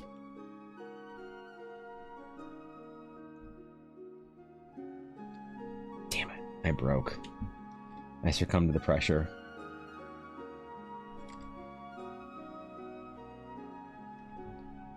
I did it. I broke. Like a mule whose back has snapped on the weight of the logs of expectation, writhing in its own filth. A pathetic creature, dancing like a circus animal for the patrons. He's currently posing. We want proper Saruman with the Palantir pondering. You want him pondering? I can't have him pondering. I would change the composition. Ah, man, can he ponder with his hands holding the orb instead of like over it? What do you mean? How he is pondering the orb? What do you call this then? I think this is a ponderance. I think this is a good pondering of the orb. Honestly, I'm rather impressed by it. I think this is... Oh, fuck. Oh, Paladin, it's the How have you lip guys hit this every scar. single day? Oh. Shame. At Guess you'll least have once to a do day. a full orb. How awful piece. I think this is good enough as we have infected an official piece with the Orby Van Blorby Van Blorby Van Blorby Van Blorb. It was. Damn it. God fucking damn it. I'm. Okay. Okay. Thank you for the 100 bits. I appreciate that. Thank you, Aduria. Thank you, Mr. Pixel. Thank you for the bits. Thank you. That's very kind of you. That's very generous. God, you guys think you're so fucking funny, man. I swear to God. You're like a fidget orb. No, it's a pondering. Please don't make the cultists discontent. Please just let them have their orb. I want not for justice at this point, I want peace. All I want is peace, not justice. The idea and the thought of justice is long since past. I will settle for peace.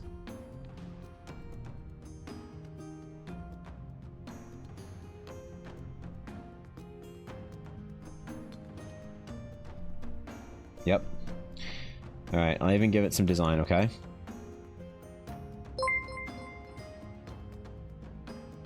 If we weren't funny, you wouldn't cry as soon as stream turns off due to our immense humor.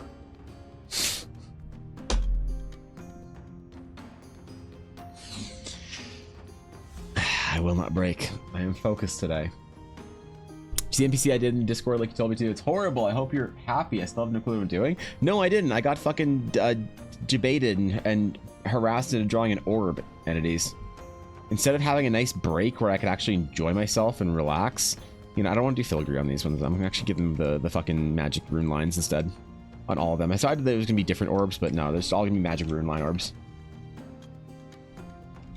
Get dumpstered. This is Eldar lore.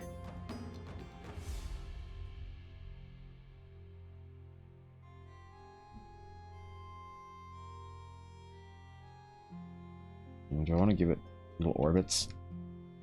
Orbit? Ah, fuck it, I said it. No, I didn't see it yet, fortunately.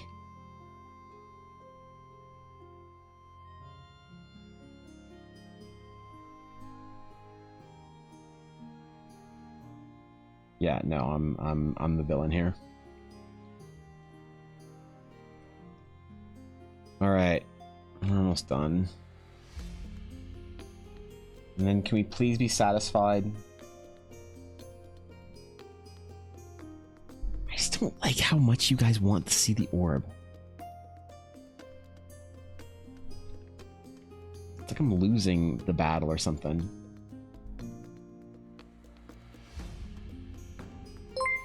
All right. Which came first, the jest or the jester? There Perhaps you the go. Ivan Blorb could shed light upon this. Oh god, why do I even stream it?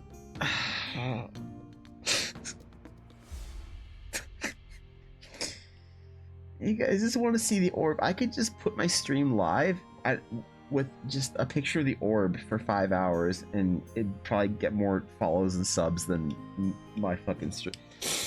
Alright. That orb looks wrong. The orb is perfect. What are you talking about? It's doing fine. This orb is doing just fine. It is enjoying itself like any orb should. Okay, there you go. There's your orb. All right, there you go. There you go. There's your orb. Okay. All right, rune time. This is what I wanted to do today with some of the runes. Some rings. Like, if you guys appreciate orbs so much, how do we feel about rings? Because Eldar has a lot of rings, man. There's like a decent amount of orbs, but there's even more rings. You're not gonna be weird about rings too, are you? Worn orb of 12 to complete? That's what you want, is the orb swimsuit calendar instead? We're just sick, always love them? Thank you, entities. Glad somebody does.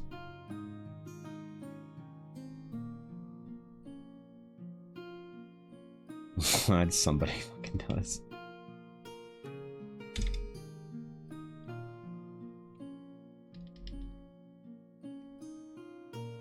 Okay.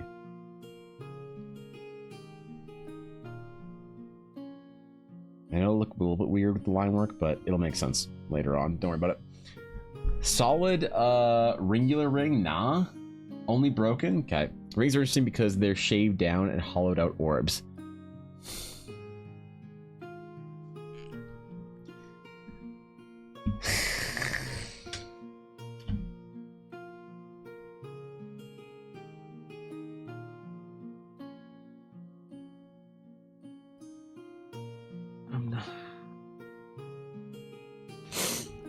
I try so hard to make cool classes, to make decent lore, and it all comes down to being replaced by an orb. It's like when I spend all this time making a well thought out informative art video, it gets no likes, and I do a meme video about drawing broody women, and suddenly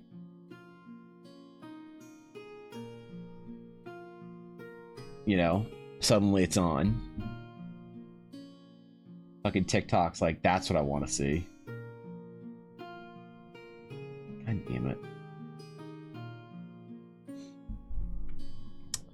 I don't like rings. They look like they hurt orbs to me. God, no, they don't hurt the orbs. The rings... Okay.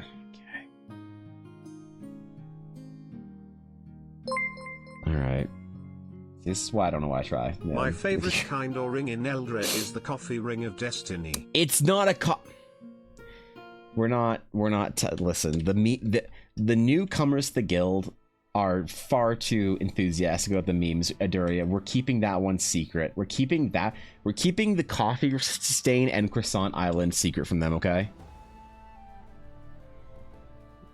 I fear if they discover these arcane ancient secrets of Eldara. Ancient EBA memes. I don't. What does somebody new think if they come in and they hear you guys talking about the orbs? Like that's what I'm worried about. You're brand new. You're like, wow, I'm gonna go on Twitch and see what cool art there is. Oh, who's this guy? Evan? What's he doing? D&D Art? I love D&D. And you just get in with some TTS talking about the orb cult or whatever. You're like, oh no, my mom always told me not to join a cult. God damn it, you guys are scaring away the new guild members. Coffee ring explained? Don't worry about it. It's not a coffee ring. They wanna wonder. Oh shit. Oh, Adderdrawn, Dawn, thank you for the follow. I appreciate that. Dude, why are my alerts not showing on my other side of my screen? This is so weird. It's like I see my Twitch alerts, but not my stream elements alerts. Is my alert box closed? No, it can't be because it's working right now. What the fuck? Regardless, thank you for the follow. We joined the cult is fun though. Also, I hope everything's going well. It's not a cult. They just really like orbs. Okay, I don't know why. The stream's not a cult. Ah, damn it. So you guys are done. This is your fault. This is all your fault.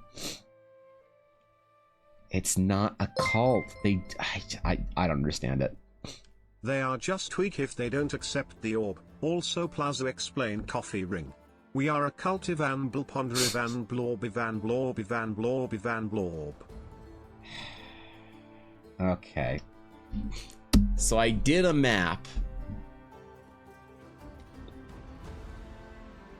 And there was an ancient explosion. A mistake, an experiment gone wrong, an arcane secret that had been performed recklessly upon the world. And of course, this led to a substantial destruction of the Northern Land. An explosion that carried a wave of force and flame, like thunder cracking down upon the land, dissolving it into the ocean with great ferocity.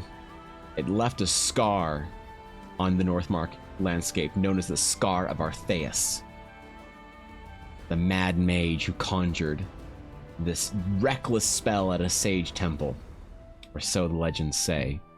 The Scar of Artheus left what was seen to be as a somewhat perfectly shaped ring in Northmark. The crater and the floating temple, the Dormroth temple, remains. So a coffee ring. No, no, they didn't just put this is not a coffee stain on the map, okay? It's a serious lore heavy important story narrative location where dangerous things happen. The world almost ended. And you can see it's not a coffee ring. Okay.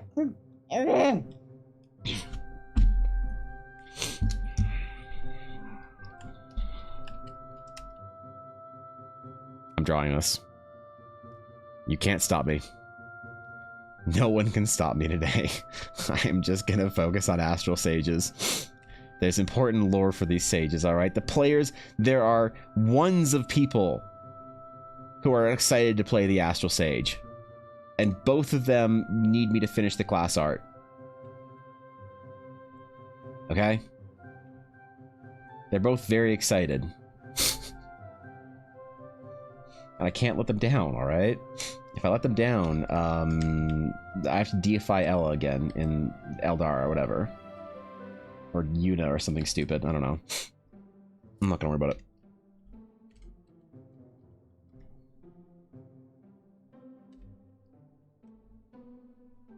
Yeah, I'm not gonna worry about it. Nope. Does any coffee is banned in Eldar? It's almost destroyed the world. It's not...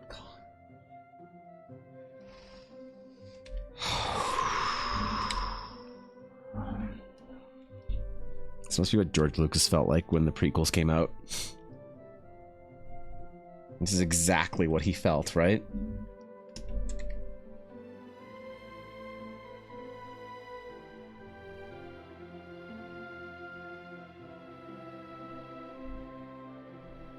This is precisely the same emotion.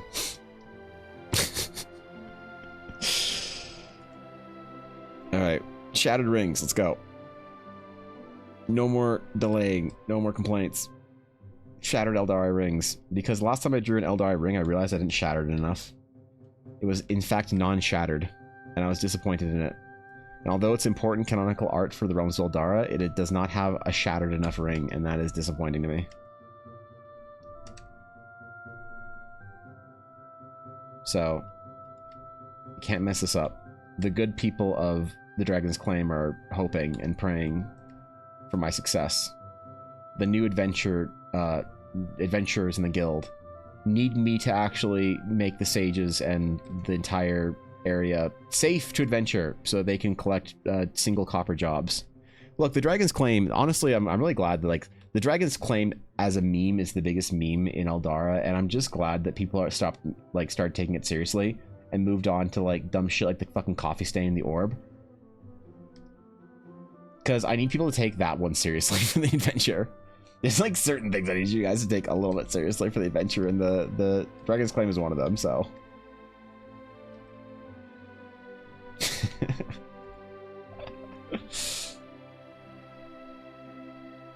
Which, by the way, I'm wearing my Dragon's Claim t-shirt. I wore my Dragon's Claim t-shirt yesterday, and I'm making a new one that looks even doper. I just need to actually make sure that place that I want to get my t-shirts made from is actually good and not trash.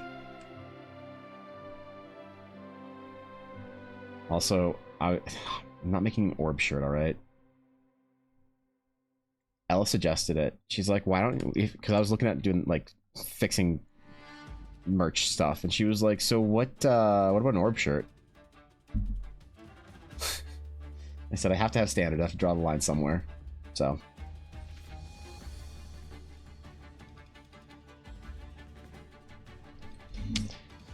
Alright. Oh, look at that shattered ring, man. Look at how nice and cracked it is. God, I'm impressing myself. Look at these breaks. No orb shirt? Orb is displeased? The orb cannot be displeased. You can't, the orb...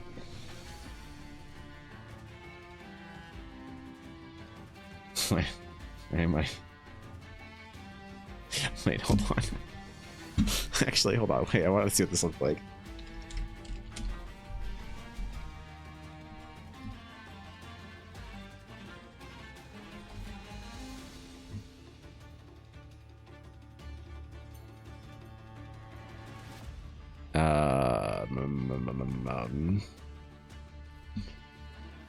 Sign in. Hold on. I just want to see what this looks like real quick.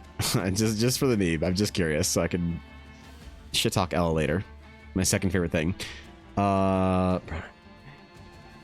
Is it here? Oh, yeah. So, yeah. Oh, dude, the Northmark stuff.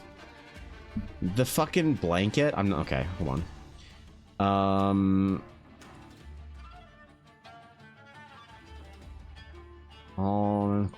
No, I just want shirts. Give me a t-shirt. I want the all over print shirt. I want the all over print shirt. All over print shirt. Here it is.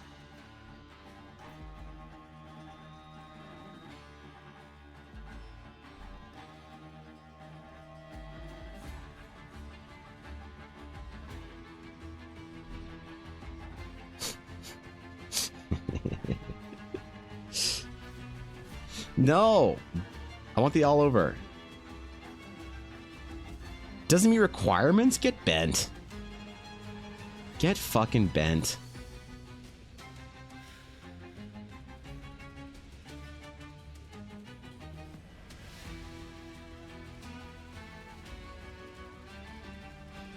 Why does it not do the... Okay.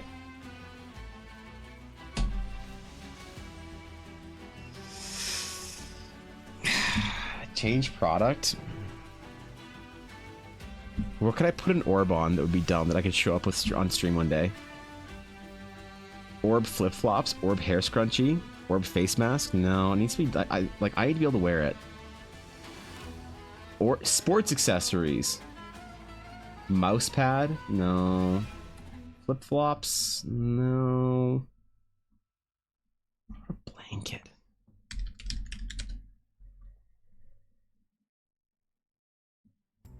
They have blankets, right?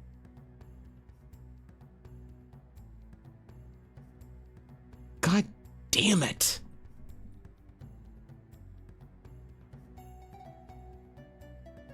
Why does it... Dude. I wanted to scale it all the way up.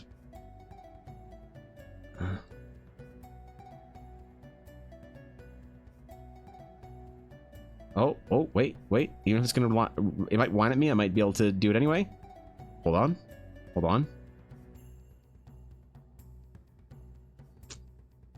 Aha. All right. Why? Wait. May I present to you Full orb tracksuit. the Shoes. Hat etc. glorious.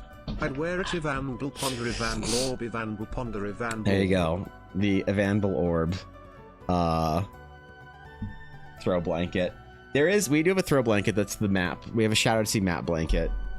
That would be what I'd show up to stream with my Shadow to Sea or my orb map blanket around my shoulders. There you go. That's the one. That's the one I need to do. Then you will all recognize me as the orb, and I will once again rule the dragon's claim. There'll be no difference between me and the orb. Where the orb begins and I end will be unknown to the modern mortal eye. But, shit. Okay. Anyway, I got draw rigs. Noise orb blanket. We have orb dice to go with the shirt and blanket. Yeah, ask Ella. Yeah, go for it. See what she says. This is a ask mom moment. She's the one that has to fucking make it. It's the end of the stream. Yeah. Do you?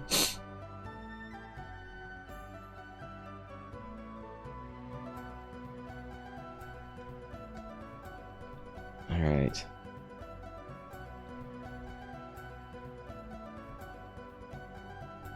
It's the fucking last day that I ever stream.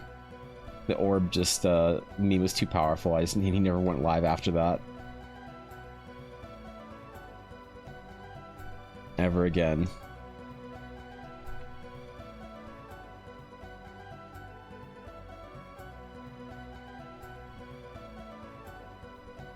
Okay. Oh, I should be recording. Nah, fuck it. I don't care. Do I care? Oh, man. Nah, fuck it. I can't record. This piece is not like set up or whatever the right way, so I'm not gonna bother with that. I'm just gonna try and a different type of video for this one. Good news and bad news. What is the good news and bad news, Mr. Pixel? I hope your D&D game tonight wasn't canceled. That'd be tragic.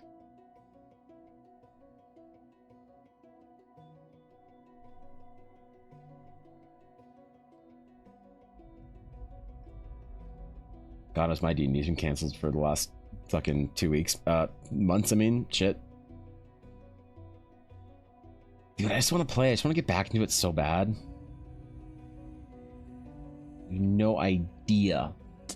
Your game tonight was canceled? Aw, man. Why was it canceled? Why'd you guys cancel it? The fuck? The worst timeline? Yeah. Look, I'm gonna get back into the West Marches game. It's gonna be fucking lit. I need some idea for NPCs though, because these are gonna be like important NPCs that I take into, like I'm gonna make art for all of them, so they're gonna be interactable, playable with whatever Baldur's Gate style NPCs. I need to make my Eldar and Baldur's Gate 3 cast. I need to fit all the archetypes. We'll just use the Atlantis movie as a base for it. Ready for work? Have a good day. Azalea, take care. Be good. I probably won't have much to show you later today, but hopefully we'll finish this project over the weekend and get you your character all fancy and shiny. But thanks for chilling, Azalea. Appreciate you. God, when do you sleep? Jesus.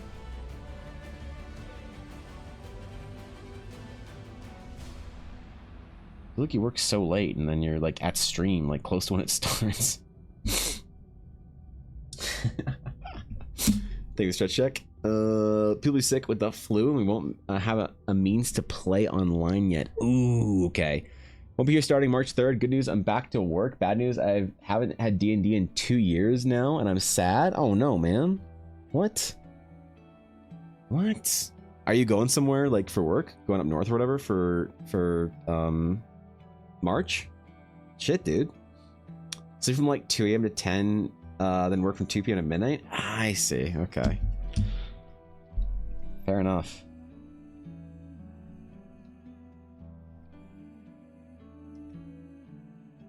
Well, I'll catch you later. Enjoy your day at work, Azalea. As much as you can, anyway. All the VTubers you've drawn could be NPCs. I don't think that I want to make Miniful or Ashy NPCs. I think their quests would just be too dude. Could you imagine if Ashy of Heart gave you a quest? It would be either super sweet, like, oh, you have to go like rescue the cake, and you're like, Edna, is that you? Is this a Prinny game? Or it'd be something like, oh, you have to go like dunk on the 5e players, and you're like, but I am the 5e players. And she's like, well, funny how that works. So it'd be very polarizing with the audience. Let's face it. Be flying, working there for a good chunk of the year. Still have internet, thankfully, but only in the evenings. Oh man, shit, dude, we'll miss you. Fuck.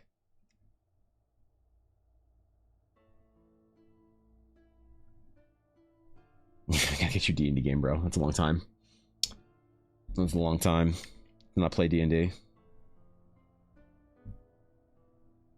Well, hopefully you can make it to one of the Eldara test games or something like that, so I can at least run you through Horizon. That'd be fucking dope. Okay.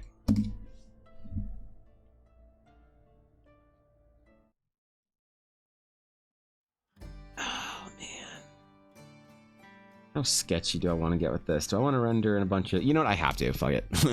I'm not gonna paint this out, not okay. Okay. It's fine. Let's see if there's a shortcut I could take, and I can't. Never take a shortcut unless the shortcut will take you somewhere faster.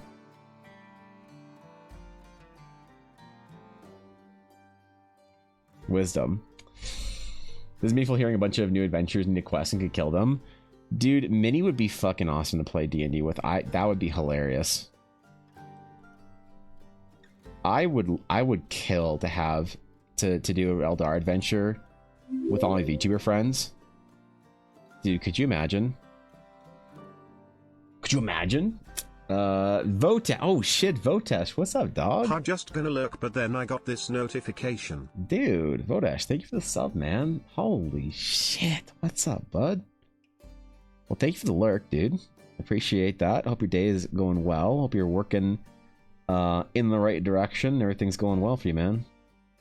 Seriously, thank you for the resub, dude. I appreciate it. Thank you for considering me your prime option this month. Fuck, man. Yeah, thank you, dog. Dude, the VTuber game would be sick. Imagine I could convince Ashy, Miniful, Ulner,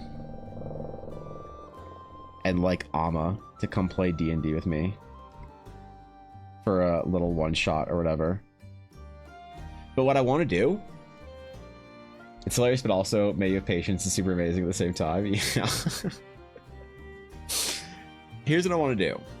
I want to play my VTuber game, but I want to isekai all of them. I don't want Miniful to play a character.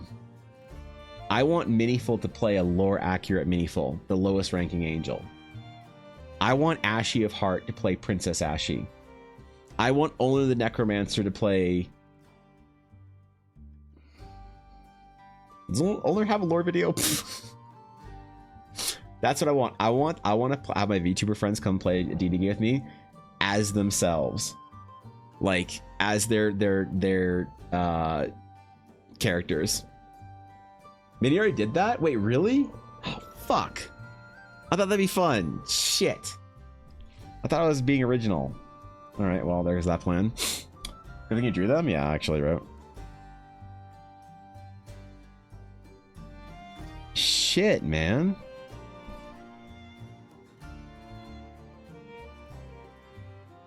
I thought it was so clever, dude.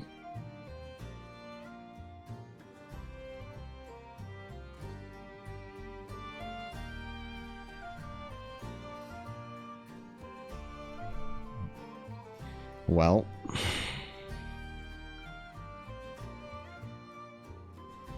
I can do it again anyway. Who cares?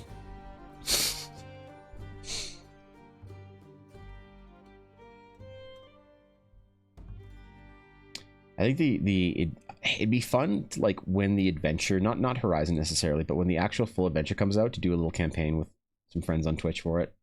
For people who don't want to play the adventure but still want to see the story, the canonical like Eldara story. Because the Eldara like campaign, the big one, the adventure that I'm writing, is going to be, I mean, spoilers, slight spoilers, but basically it's going to be the campaign where it leads up to the story of Teleria returning to the realms of Eldara. So it's going to open up a lot of the world for people to like tell stories and play and stuff in.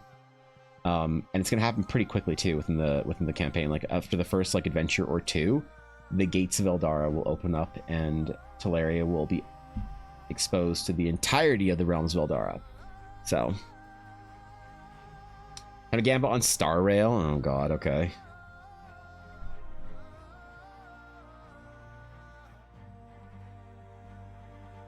I mean, if you want me to save you time, like, you could just not. I mean, you could just not get a 5-star, and then, I mean, you know, bad luck protection isn't strong enough. I was curious about playing Star Rail actually, because I think that was the one gacha game people said actually was kind of fun, so never got around to it. Coworker burnt popcorn. It smelled like hot Cheerios. What the fuck? That's weird, Steel, because it actually smells like popcorn right now. I don't know why it smells like burnt popcorn, but it actually smells like burnt popcorn right now. That's super weird. That's like a Matrix moment that you said that. I was like, is Ella cooking downstairs? What the fuck? Is that coming up from my window? Kind of smells like movie theater popcorn, but not quite, you know. That's super weird. What the fuck? Found a photo yesterday while doing references research that I think is a must-see for anyone and everyone. I'm going to put it in stream topics. I promise not to waste your time. All right. All right. Entertain me. Let's see. We got hammers. Okay. Let's stream topics up. All right. Mr. Croc. Star was pretty decent and it's accessible, free to play, in my opinion. Well, that's one of the reasons why people said that it was decent for free to play players. That it had like a decent like story, or like more important than story, but a world that you could like sort of like play through and see. Which is what I care about, is like the world building and everything of it.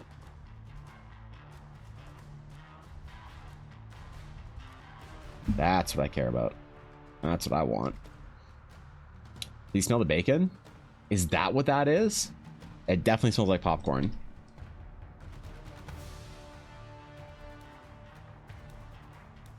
Yeah, because I was like, did you pull out the popcorn maker? I was like, what the fuck? Is it from outside? Is it from...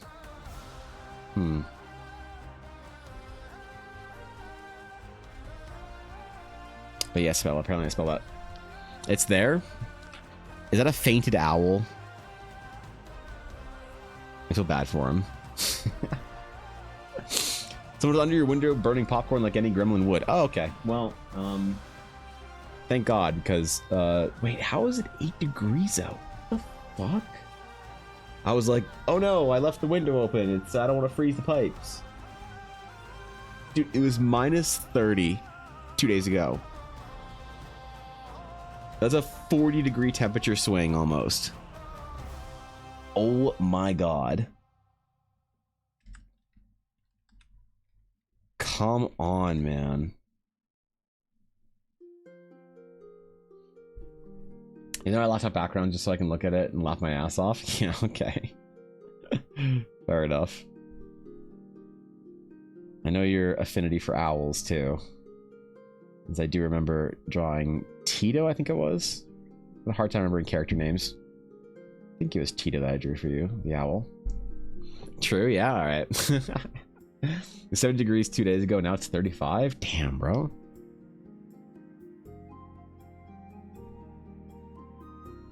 You gotta stop that Canadian shit down there.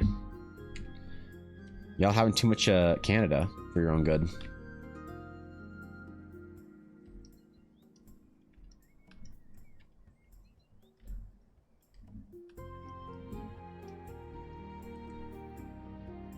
Look at these rings, man.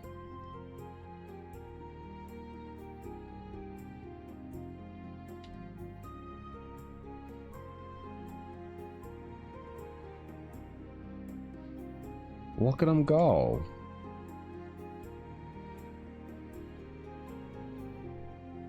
Oh yeah, this piece is gonna be good. I'm so excited for it, man. God, I want to finish this piece soon. Gotta put like a temple or something in the background, you know? I don't really know what, but I feel like there needs to be some kind of runes or whatever underneath the temple, or underneath the ring, sorry. Something that just kind of gives it this sense of like that you're overlooking like a place where the sages sort of congregate. Like you're being welcomed to the Sage Order. Because if this is the title piece that you see when you create an Astral Sage in Eldara, like thinking like video games, I imagine a Sage Temple would be a very important location, you know, to like consider starting your journey, starting the old adventure at. Go back to Canada? Yeah, for real. World building's a bit dense at times. It's way easier to explain vocally, but try and break it down for you. Star Rail has a decent story. It's not Witcher or 2077 by any means, but for what it is, it's good. The world building is very wide at times and sometimes very lacks some depth. Oh, okay, that's reasonable though, because, you know, it's a whole game world. However, that's not to say that things aren't explained. It just might take you some reading, and the real barrier to the story, how much you're willing to read. Oh, okay. I mean, what's the like the gameplay like as far as like main story quest, whatever? If you're gonna free to play and just play through the story, like is this a 20-hour game? Is this like a 70-hour game? I've seen a couple streamers playing it, like little content releases and stuff and whatnot, but I don't know. It seems cool. It seems fun. I'm not sure if I'd like ever sort of get into the gacha elements of it. But I think it'd be fun to explore a little bit and try the game out.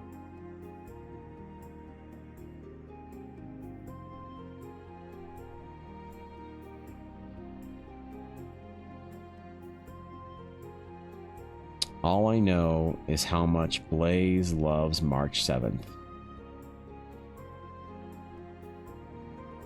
I don't know that at all. I'm just talking shit, to be honest, so.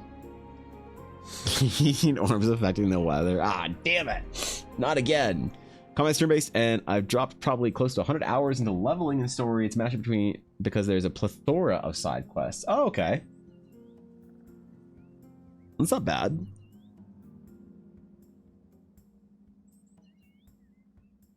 I downloaded Genshin like a year and a half ago after I saw Ashy playing it on stream.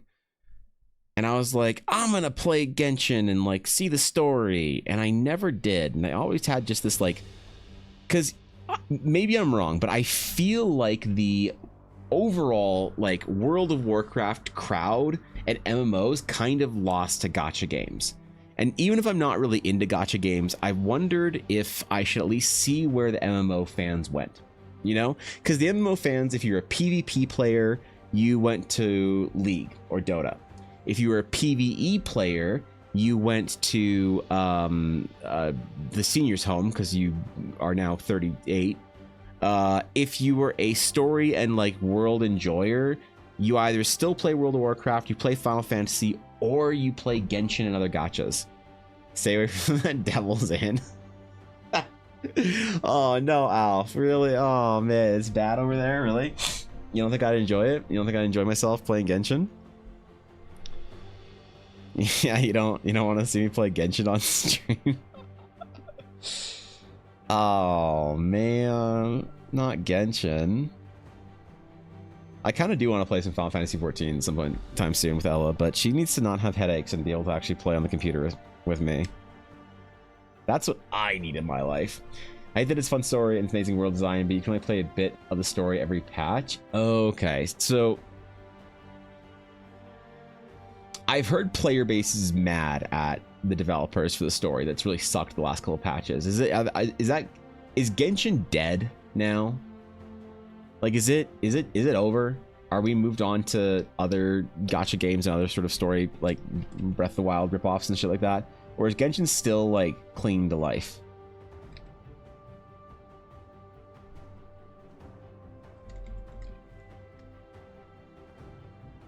I mean, I don't follow any like Genshin streamers or whatever, or like gacha streamers. It's not Star Rail, I can tell you that much for sure. Vastly different playstyles and loops. Is Star Rail's it's like a turn-based game, right? Genshin's like an open world game, I think. I've seen Star Rail. It's like an autoplay turn-based game, right? I think. Okay, yeah. I remember seeing a streamer that paid a lot of money. They'd like got into combat and then just leaned back in their chair while their parties did something, and they were showing off how much money they spent. I don't know what that means, but you can't give Genshin its losing popularity, but the big game during COVID actually cannot die. It's impossible. Really?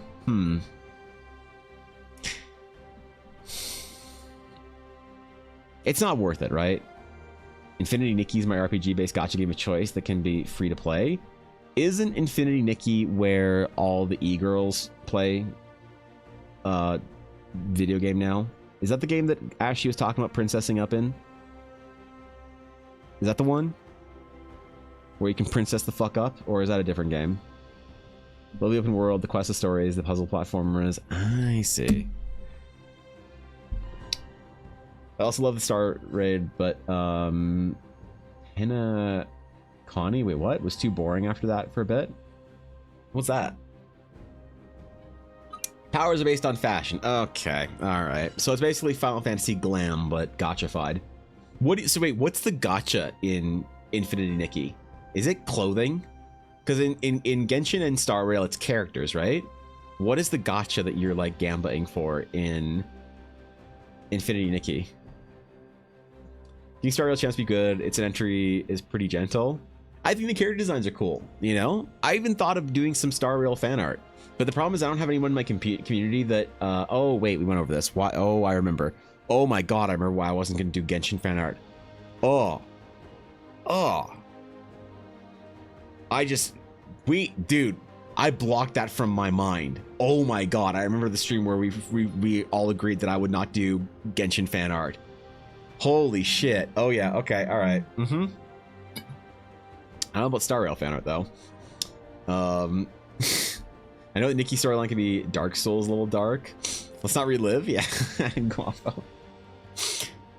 It's a world in Honkai Star Rail. Okay, I see. And was that like... Is that the ice world, Alf?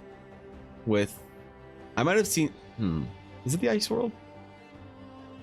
It's clothing with good scores and tags, but you don't have to. And honestly, there's enough premium currency given for free that you can get outfits if you want without paying anything on the gacha. Really? Huh. I mean, I don't know if I'd play Infinity Nikki, but... Yeah, story time.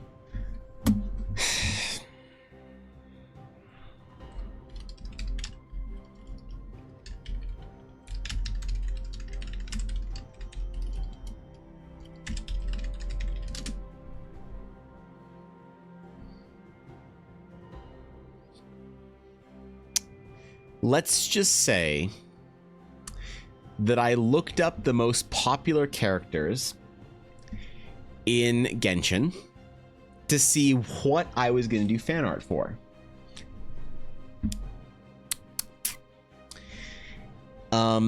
We looked it up. And to my and all of our surprise,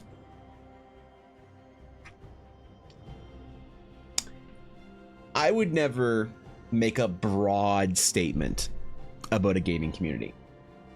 I would never.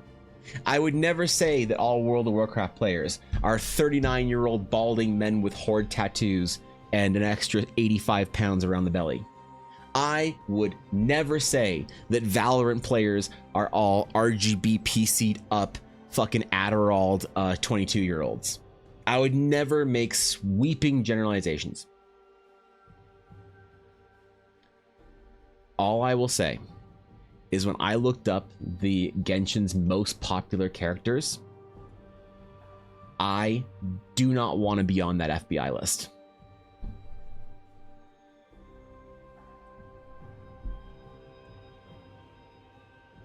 That's all I'll say. I completely forgot we went through that entire like half-hour dive where I was trying to find the first non-lolly character I could do art that was popular, and it took a while. So yeah, that's why. Who's the most popular character in Star Rail? It's not a lolly. Is there a popular one that I can do? Play Honkai Star Rail, but after the first planet, don't expect anything better. Still haven't seen a better storyline, such a greatly designed boss fight. Also, your suggestion: play either Wuthering Waves or Zenless Zone Zero. I think they are both generally great. So I've heard of both of them, but did Wuthering Waves win some awards or whatever? Alf, from a world building theme park perspective, I want to go somewhere and be wowed by the art. I want to look around and be like, wow, look at the runes, look at the buildings, that plant's kind of weird, like look at the weird fucking toad. If I want to be wowed by the world, Alf, which game should I play? I don't care about the gameplay, by the way. If it's good or bad or whatever, or if it's too easy, too hard, anything like that. Which game would be, you think, like, hey, Evan, as a world building art concept enthusiast, the concept art in this game is fantastic, go spend 10 hours looking around. Which one would be the one that you think is the best gacha example? Also, no, Evan, Penacony is in the ice world. That's the first world, in my opinion, the best story. I see. Okay. Either Wuthering Waves or Honkai Star Rail. Maybe I'll try Star Rail just because the Meat Canyon video was so fucking hilarious and they have a sense of self-awareness there.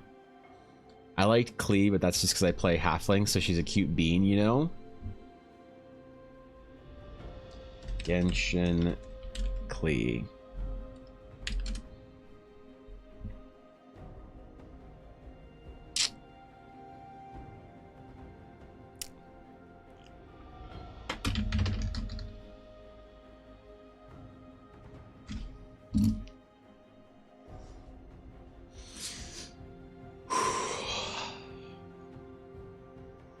That's not a halfling, Doki.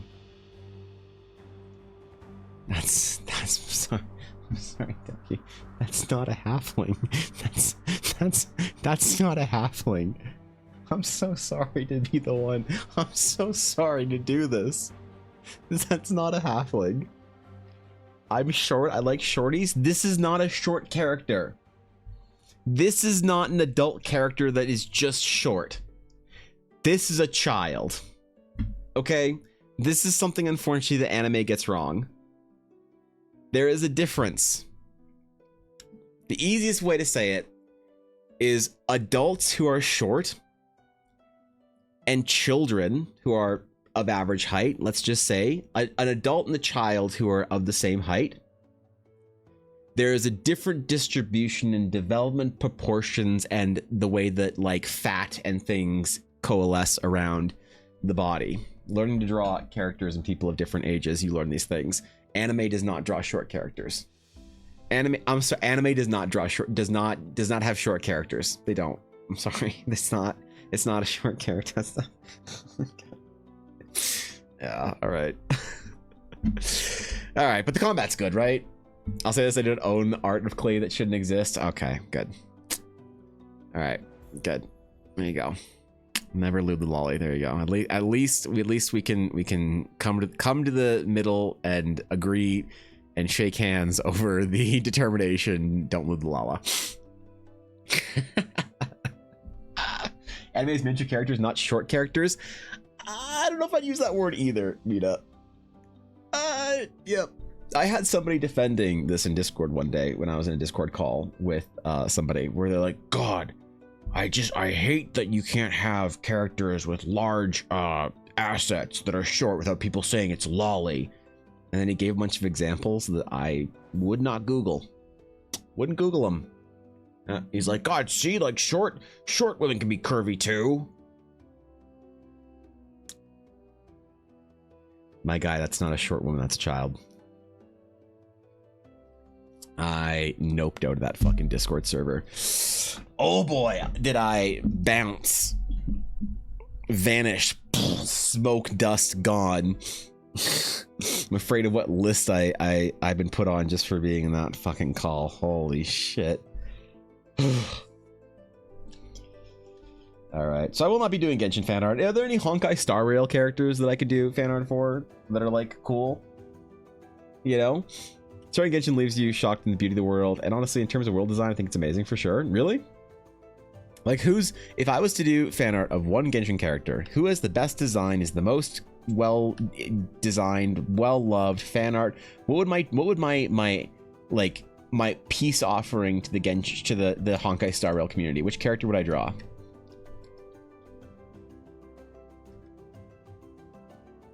Which one? Between Wuthering Wings, Genshin, and Honkai Star Rail, when I think back, I can't say one is better than the other in terms of world design. They all have different art styles. There's so many amazing designs in their own world. I genuinely think you can discover all of them. You know what? And Alf, that's a great answer. Like 100%. You don't have to say like, oh, well, this is the best, that's the best, fuck you. Like, it's totally valid to say like they all have, you know, hit a Genshin, do a guy. I feel like they don't get a lot of love. Which male character is the most popular Genshin character? That's when you let the taint disc. You can't just say that without context, Guapo. You can't just say that without fucking context. It's the name of a Warcraft guild. God. No, you can't just drop that in chat. So okay, yeah, kind of a power move. Yeah, I used. Okay, you know what? I'm not even gonna tell that story. We don't need to tell the story of that guild. I didn't know what the name meant. I thought it was just a cool raid guild. I didn't realize I was the only straight guy in there. Anyway, according to the FBI pipeline from Lolly Enjoyer. Ah, shit. The main character from Genshin, do them. I feel like that'd be safer. What's the main character from Genshin's name, or is it just like the faceless main character? Genshin main character. Let's say Genshin main character is the Traveler. Ooh. Oh, so you can be one of them. Oh, I like his design. That's kind of cool. I really like his design. What the fuck? Yeah, shit, fuck, I draw the Travelers. They're cool, man.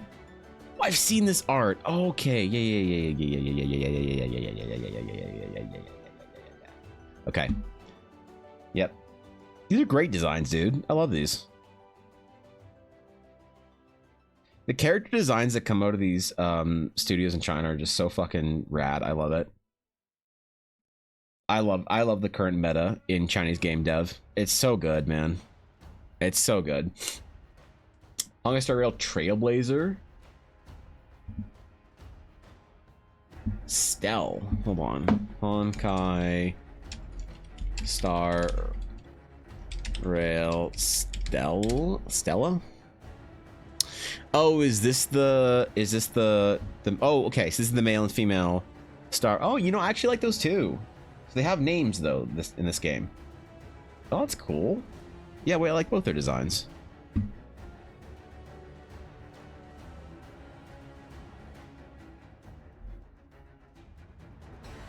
And the internet appreciates fan art of the main character. Here's this cool lighting hand attack. Wait, what? Kind of reminds me of a mage hand. Who's aggro and lightning. Razor. Is that a...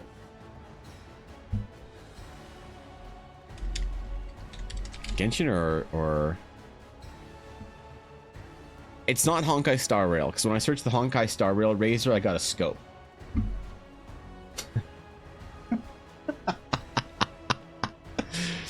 Genshin.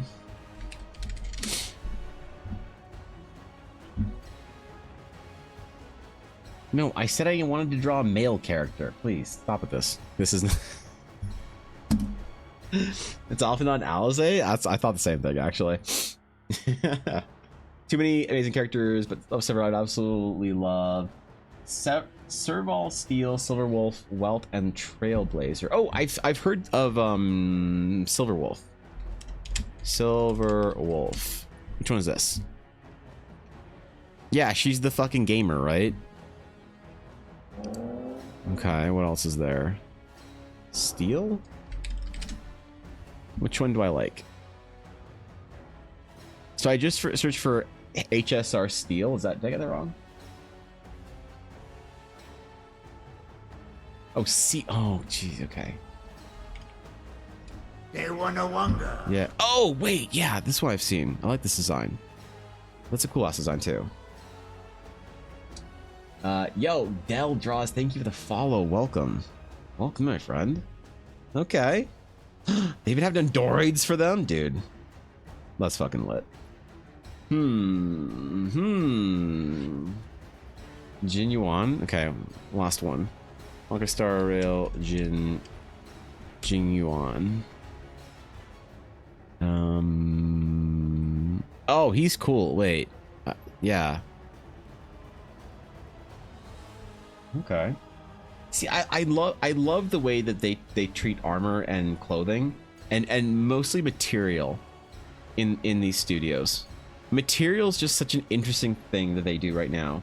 A complete disregard for Western fantasy sensibilities with an obvious homage to them while still maintaining sort of the Eastern vibe. I like, it's so intelligent. Korean studios were doing this for a little while with their MMOs, like a couple years ago with like Aeon, Aeon and those type of games, but I haven't seen, like, if you look at most Korean studio concept art, it's like Lost Ark. They're moving more Western in their like Japan and Korea are moving more Western in their fantasy, which is fine. They have some crazy cool stuff. I can't find much good concept art here. There's a lot of in-game asset, to be honest. They're losing that flamboyance that they had with the Aeon sort of era, lineage era. The Hyungtae Kim sort of. Can I find a good example here? Not really. Oh well. Yeah. I don't see one. Well, regardless. Yeah, I don't know. The MiHoYo studios are doing some pretty crazy stuff. Really going when I saw D&D Art Day? Hell yeah. Hell yeah. This is actually art I'm doing of a new class that I'm developing. delve that is called the Astral Sage. And so they're kind of a space magic user, I guess you could say. Kind of like a wizard with everything themed after space, and then some interesting like cantrip mechanics. And I've developed the class out, and I need to make like concept art for it, so that when you like basically go in to get the Astral Sage class, you see like kind of art that's the vibe of the kind of mysterious monastic caster mixed with a, you know, yeah, there's it's a whole thing. But yes, yeah. The D&D Art Day is kind of a joke, because every day in my stream is actually D&D Art Day. So if you're expecting that to be today and you're like, can't wait for the next D&D Art Day, no, that's like every single day. It's like a little bit of a joke at the beginning of my stream title. So everything I do in my stream is actually art for my own D&D campaign that I'm making into an adventure, or it's art for commissions. Like, you know, whenever I take a commission, oops, like this one that we were working on today earlier, this is a character in another D&D game. So yeah, I almost exclusively do D&D and RPG related art, so. He also draws orbs. No, stop! Stop. Is there a railgun that shoots stars in Honkai Star Rail? I think that's the entire premise of the train, if I'm not mistaken. Yeah, to be super honest, Jin Yuan might be getting the most boost in terms of popularity amongst them all, thanks to his VA. Who's his VA?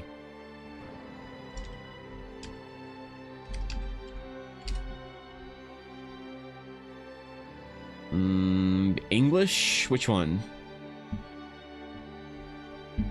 His English, Japanese, or Chinese? Alejandro Saab or Daisuke Ono? I'm guessing the English one.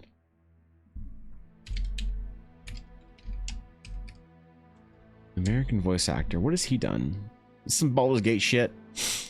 Alejandro Saab. What would I know him from?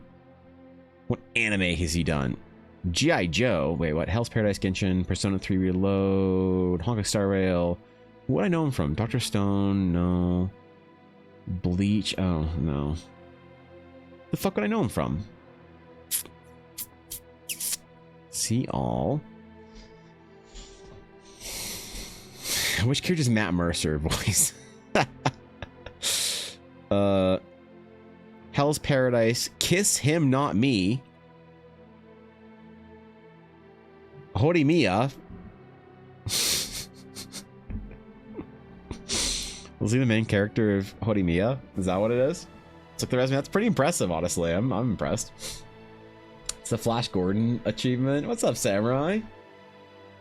And that was the wrong chat. So much for lurking.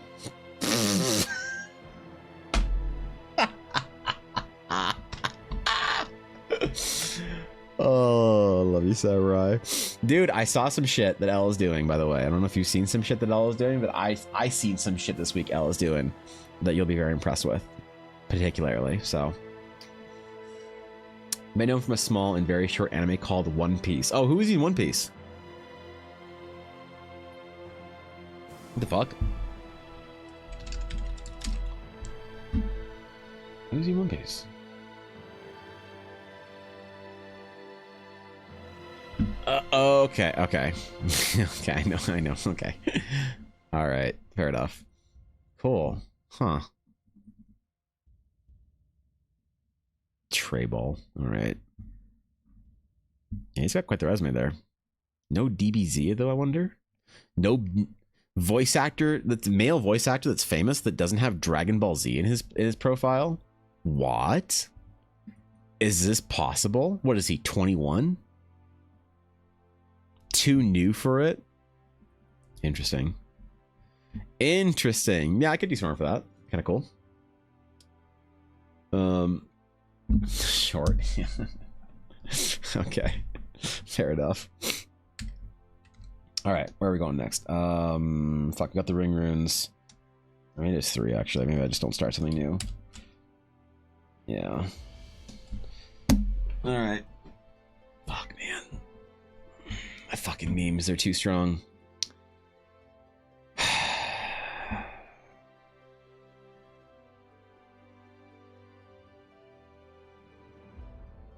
All right. We're saving it. We're done. Boom. Control S. Saved. Finished and saved. Okay. Lit. Fucking sick. All right, my friends. That's it for today. That's it. We're done. We're done. I gotta go. We distracted him for another day. No, damn it. I gotta go. Shit. I actually do need to be gentle on my arm right now. It's still feeling bad. I have another chiro appointment on next weekend for more fucking needles and shit in my arm to make it feel better. Which was it's crazy. It's crazy when I get that shit done. It's like they put these like acupuncture needles in your arm and then they like put electricity through it, makes your arm like move and shit. So it'll help out. But I need to be gentle on my arm today. So I might work on Azalea's piece a little bit. I might start something new. Who knows? Maybe I'll draw some meaningful art and send Alf his invoice for $30. So fuck yeah. Do you rest your arm on your desk? I found it hurts a lot over time. I do, and I would like to get a bigger tablet so that I could do a proper painting posture, but that's a whole thing. We'll see. Anyway, so thank you guys for hanging out with me today. The commissions says DM you on Discord, but Discord says you only take DMs from friends. No, you can send a message request. I get DMs people that are all from I get DMs all the time from people. It just goes into a request and then I just have to accept it. No, you can DM me on Discord, 100%. Yeah, hit me up. I am. My commissions have a bit of a wait list on them right now, but yeah. Anyway, thank you guys for hanging out with me today. I appreciate you. The process videos for the projects we're working on will be right there if you're curious for some dank memes. And then tomorrow we'll do some awesome shit. It'll be dope. Maybe some ribbon art. I don't know.